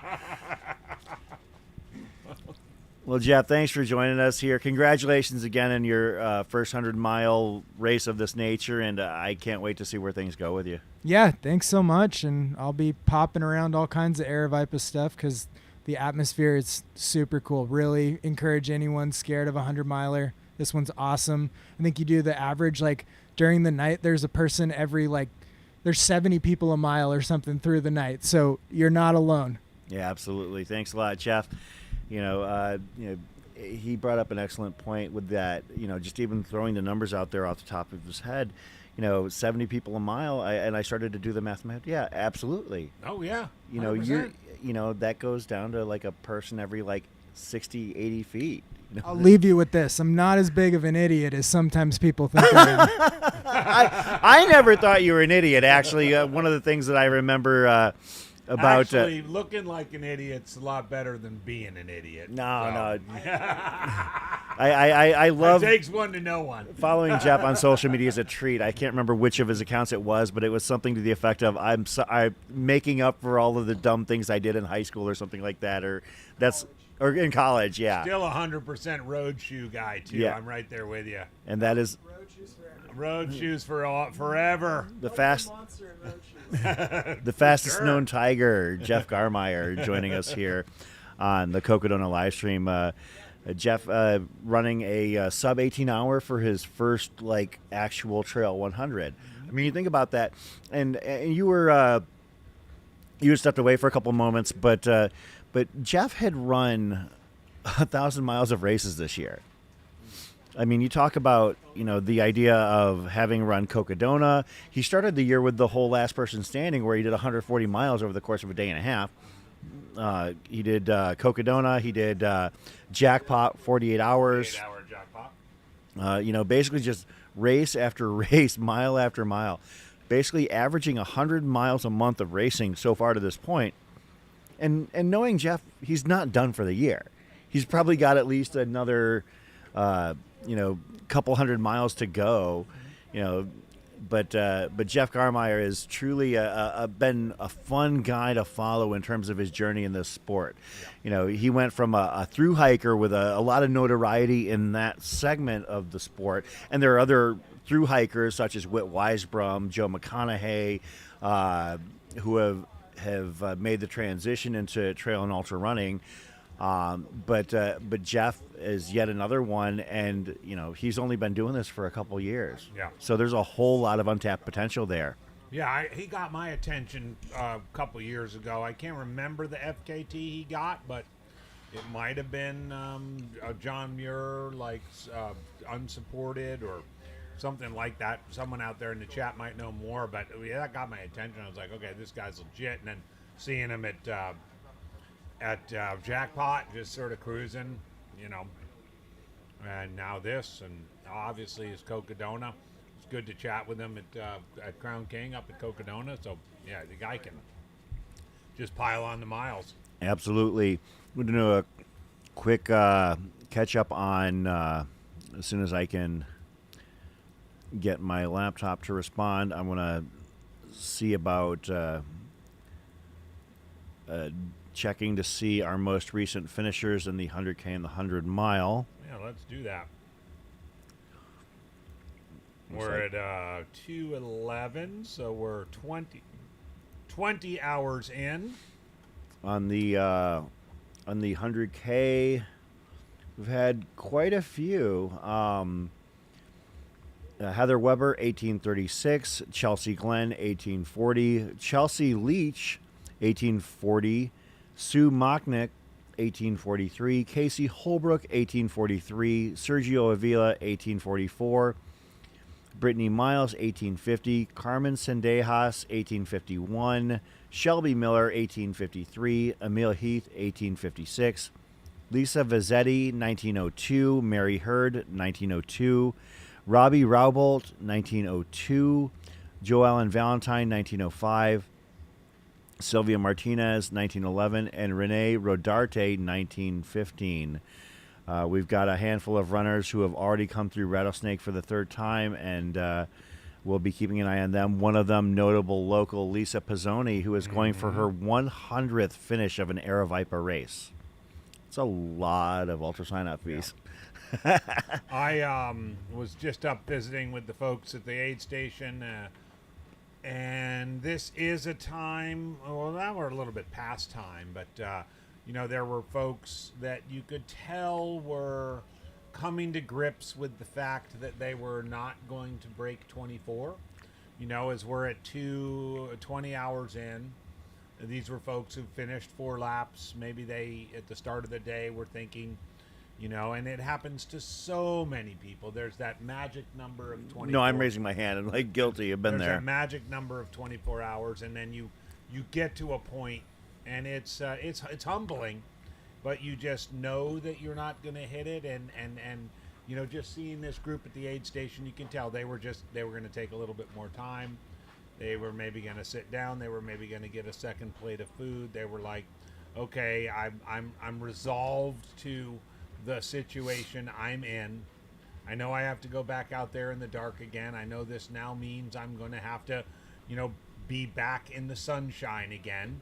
If they get out there now and they do a 5.5 hour loop, it's not going to be super hot sunshine, but it does mean, that for whatever reason that 24-hour dream was there, it's dashed for today, and tomorrow's another day. But it's kind of a cool thing to see. I see it every year at Western States because I announce I announce a couple of hours after the 24-hour time clock goes off. That's a good time for Tropical John to take a break and take a nap, and there's something very real about that connection, the mind-body connection, when you realize whatever your A goal might have been, and so many people go into that race with the silver buckle goal, and when it goes away, it doesn't mean everything's lost, but you kind of regroup and you reboot. So it was kind of interesting to see people getting another plate of food, putting a sweatshirt on, maybe sitting a few minutes longer, chatting with their pacers and crews before heading out on that 5th loop. And not 25.5 hours is nothing to shake a stick at here at Havalina 100. It's a very, very good 100-mile finish. I agree. Most recent, speaking of finishers, most recent finishes in our 100-mile, Lisa Cabot, 1945-54, Anne-Marie Bourgeois, 1946, Grant Egbert, 1950-22, Melissa Ostaszewski, 1951-43. Sub 20. We had a nice chat with Melissa yesterday. Yeah, had a great time talking with her. Yeah. Megan Drake, 1955-30. Dylan Leppert, 1959-42. Willow Dolda, 20:01:29. Taylor Edwards, 20:07:19. I believe that Willow is the top finisher to this point in the non-binary category. All right. And I believe that they won that category last year as well. So that's 20:01:29. We're going to keep an eye out, obviously, for our next few finishers. Some notable names that we're expecting to see in. Selena Langner is somebody who we might see here fairly soon. Looking a little bit further down, keeping an eye out.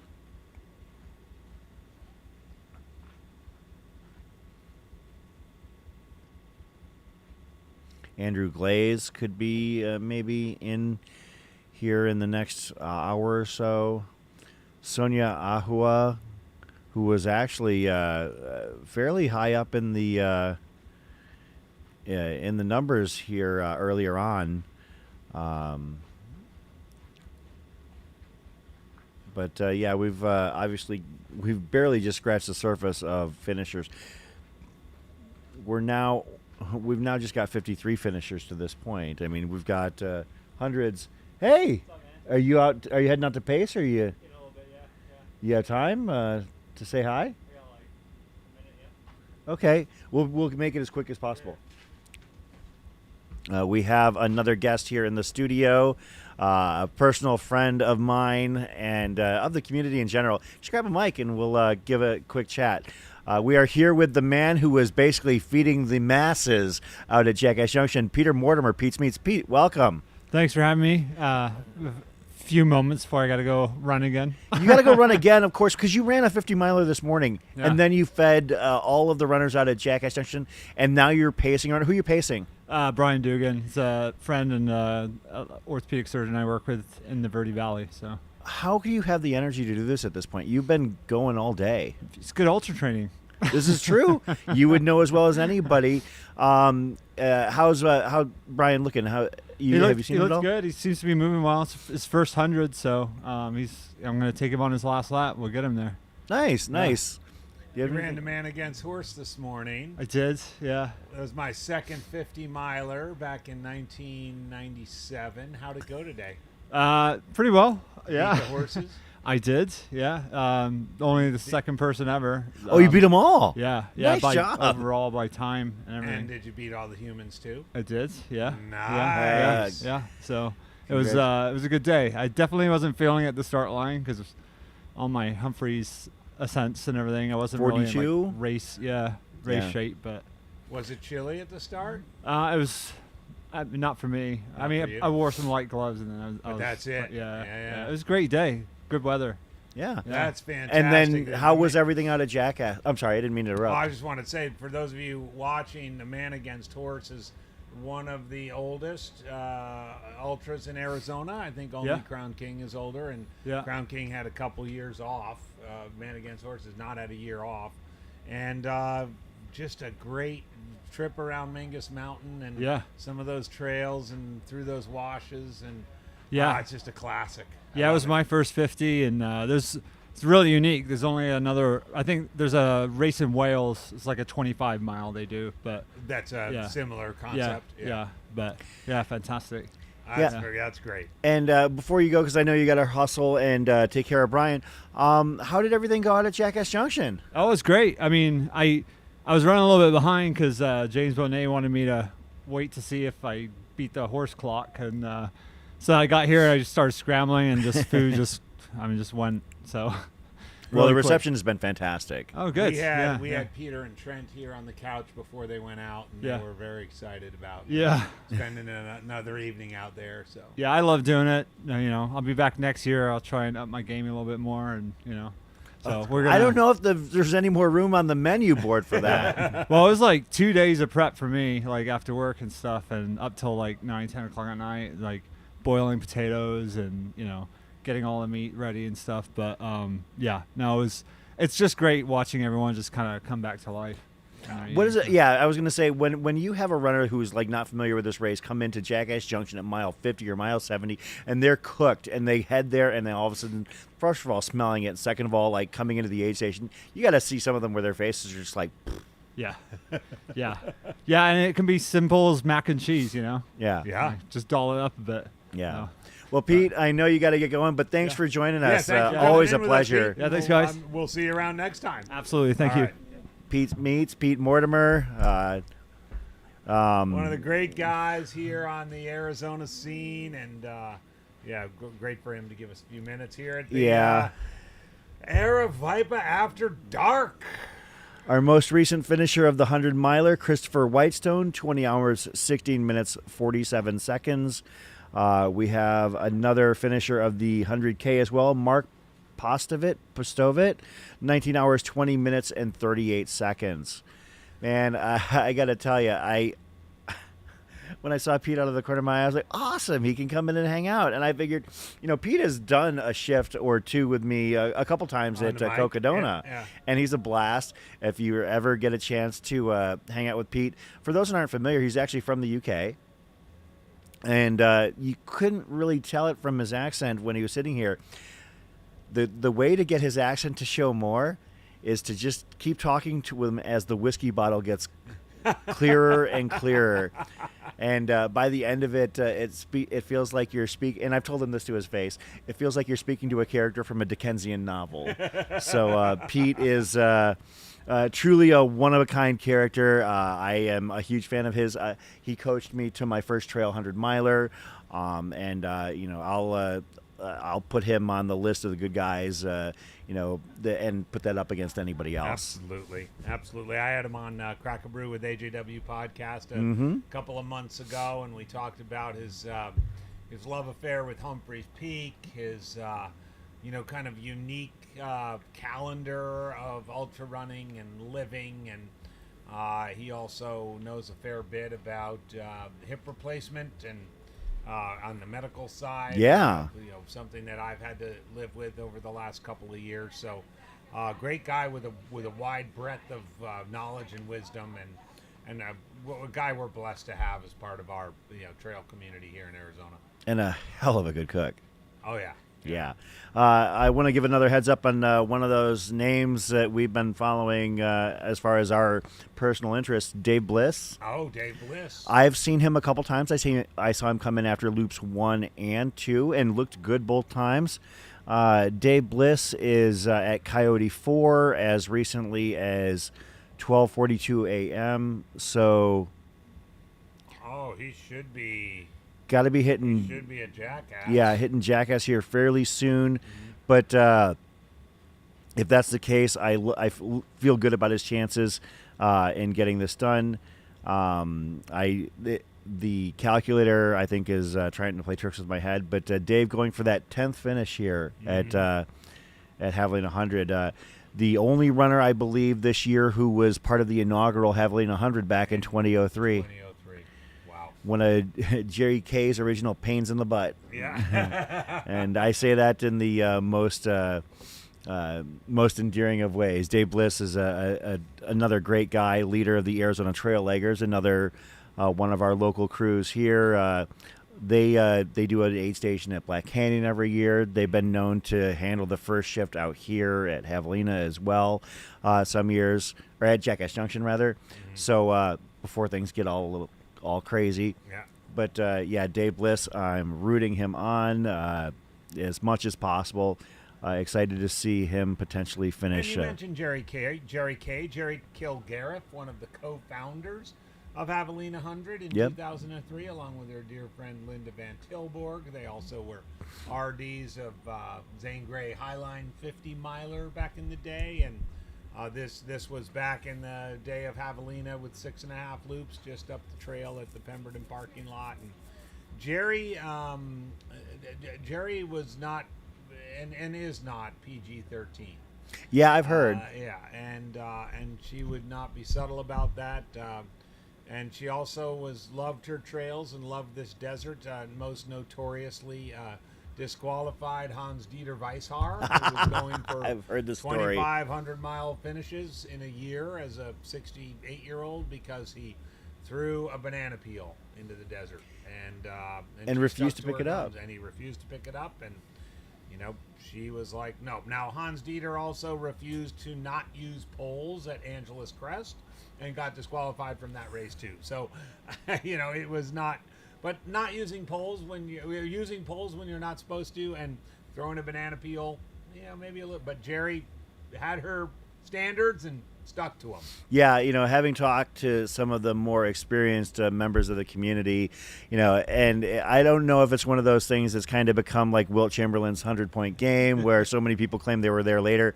But I've spoken now to you, to Susan Donnelly, to David Bliss, to Katra Corbett. I believe maybe J-Lou as well. I believe that I've heard from darn near everybody who was around the scene at that time that they saw this all go down. Oh, everybody believes they saw it because Jerry told us all we saw it. Yeah, Jerry K. I actually met her. Jerry K., as you mentioned, the co-founder of the Havalina 100. Meeting her actually at the headquarters of Arabipa Running when she had come to visit for the first time. She had really, I don't think, an appreciation for how much her creation meant to Jamil and to the community. I mean, I was right there when she walked into the building for the first time at Aravaipa HQ, and she's like, wow. Yeah. You know, and then we went upstairs and we recorded a short little interview, and the conversations were just, you know, they were just so free flowing. She's definitely a great storyteller, and it's been so cool to see her reconnect with the community and reconnect with this race, because frankly, this community would be worse off if she weren't a part of it. It was so touching last year here at the start where Jamil and Jubilee invited Jerry Kay to come back. It was part of the 20th anniversary celebration of Havalina. Brought her up on the stage there where Jubilee holds court for most of the 48 hours that we're here, and just gave Jerry a chance to say a few words and also count down to the start, and just watching Jamil's face. You know, Jamil was a little kid, you know, long before the long hair and the baggy shorts. Was a little kid running Jerry's races, and it was pretty cool to see. So it was maybe a little bit of a changing of the guard. I mean, Jerry left the sport, at least being an active person in the sport, for, you know, all kinds of reasons. She made a big splash over about 4 or 5 years and then moved on to other things, but absolutely her legacy for Arizona running is secure and alive and well, and that was a touching moment last year. And every time, you know, an old timer comes in or someone has been around even not very long, and, you know, Jerry Kay's name comes up, and you get a little wistful smile. Whether you tell the banana peel story or some other thing where she maybe used a couple off-color remarks to put somebody in their place, but whatever it was, when you met Jerry, when you spent a little time with Jerry, you didn't forget it. Yeah, I could totally see that. And you talk about a character who we haven't seen in the scene in a long time. You mentioned another one, short-haired Jamil. we haven't seen short-haired Jamil since about before my time. I believe that 2009, 2010 was the last time we saw short-haired Jamil in the trail running community. You mentioned when Craig was in here that what we think might be the first video Jamil ever made, which was for the 2007 Javelina Jundred, just a sort of a grainy with one of those flip cameras from back in the day with sort of a music soundtrack and rudimentary captions on it. But Jamil, that was short hair Jamil. Yeah, if you're interested, you can definitely find it on YouTube, but I'll leave it to you to find out where. But that actually brings up something that it's Aravaipa After Dark. We can pretty much do whatever we want as long as we paid our respects to the runners here that are crossing the finish line. But there's a story, and it's a kind of a little-known thing, and I was sharing it to the best of my knowledge at our social on Thursday night at Bachelor Pad Barbecue.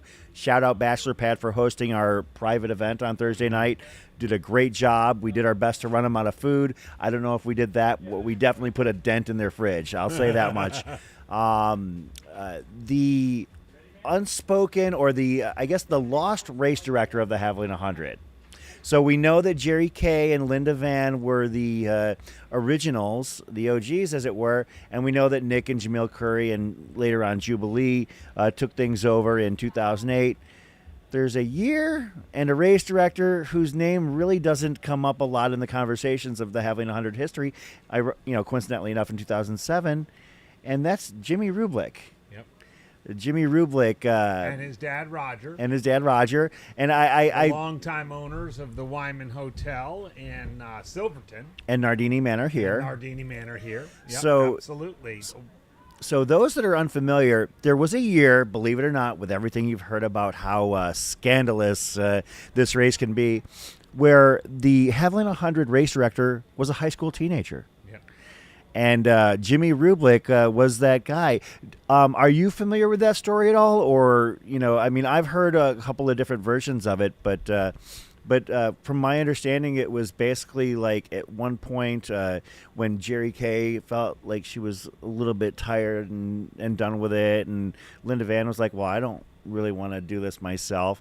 And it sounds like basically Jimmy raised his hand and said, I'll do it.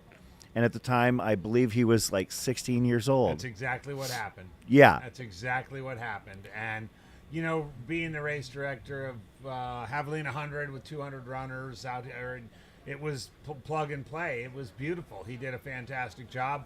You can bet Jerry and Linda were still here. Jimmy's dad, Roger, was still here. Probably had to sign off on anything business-wise because Jimmy was a minor. It was his race. And by the way, it was a fun and really competitive race that year, it kind of propelled, I think, and motivated Jamil to, sort of think of taking it over and maybe making it something a little bigger. But yeah, that was the lost year for sure. But we still had all of the same Jerry Kilgariff and Linda Van Tilburg awards. The silly ones, the fun ones, the weird trophies, the just Jerry being Jerry. Even though it was Jimmy's race at the time, and it was cool. It was very cool. Well, that brings up actually an interesting hypothetical, and obviously this is playing the what if game, but it sounds like things went very well. It was a very stout field. I've seen the results and the video itself. What if things did not go well? Is it possible that the Havalina 100 could have been like another one of those races that just kind of fell by the wayside? Oh, it definitely could have been. It definitely could have been. You could tell. I mean, I was deeply entrenched in the Arizona trail scene at the time, and you could tell the locals were like, well, we'll see how this goes. We love the Pemberton Trail. We love McDowell, but we'll just see how it goes. And little did we know that there's this short-haired 24-year-old that with big visions and big ideas, kind of waiting in the wings, and the rest is history. I don't think it'd be interesting to ask Jamil. I don't know if he envisioned this when he did that in 2007, but I think what he did know is this is a pristine desert environment. Mm-hmm. It is one of the crown jewels of the valley, if not the state, and it's a fantastic venue to bring a bunch of people together in the fall and have a party. Yeah, so if maybe one of these days we ask Jamil that question, if things had gone poorly in 2007 and you were still given the opportunity to take over the Havalina 100 for the 2008 year and what eventually became Moving Forward, would you have taken it?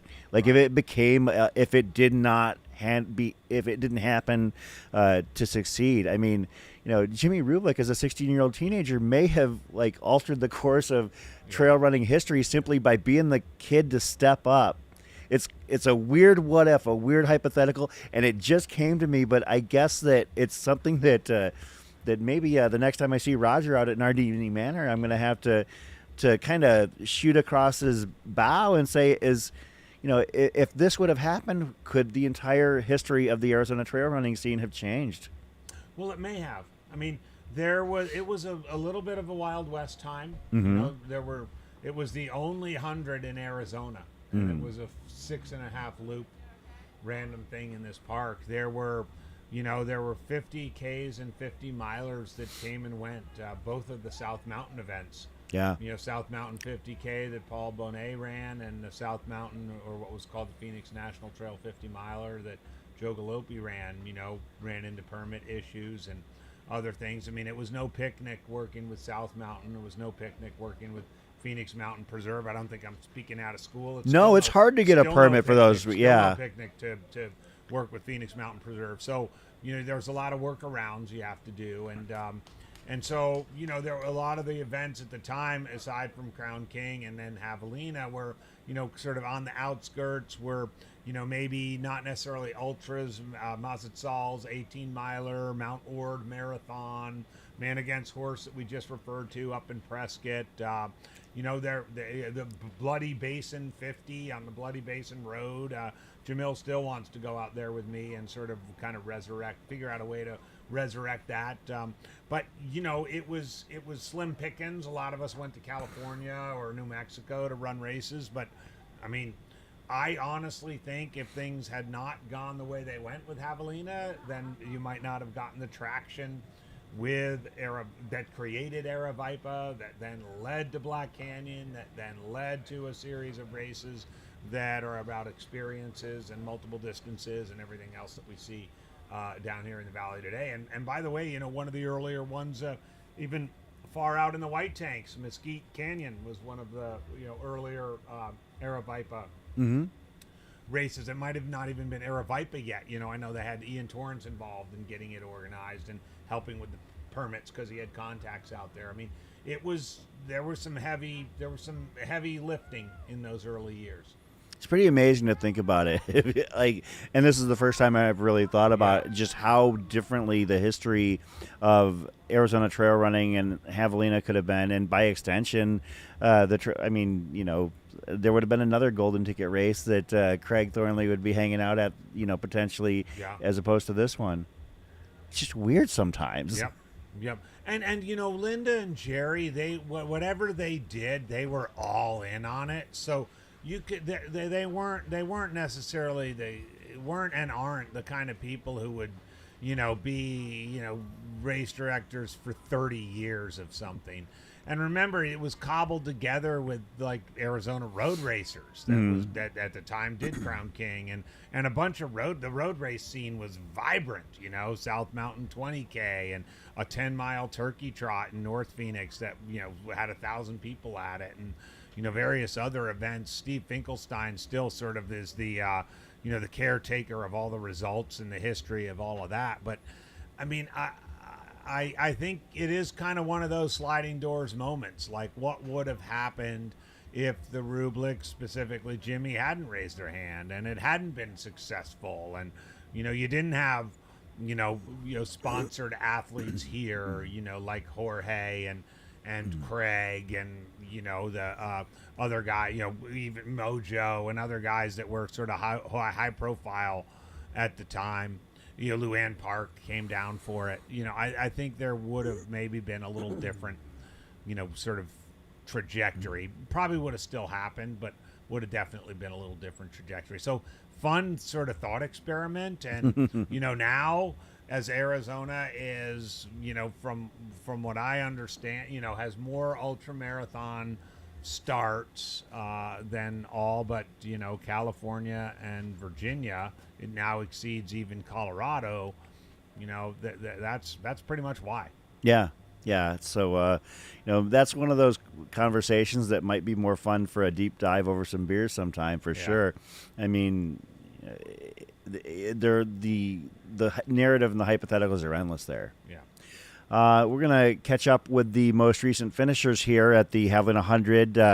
It is it's about 2:40 a.m. here locally. For those runners who started the 100-mile in Wave 1, they are 20 hours, 40 minutes, and 17 seconds in. For those who started with Wave 2, they are 20 hours, 10 minutes, and 23 seconds in.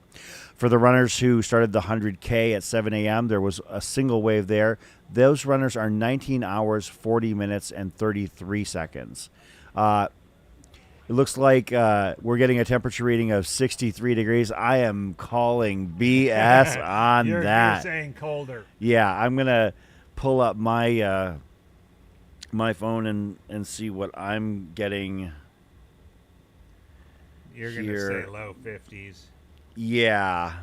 And as Jamil did mention, it is a double puffy day. Oh, yeah. You're over here shivering. Yeah, so it says 57, but I'm taking the under on that one because it's cold out here right now. Yeah, I'm glad I have my sleeping bag. Yeah, I ran to my car and got mine. I've got my sleeping bag on my lap. Who's that? Oh. So that's Lisa Pizzoni. All right, Lisa. Lisa Pizzoni finishing her 100th Aravaipa race here momentarily. That's fantastic. Shout out to Lisa, being paced by her sister Sylvia, the coach of the Running University, a local running group helping to coach runners through a technique called Chi Running, focusing on pain mitigation and trying to maximize efficiency. She's going to be heading into our viewfinder here in just a few minutes, and when she does, we will actually do a reconciliation of the finishers here at that time. Once again, the Havalina 100. I want to give a shout out to our sponsors. Our title sponsor, Hoka, Goo, Gooder Sunglasses, Tannery Sunscreen, Squirrels Nut Butter, Game On, Live Studios, and West Networks. Thanks to all those sponsors and those partners who make an event such as this possible. Mm-hmm. And again, we will have a rotating group of commentators all the way through 12:30 p.m. Arizona time Sunday, as we will chronicle and talk about all the way through to the final finisher of the second wave, which would be 12:30 p.m. on Sunday. Off to the right, you can see they are holding balloons that spell 100. On the way we're looking at it, says 001. Mm-hmm. Yep. But yeah, so these people are celebrating Lisa Pizzoni's 100th finish of an Air Viper race here at Havalina 100. Well worthy of a celebration. And we'll see if this is Lisa coming in now. We can hear the It cheering is. It from definitely here. is. Yeah, it definitely is. Congratulations, Lisa Pizzoni, for... Oh, look at this. Such a great shot. That's beautiful. They're bringing the gold letters behind her.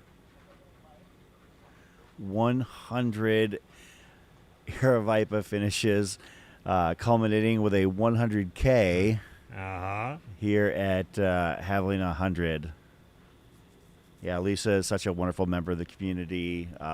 Also the head of an organization or a chapter, local chapter of the group Running for Brews. So Running for Brews. Yes. They meet at 100 Mile Brewing. Great down little at, place down right by Papago Park. Yeah. Yeah. And they go out and they do road and they do trail. So congratulations once again to Lisa Pizzoni, a friend of ours, who goes out there. And also she does help some of our group run leads as well. She and Rob Martin collaborate to make sure that our fun groups don't get lost in the wilds of Papago Park. Indeed. Because those fun groups can get pretty spread out. Well, so when I used to lead the fun group, I assume I'm going to lead the fun group again someday when I get back into shape. But occasionally you'd have somebody who would try and, head out front and try and, maybe go ahead of us. That's when, we're going that way. Take a sudden turn, and they go from being at the front of the pack to, hey, you're going the wrong way. 100%. By the way, Chris, how many Aravaipa finishes do you have? It's got to be in the 80s or 90s. Oh, no, I actually hit 100 before Lisa did. You have 100. You already have Well, 100. you were at my 100th. Which one was that? Crown King. Crown King was Yeah, your 100. and you saw me in the middle of the race when I thought about not making it my 100th finish. That was an appropriate 100. Oh, yeah, absolutely. It's my favorite Aravaipa race. Did you get gold bubble balloons? And No. Stuff? No. I got a hug and a beer from Trent Collicott. And then you had to cook breakfast for everybody. Yeah, that is true.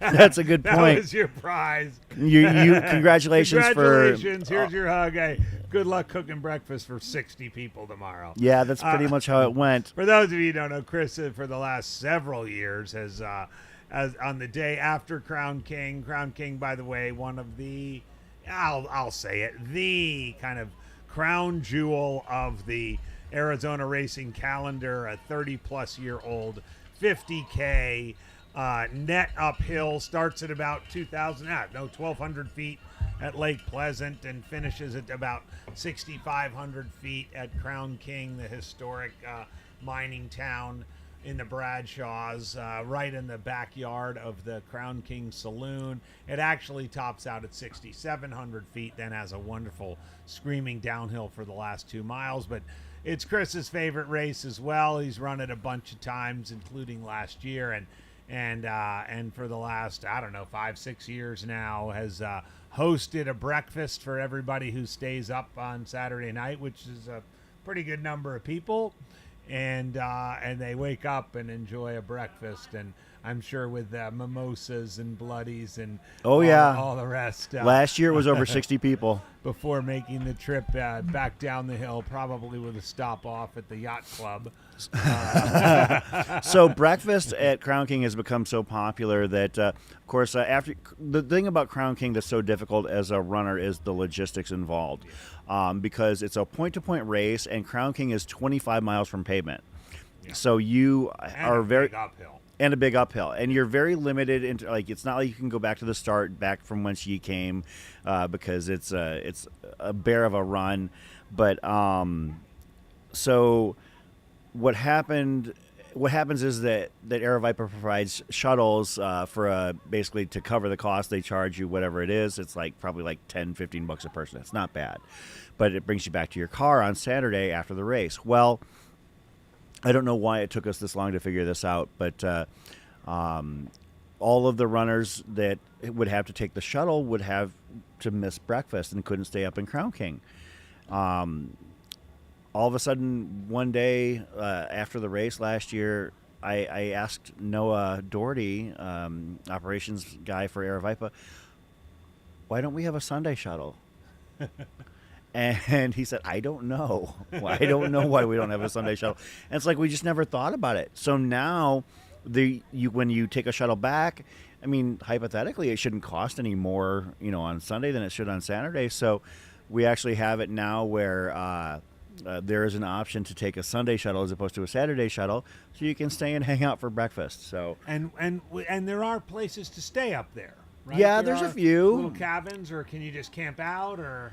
I mean, I don't know what the mindset is on that. I'm sure that it's not intended for people to be. So what do most people do to get a little like cabin or something? Well, I rent from Bear Creek Cabins up there, and I usually reserve my cabin the day of the breakfast the year before, because Cindy, the owner up there at Bear Creek Cabins, takes extra good care of me.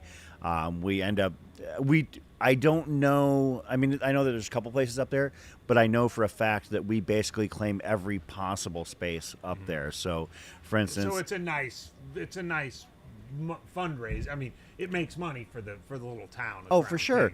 I mean, Crown King has a permanent population of like 110, and we've got 60 people eating breakfast the next morning. Yeah. We are leveraging every single bit of space that all of these like cabins have to offer to the absolute hill. Like, there's really just. I mean, like, I think that there are probably people that car camp up there. I wouldn't do it because it gets cold at night up there. Last year there was frost on the ground, and Trent Collicott actually slipped and fell on a rock into the creek, and frost on the ground. Yeah. Oh my gosh, horrors. I know. Not a fan. I'm not interested in that. It snowed. It snowed up there after the race, so I'm not a big fan of that. And so you cook breakfast. Mm-hmm. There's a big old hangout, and then everybody heads makes back their down way down with a stop at the Cleater Yacht Club. Stop at the Cleater Yacht Club. So, which, by the way, is about 280 miles from any navigable any waters. Sort of navigable waters. Yeah, but they have a beautiful Hobie catamaran right outside. A couple of pontoons, maybe a jet ski or two in the backyard. It's basically a bunch of boats sitting out in the middle of the desert. You got to see it sometime if you're ever out this way. That is one of the headlines on Clue Haywood's list of Arizona dive bars. Yes. We're going to do a quick follow-up to our most recent finishers here. In the 100K, Giovanna Gibson, 19:26:47. Wendy Aranda, 19 hours, 32 minutes, 24 seconds. Laura Yazzie, another one of our Native American runners, 19:36:49. Christina Abadi, 19:37:52. Brad Toel, 19:38:47. Patricia Marone, 19:43:26. The aforementioned Lisa Pizzoni, bib number 100, 19:43:36. Chelsea Walker, 19:45:42. Pablo Aguiar, 19:48:26. Bevan Barubi, 19:48:27. As we approach the 20-hour mark in the 100K. On the 100-mile side, we'll see who we have to catch up with. Melanie White, 20 hours, 26 minutes, 30 seconds. Ricky Roan, 20 hours, 28 minutes, 32 seconds. Selena Langner, 20 hours, 29 minutes, 43 seconds. Shani Bozen, 20 hours, 32 minutes, 38 seconds. Andrew Neumeister, 20 hours, 33 minutes, 18 seconds. Daniel Simons, 20, 37, 16. Eric Malkowski, 20, 42, 52. Kristen Kanar, 20, 46, 44. Ronald Skoda, 20, 48, 05. And Matthew Bates, 20, 50, 41. So we have 64 finishers of the 100-mile, 235 in the 100K. Let's see if I can ascertain how many people might still be on course. We've got less than 100 that are hypothetically out. It looks like about 80 runners in the 100K who might still be on course. Obviously, this does not include unreported drops and DNFs. But as we mentioned, we have 64 finishers in the 100-mile. And that 64 means that there are potentially upwards of, near as I can tell, let's see, 64, about 550 potential finishers still yet to come for the 100-mile. That's yeah. a lot of people. That's a lot of people. That golden hour is going to be lit.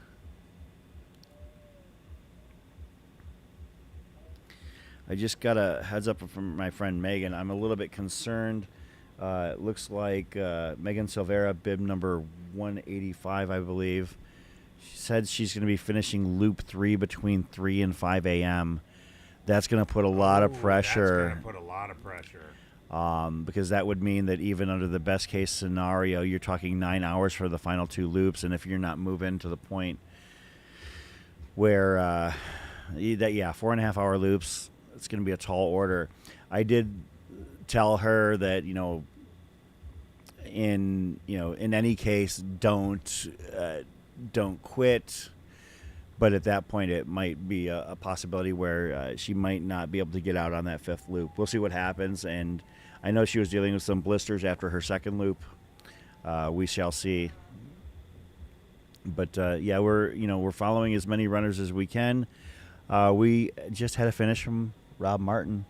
Rob Martin is in. Rob Martin finishes his 100K in 19 hours, 52 minutes, 57 seconds. Can we hit the finish line cam really quick? Maybe he's 20 for our man Rob. Okay, looks like Rob has already vacated the premises, but shout out to Rob Martin, local Aravaipa Trail Run group leader and member of the community. I spent a lot of time with Rob during one of his longer training runs, the Mogian Monster 42K. Out of that 42 kilometers, we probably spent close to 40 of them together. Yeah. So, and he was actually much more familiar with some of the gnarly terrain than I was, so I was grateful.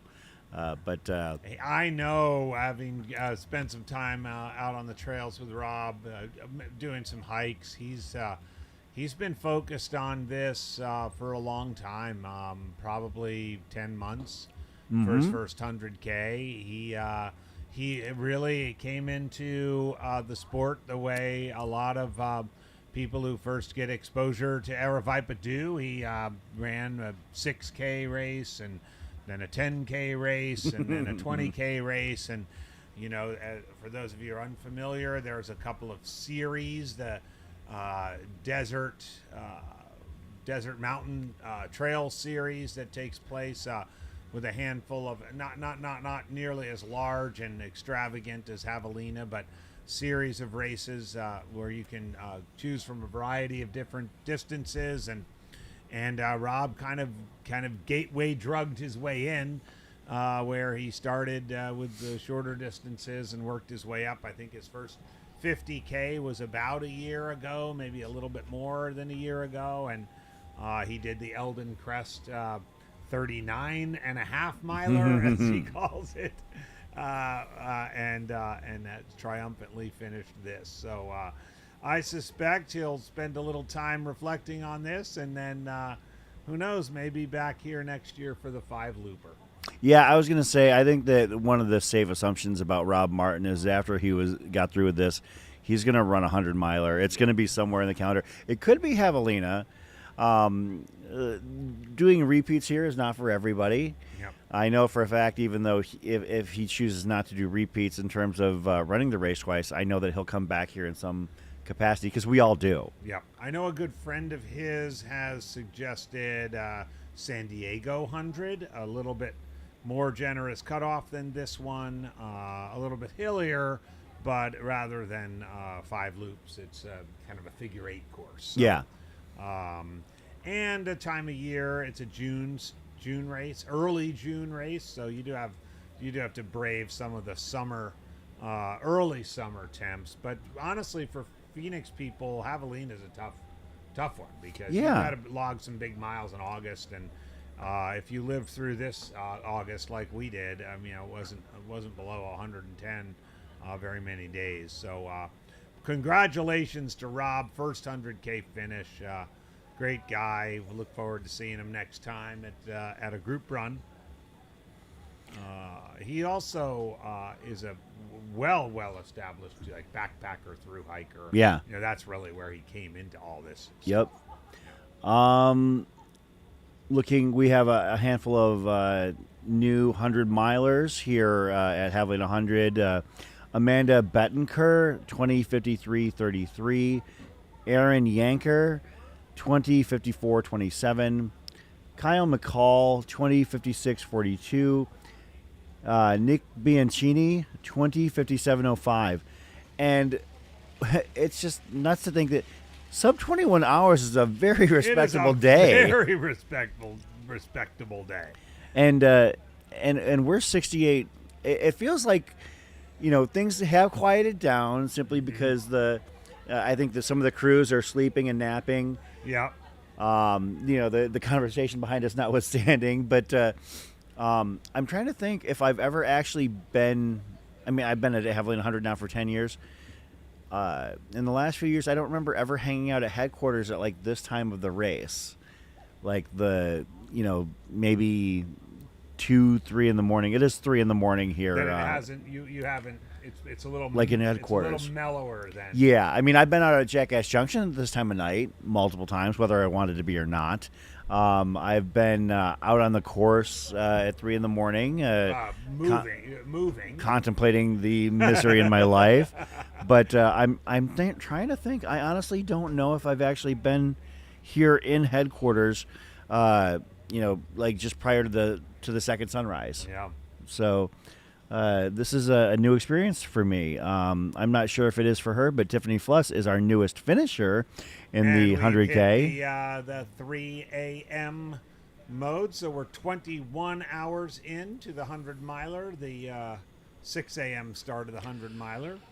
24-hour finishers have 3 hours to go, so they've got to be well on. If you want to be in that 24-hour range, you want to be en route to Jackass Junction.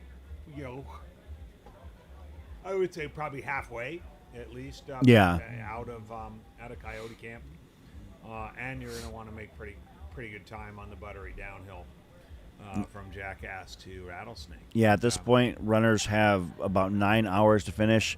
And I think that this is about the time of night when I last ran this race in 2016, where I guess it was about an hour ago at this point, where I decided that I was going to end my night. I got cold. Where were you? Did you come back here, or were you out there? So back at that time, it was washing machine loops still, and I had got through the first 3 loops in under 16 hours. I was moving really well. I mean, at that time, I was still fairly fit. I think it was like 15:30, 15:25 even. And the reverse order, that loop was to Rattlesnake Ranch, then Jackass, then Coyote Camp. So and the uphill. Yeah. And so I get to Jackass Junction, and J-Lou is there. And I'm I'm a mess at this point. I've got blisters and my head is not in a good space, and he basically just tells me, bro, I love you, but you need to leave. He kicked you out. Yeah, totally kicked me out of the aid station, and then I continue on to Coyote Camp, and at that point I just pulled the escape hatch and said I'm done. And I think that to this day, was there anybody there to get you a ride out? Oh, I mean, yeah, they give us a lift, know, Okay. but I think what happened was that I psyched myself out because I knew that if I got to headquarters, I would have to go out and start the fifth there'd loop. be people here that would talk you into going. Yeah, my fifth pacer, or my fifth loop pacer that year would have been Lisa Kravitz. And talking about somebody who's actually at that time she had just done 300 milers that year already. She had done San Diego, Mogollon Monster, and Havalina, or the prior year.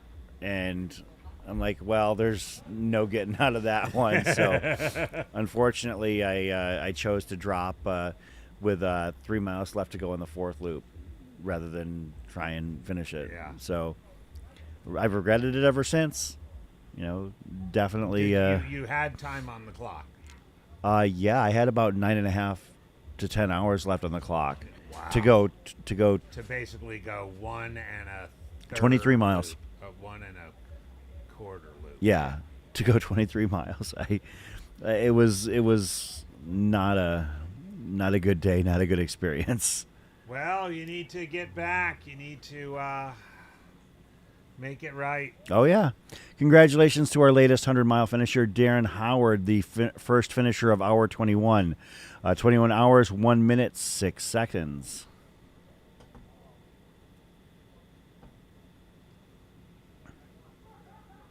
It's pretty quiet chat at this point. Who knew that everybody would want to go to sleep at 3 in the morning, our local time?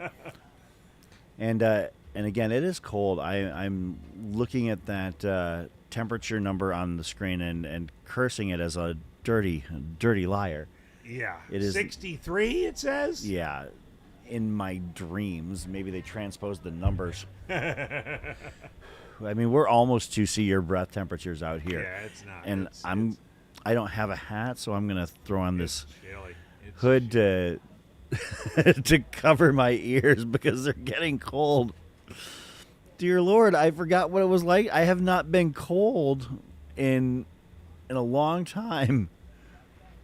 Let's give some shine to this finisher here. Figure out which race they were in.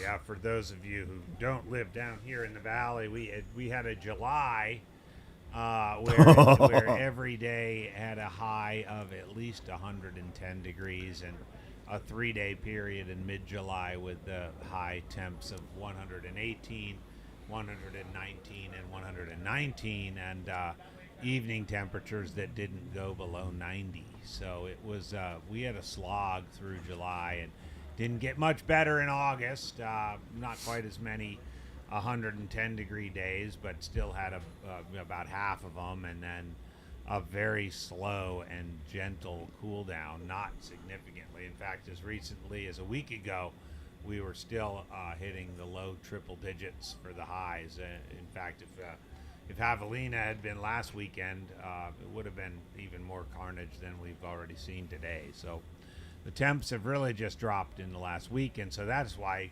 people like Chris and I, who, we've, not felt temperatures like this since last, probably March. Maybe when we were sitting shivering at Jackpot. Yeah. It was cold. Jackpot did get cold. Jackpot got cold. Solstice is always cold. It's Yes. Actually on the winter solstice. It's a track in central Phoenix. So, Yeah, nothing like shivering trackside in Phoenix. yeah, nothing like it. Yeah. Looking out across to the nice coffee shop and people in Yep, their warm just taunting cars. you. Our newest finisher on the 100-miler, Ryan Kramer, bib number 7. Lucky 7, 21 hours, 4 minutes, 38 seconds. Congratulations That to was Ryan. the 100-miler? Yeah, All right. that is our 70th finisher. So 70 finishers in the 100 mile to this point. Still a long way to go. Long list of finishers still to go.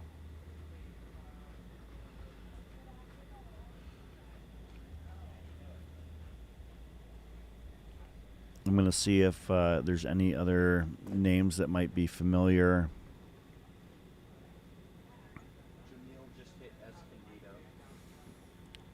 All right. Oh, Jamil is in Escondido? Jamil has hit So it. Jamil is here. Yeah, that's the entryway. Yeah. So we're going to see Jamil, or Well, we'll hear him it's go by. got about a mile. No. It's basically the timing mat is just outside of headquarters.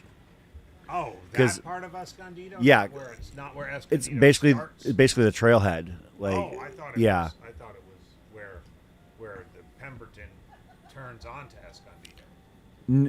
No. It's the it's just outside of here. It's All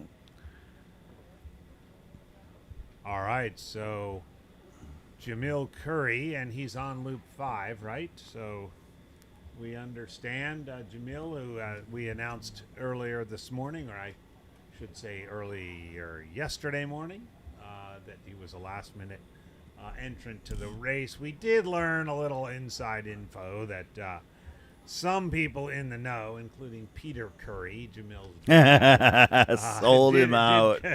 Did reveal to us in our chat with him before he headed out to the Pete's Meats extravaganza that that he knew about 2 weeks ago that Jamil was contemplating or planning on running the race. So the apparently the drive home to get his shoes at 3:30 in the morning was a bit of a setup. Oh, wait a minute. No, this is he's finishing lap 4, or Oh, okay.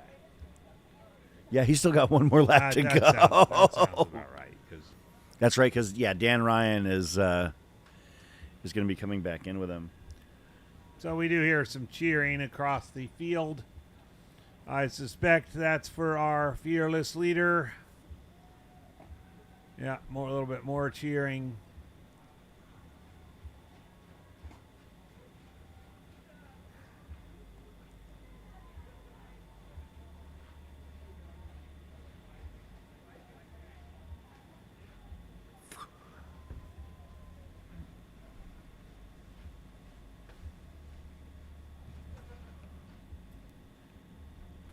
You gonna go see him in? Well, I'll just see if there's a peek through the...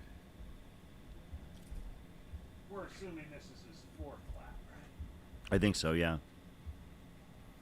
I know he spent a fair bit. I think he was spending time out with Tara, pulling the cactus out. He spent 20 minutes at Jackass.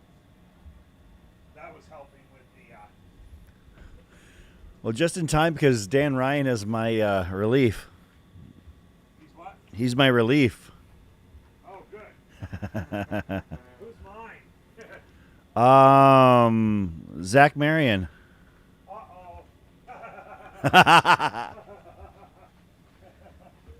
seen that movie before. Shout out in the chat for Rosalia Guarishi for finishing the 100 mile. Congratulations, Rosalia. Finishing in 21:06.16.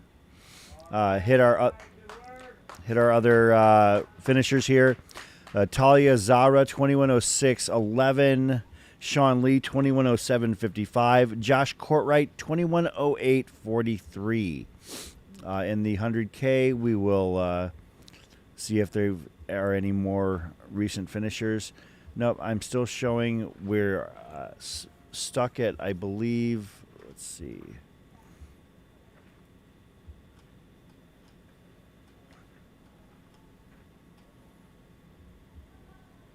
Looks like we're stuck still at 2:37.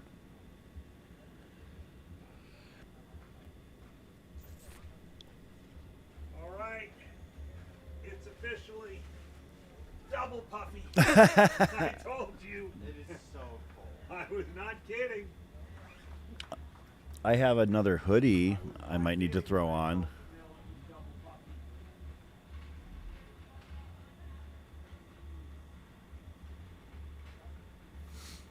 So just a preview for those of you tuning in on the live stream here on who to expect here moving forward. At 4 a.m., our next commentator coming on is going to be Dan Ryan, the Hard Rock Communications guy and new podcaster. Hard Talk Podcast. The Hard Talk Podcast about the Hard Rock 100.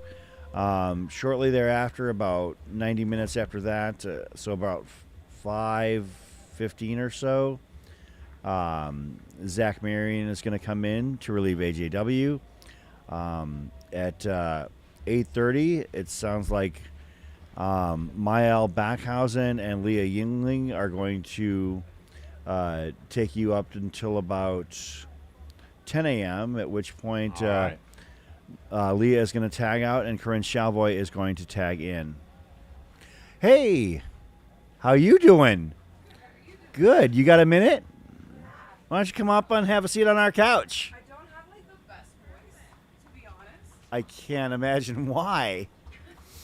I don't know what's going on. You look, Like, you look so things warm. happening, like, maybe events. Grab a mic. Is it this? Okay, Yep, okay. sure. Great. We are here with the maestro, or is that maestrat, or is it Maestro. of? Makes you think, doesn't it? Hey Dan, is Jamil in for Loop 4? He just passed. Yeah. Yeah, I just saw him. All right. At this time of day, we all are kind of questioning our thoughts at this point. Dude, you and me both. Jubilee Paige, the race director of the Havalina 100. Jubilee, welcome. Is this the first time you've been on the live stream during this race? Yeah, it has. I think- Yeah, for sure. How you feeling? Great. Uh, Actually amazing. well, I mean, I mean, like this, but also great. are you what? How many costume changes are you on right now? That's a great question. I don't know. I'm gonna say 7. Like Penguin is 7. Okay. Oh, there's Jamil. He's making the turn Yeah, buddy. and starting Loop 5. Incredible.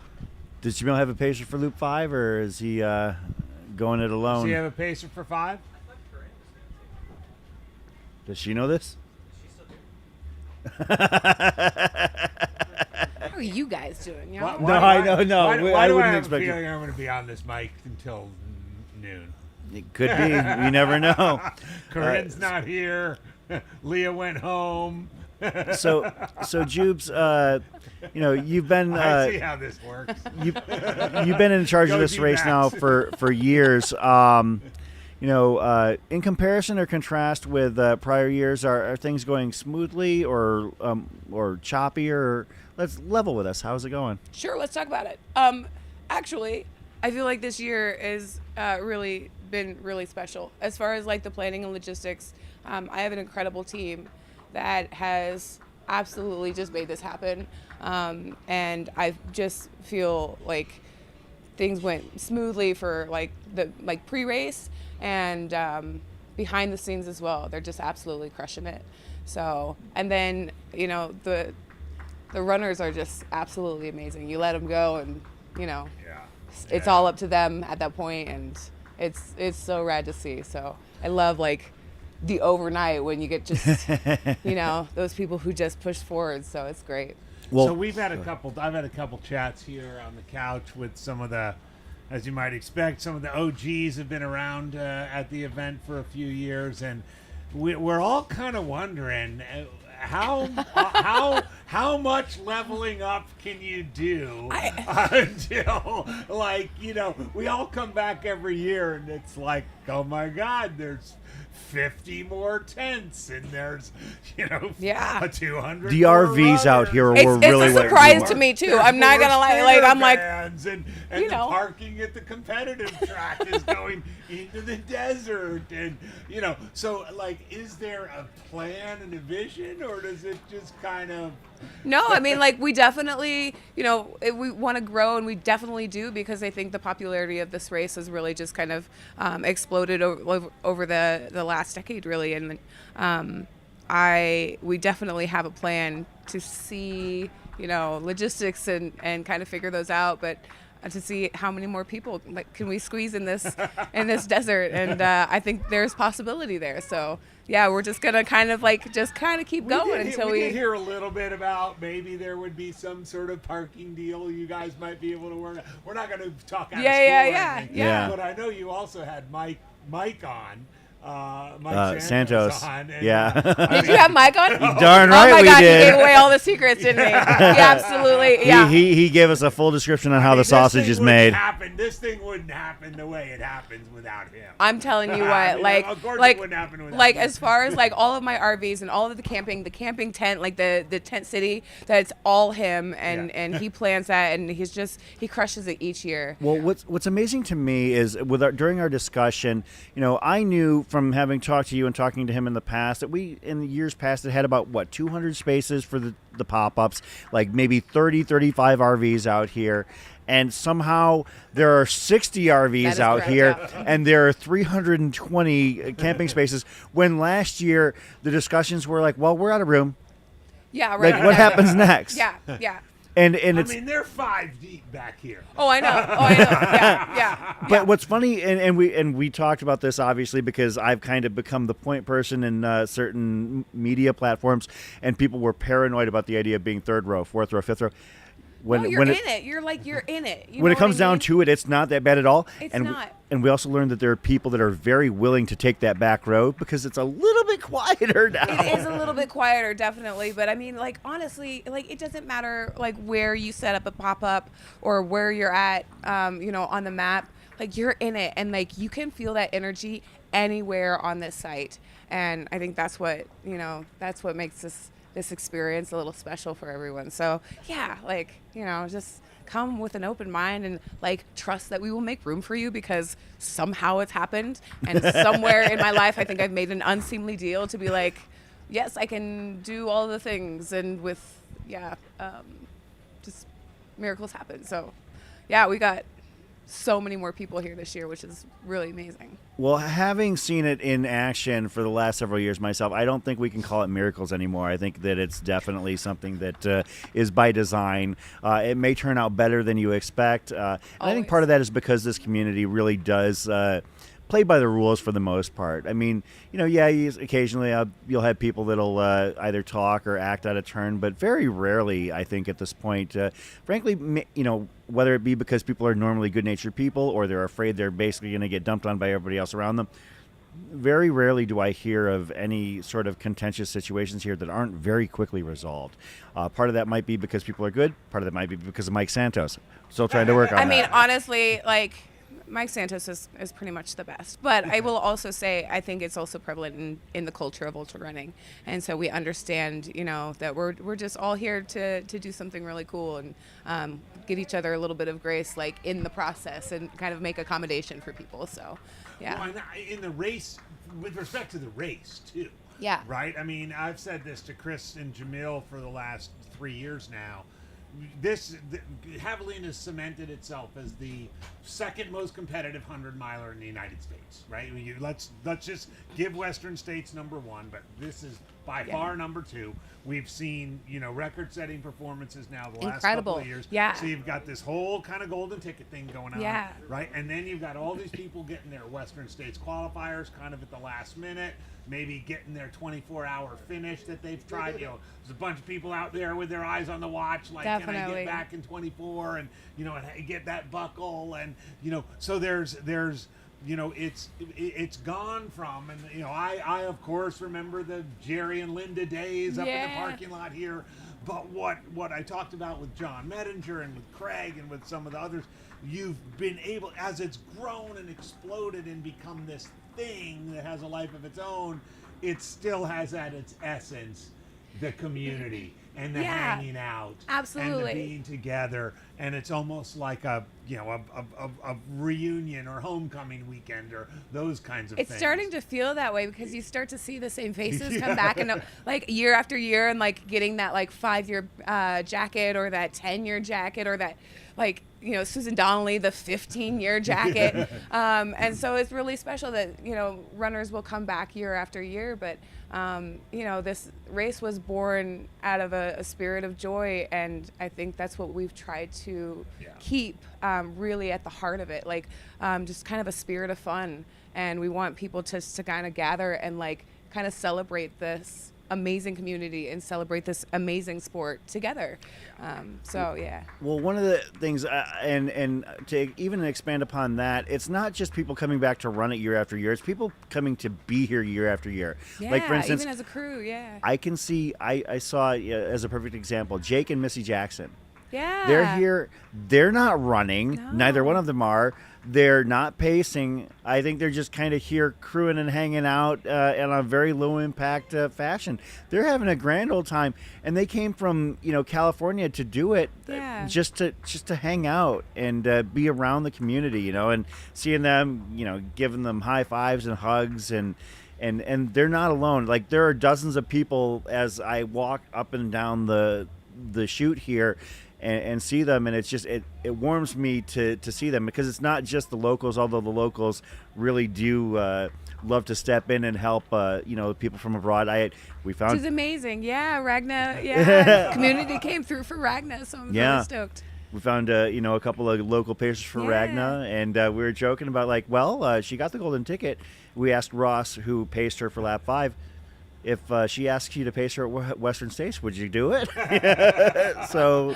Nice. I think that he's definitely earned at least some consideration in that regard, and that speaks to the community and what happens here. So one of the things, AGW, you're not familiar with, but I don't know how many times I've done it, but maybe 5 or 6 hugs so far this weekend. So every few hours I try and find Jubilee and give her a hug, just to kind of it's remind well her. Appreciated. I there are moments where I'm just like, I just need hugs, So yeah. But your arms are going to be tired by the end of the weekend from all of the hugs that you're facilitating. Never. I never get tired of the hugs. So yeah. So what are your plans for Sunday evening, Monday morning?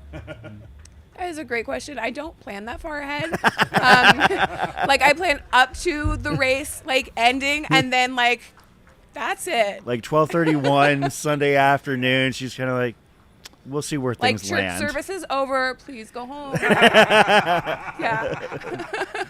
Well, Jubes, we don't want to keep you, but when I saw you sitting over here, I'm so excited to have you on here. But I was helping a runner grab a swag bag through the evening, and then I was like, I'm curious. I want to come over and see. What do you think of this? We're having fun with the live stream. We're so excited to have it. Yes, I love it that you're in the mix and that you're here, and it brings a whole nother vibe. And being able to bring now probably a dozen people in and just it's such a game changer, but it's also a shiny object syndrome nightmare, because we're supposed to be watching this monitor to track everything, but then we've got audio coming in from out in the field, and then we have runners running by, and we're like, and we hear our name. Because they'll see us, they'll be like, "Oh, hey, love AJW. Oh, hey, Chris," and we're like, "What? Who? What?" Yes, and we're supposed to it's beautiful. Yeah, it's wonderful. I'm so glad we're here. A huge amount of work, for Jamil and Matt and Bryce and the whole team. I mean, there was a whole nother team that put it out here. It's amazing. It's so much harder than back at the airport, but I mean, it's a game changer. I really love it. I love what they did. So wouldn't have it any other way. Jubilee, amazing. Paige. We're going to let you get back and take a breather, but before you go, I'm going to give you a hug. So yeah, I thank you both. I really, you do a tremendous job, and I appreciate you both. And as long as you're on the mic, if your relief doesn't come, just know that you're appreciated. So thank you. Give me a hug.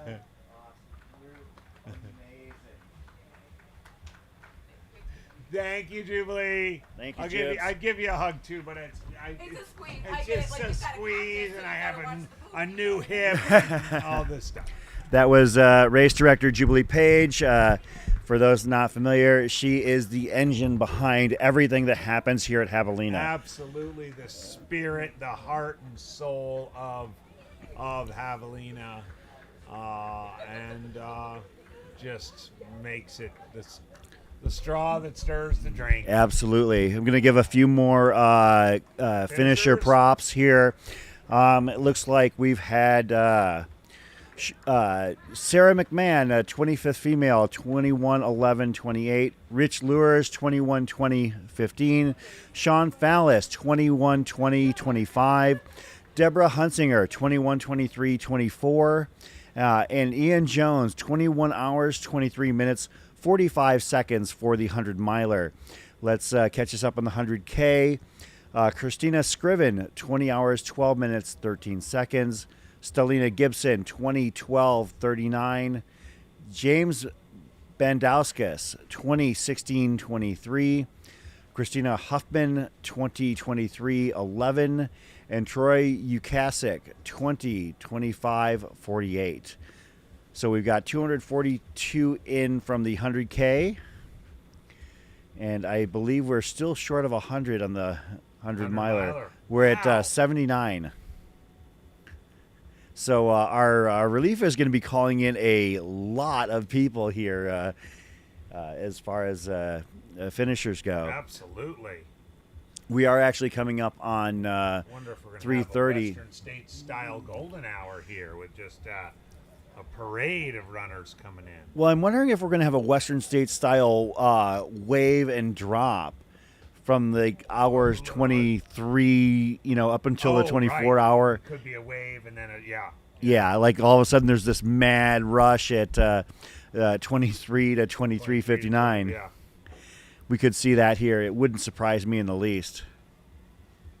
Folks, on the East Coast, actually probably seeing sunrise at this point. Yeah, welcome. let's go, East Coasters. Wakey, wakey at 6:30 Sunday morning. Yeah, somebody go tell those kids in New York and North Carolina to jump back on YouTube here, or maybe in Toronto, Ontario, Canada. Absolutely.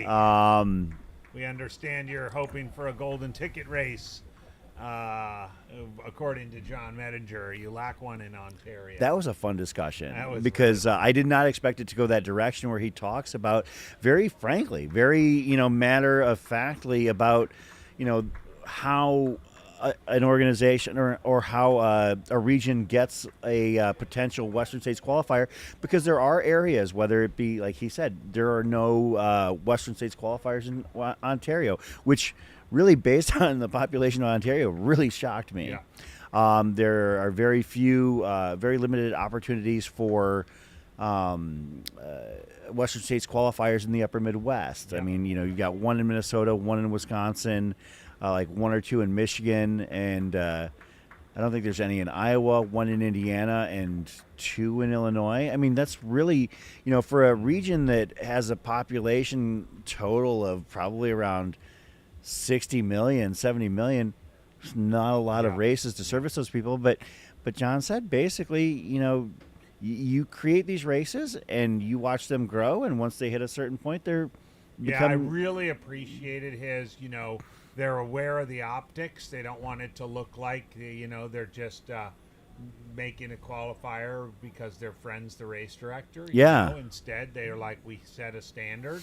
And whether it's a standard on number of people, which is certainly they want to have a minimum number of participants, and then there's a standard of how difficult the course is, especially if it's a 100K, and then meet the standard, get in touch with us, we'll make you a qualifier.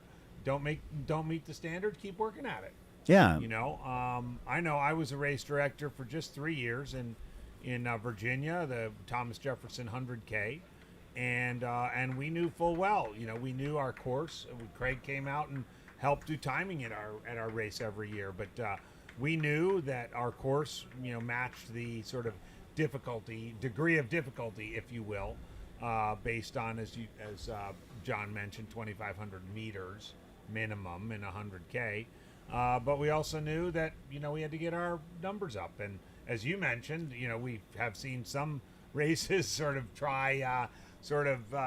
Discounted pricing, and even putting on their website, hey, we want to be a Western States qualifier, sign up for our race.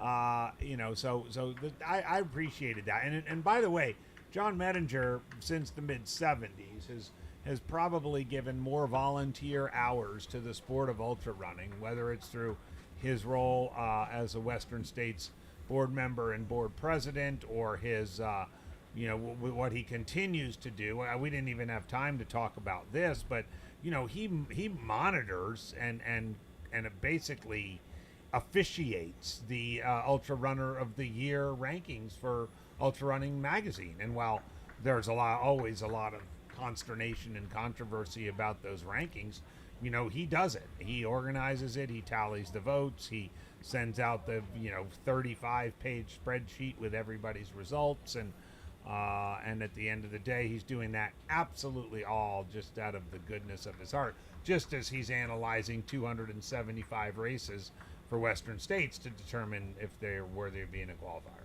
Yeah, and you've talked with me at length, and I believe you've also done it on your podcast, or at least in some realms, about the thought process that he wants the voters to employ about Ultra Runner of the Year, and it's pretty fascinating, and how you weigh things and how you compare head-to-head results. I think that John is very conscientious, very thoughtful when he's creating a process that he wants to have some semblance of gravitas to it. He does, but he acknowledges that it's not an art and a science. You can't do it like, for example, you might do a most valuable player award in a baseball or Hall of Fame voting or something like that with a point system. Because you as we know with events, it's very difficult to assign point values to an event based on difficulty or based on competition. But take a race like Havalina. I mean, I've said it multiple times this weekend.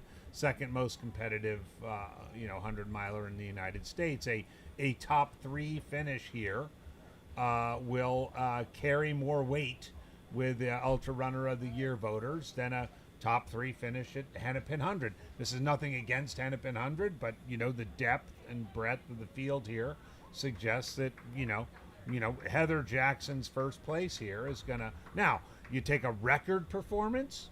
When we remember Camille's record performance at Tunnel Hill a few years back.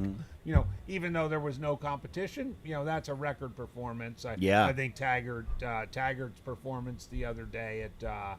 What was that? Was that not at Tunnel Hill? That was at Hennepin. Hennepin. Yeah. That's the kind of thing that would be worthy of some votes, regardless of the competitiveness of the field. So sure, it's an art and a science. Yeah, I mean, you look at some of the numbers that we've seen today thrown across both the 100-mile and 100K. Yeah.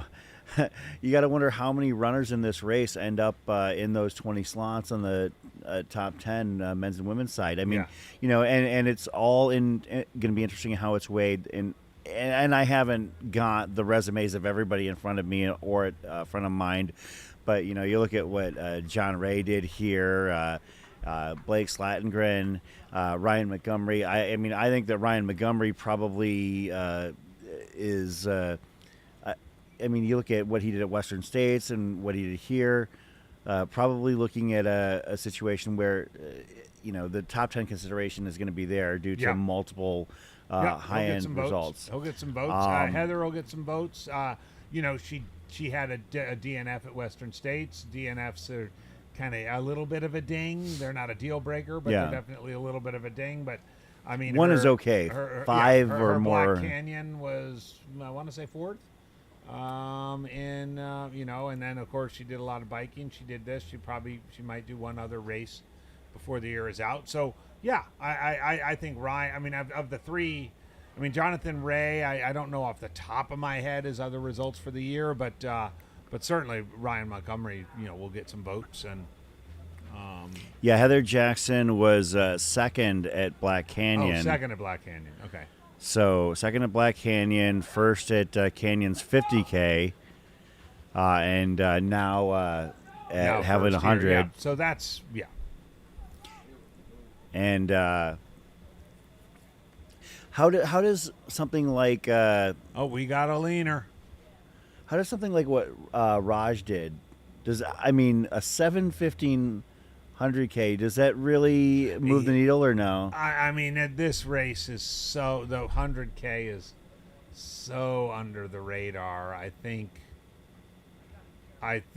it'll be noticed, but probably not in like a performance of the year type thing. That makes sense. So you want that to be like your fourth or fifth footnote as opposed to your lead. Right. That would make Right. sense, yeah. Right. You Because know, obviously, not everybody is going to have a Walmsley where it's like first at Istria, first at UTMB or something like that, or Right. or first at Nice. It's But if he went out to JFK in 3 weeks and busted out a sub 6 hour, top 10 at JFK, or if he had a American, I know there is some critic. There are some critics out there who say we have a 100-mile bias on the panel, and 100-miler is sort of the gold standard. But I've seen men and women get in the top 3 Roy with all 50-milers and 100Ks. Max King did that a couple of times. mm-hmm. But so I think if that were the case, but the standalone of the Havalina 100K, I just don't think it's there yet in terms of competition. But as I've said today, with these 2 finishes, 2 records, I think it's there. Yeah, I can see where you're coming from. Speaking from a position of relative ignorance, it's like, okay, well, if he had run like a 640, then it would have been now we're gonna Like ears a are gonna perk real up. otherworldly type. Yeah, I mean, not that 715 is anything to sneeze No, at of for course not, 100K, but yeah, it'll be interesting to see how things unfold. Obviously, the 100K not quite as high in terms of prestige as the 100-miler here, and the 100-miler though. I mean, across the podiums on both the men's races and the women's races, probably going to feature some names that you're going to see in the year-end assessments. For sure. I think setting Cocodona aside, because I think the voters are still kind of confused and conflicted about how to consider 200s. That makes sense. Just because they're a whole different beast. It's hard to. They often have appeal to an entirely different subset of people. But certainly Aravaipa's 2 signature races, Black Canyon and Havalina, have stature. Yeah. In terms of races in North America. Most recent finishers here at Havalina 100 and the 100-mile, Jeff Thompson, 21 hours, 27 minutes, 34 seconds. George Lind, 21:32:44. Mark Blakely, 21:32:52, and Eric North, 21:36:50. On the women's side, let's see if we can figure out where we left off. Looks like it was 242. So 243, Lori Miles, 20:28:19. John Stevens, 20:28:40. Mark Katz, 20:33:56.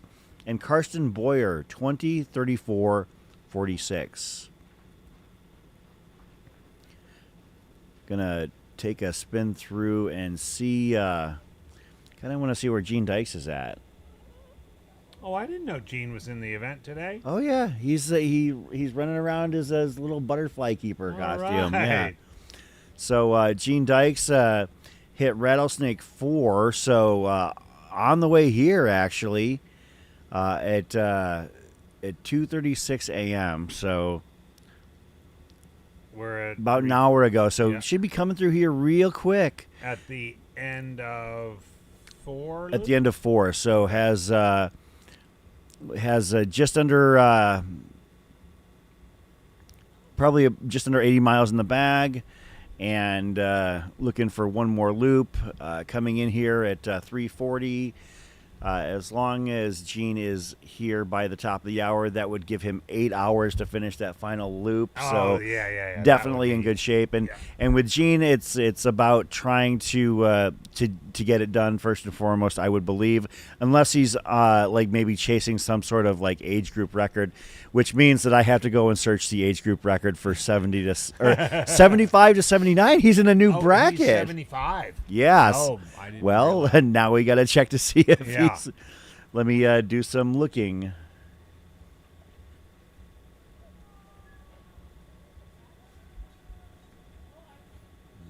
Did Jamil go into the RV and is he taking a nap? Oh, that's a good call. All right. I'm going to see if I can find.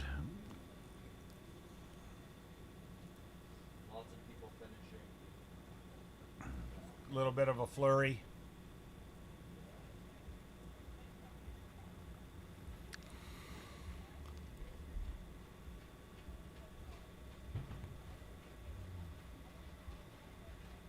Got about 5 to 10 within about a 5 to 10 minute window. All right.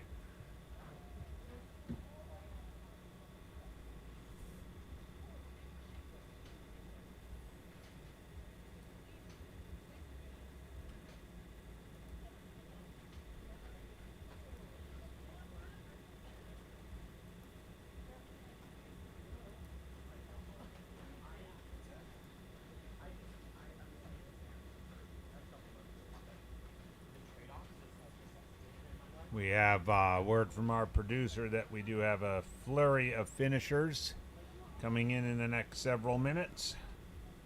We'll try to ID them as Chris has been doing all along while he's doing a little world record or age group record analysis right now.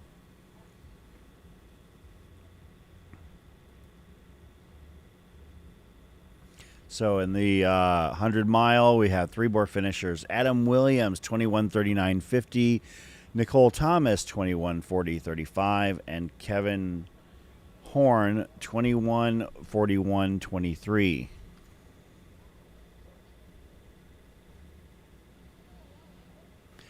And that leaves our finisher tally at 86. In the 100K,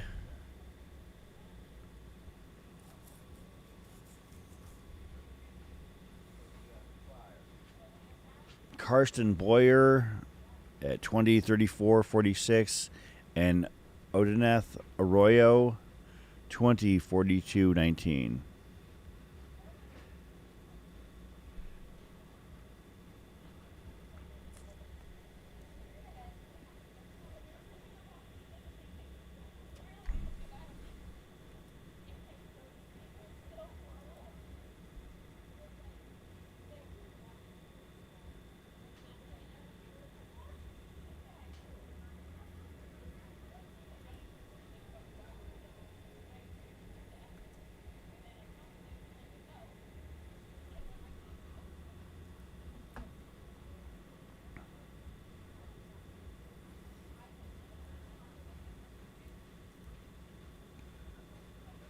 So this would be considered probably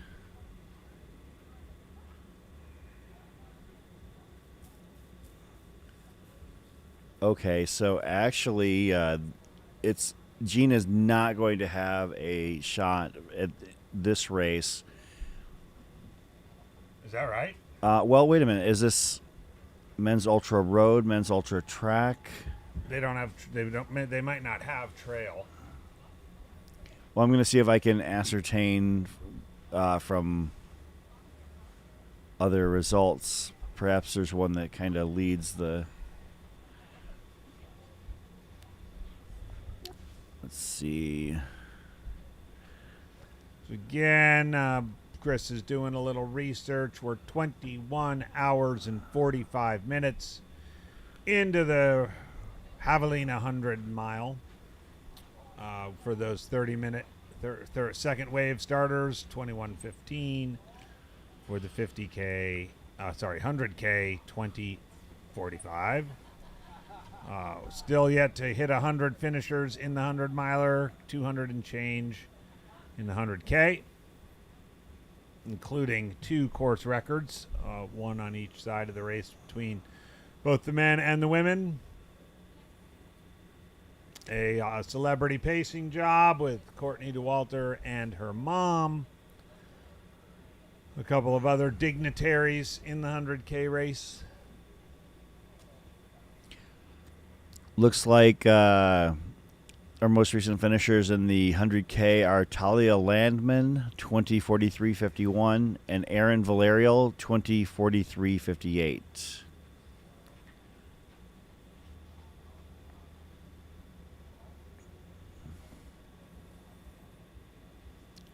Most recent Finisher up. We actually, Kevin Horn is still our most recent finisher in the 100 mile. Okay.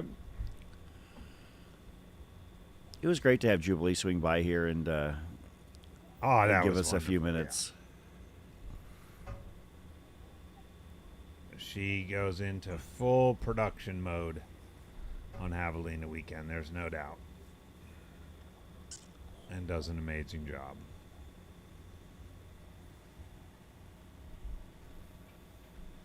And is the race director of the aforementioned two, most prestigious, as they're viewed, Air Viper races, Havalina 100 along with Black Canyon 100K.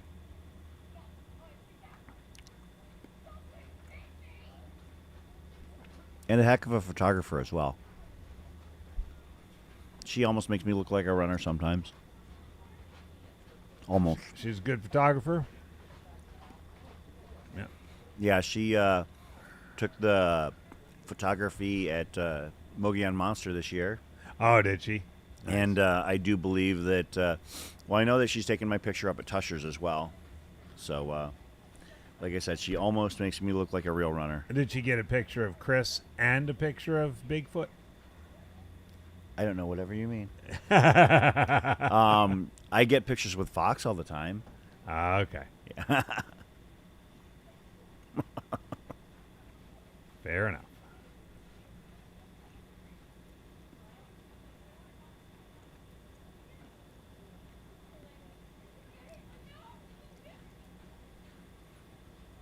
Wendy Baxley in the chat cheering on Dana and Paul. I know that you're familiar with Dana. Yeah, Dana and Paul Dana is one of my athletes, Dana Baxley, out of Kentucky, soon to be out of Salt Lake, and her cousin is Paul.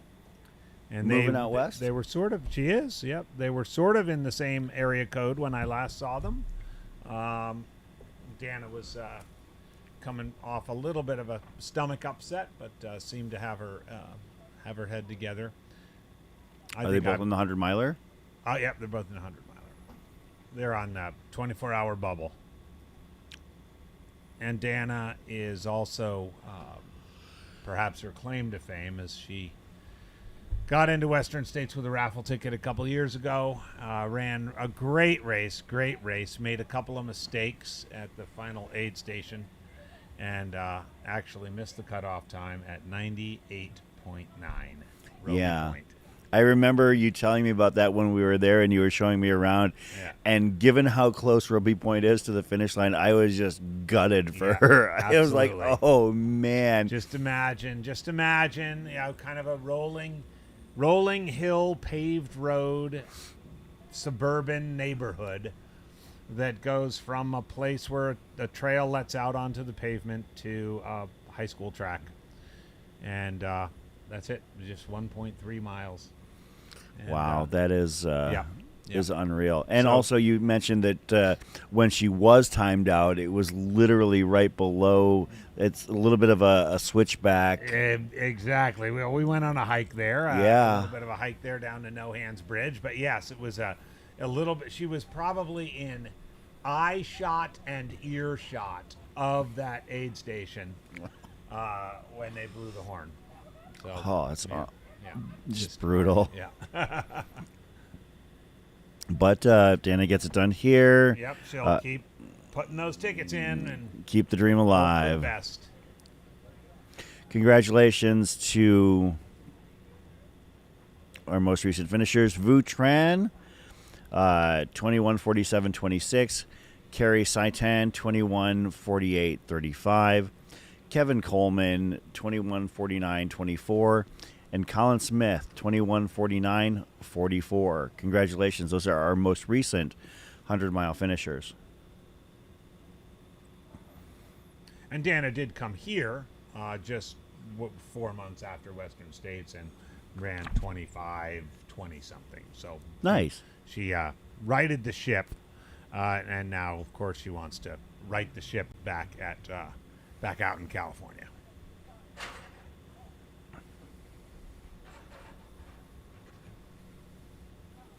See, somebody is stirring over on the other side of the glass. Oh, yeah. There we go. Wakey, wakey, Matt Feldakey. Our producer, our ace producer, Matt Feldick.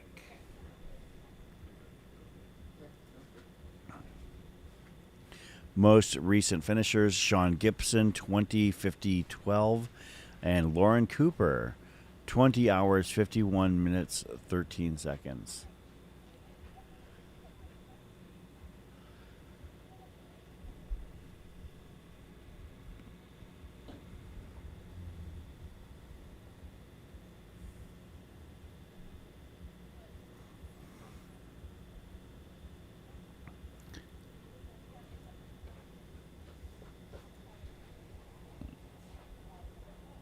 Just so you might remember, we had Craig Thornley on interviewing this afternoon, and I'm just looking at some of the official race photos.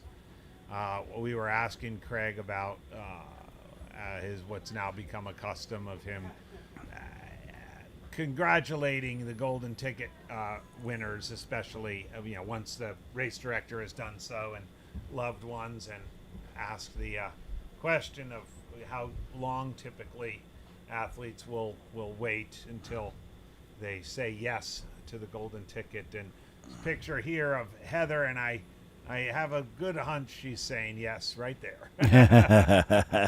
But if you go to the Havalina 100 Instagram, you can see that great shot of Craig and Heather celebrating Heather's punching of the golden ticket, and significantly improving on her fourth place finish last year, where she led for almost 4 loops and then faded a bit. That did not happen today.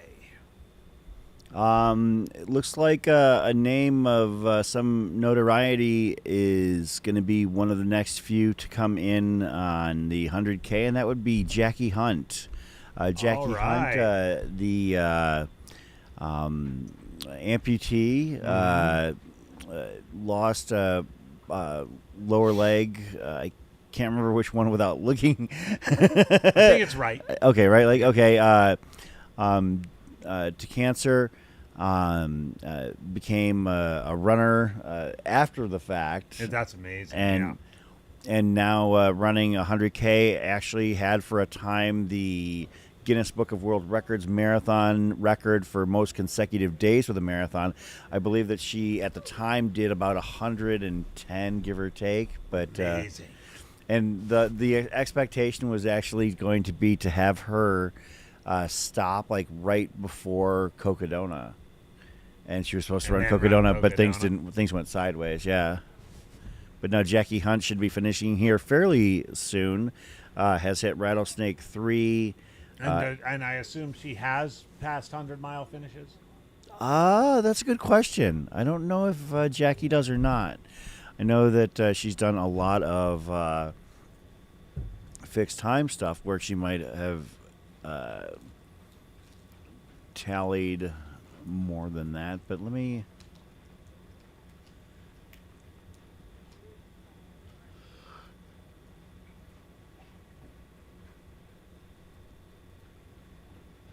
I ran a bit with her at Hotfoot Hamster back in June. Yeah. Very steady and methodical pacer she is.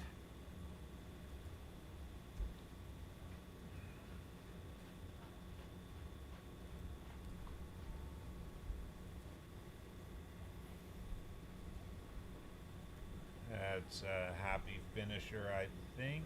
Yep. Not going back around.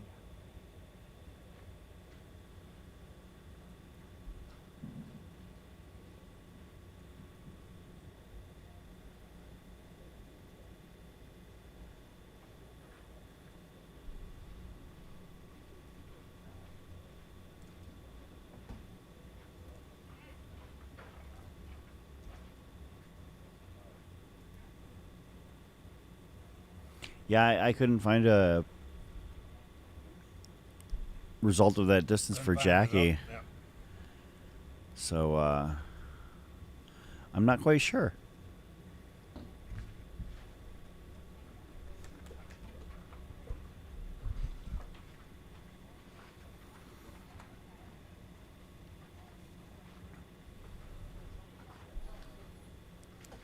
Gonna do one quick spin through the finishers to verify. Michael Gagliardi, 21 hours, 55 minutes, 23 seconds. Kevin Walker, 21, 55, 40. And that makes the number of finishers in the 100-miler 93. Closing in on 100 finishers. Aaron Sirfoss is the most recent 100K finisher, 20, 55, 06.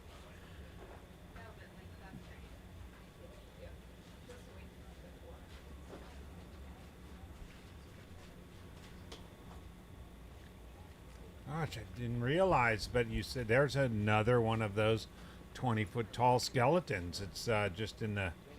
So there's one by the start finish. There's one by the expo. Yep.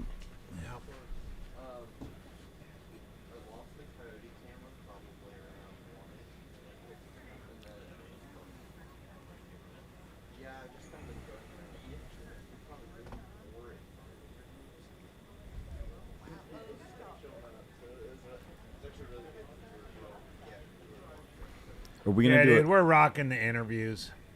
We just drag anybody in. Well, I hope the viewing audience is ready for an energy-filled morning. You guys have been going through the night. I just woke up. Yeah. We're ready to go. There you go. Because we're not.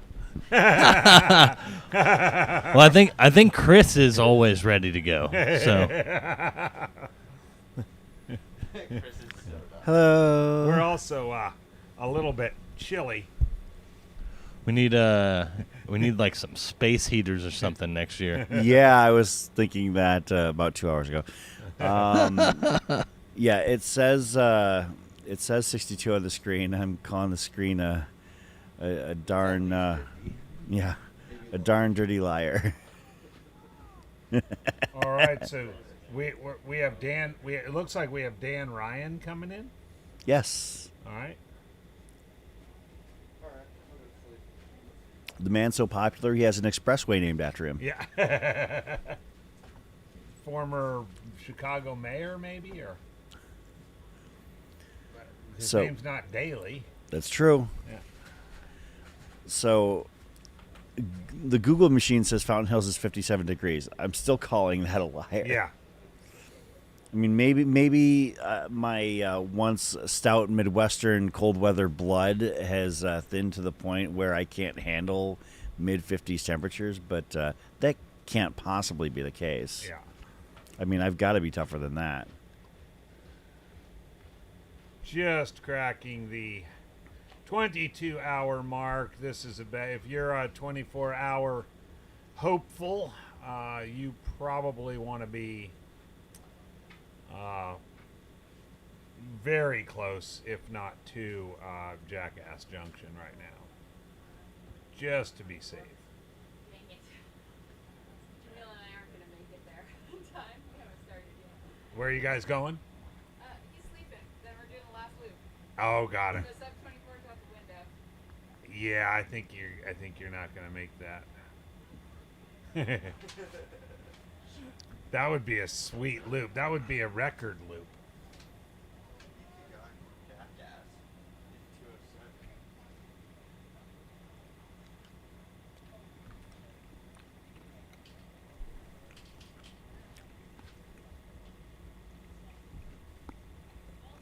Oh, I know. Did you? Oh, we did already. I asked you to check on Jason Green, Yeah. and he had a nice something in. Now, Carl said he's sitting outside in Fountain Hills and it's chilly. Yes. Probably even colder at the park. Yes, Carl. Yes. Yes, Carl, it is. Yeah.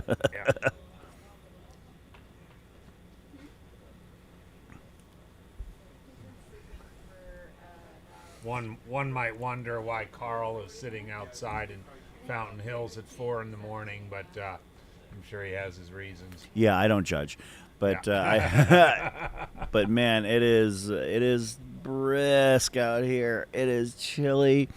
And that's one of the things, like, we're talking about how cold it is out here. These runners, I mean, having to prepare for going from, what feels like 90s in the sun to feel like what feels like 6 above. Oh, absolutely. The temperature delta from the hottest time of day to the coolest time of day, and an October, late October race here is 35, 40 degrees. But it's a dry freezing. Yeah.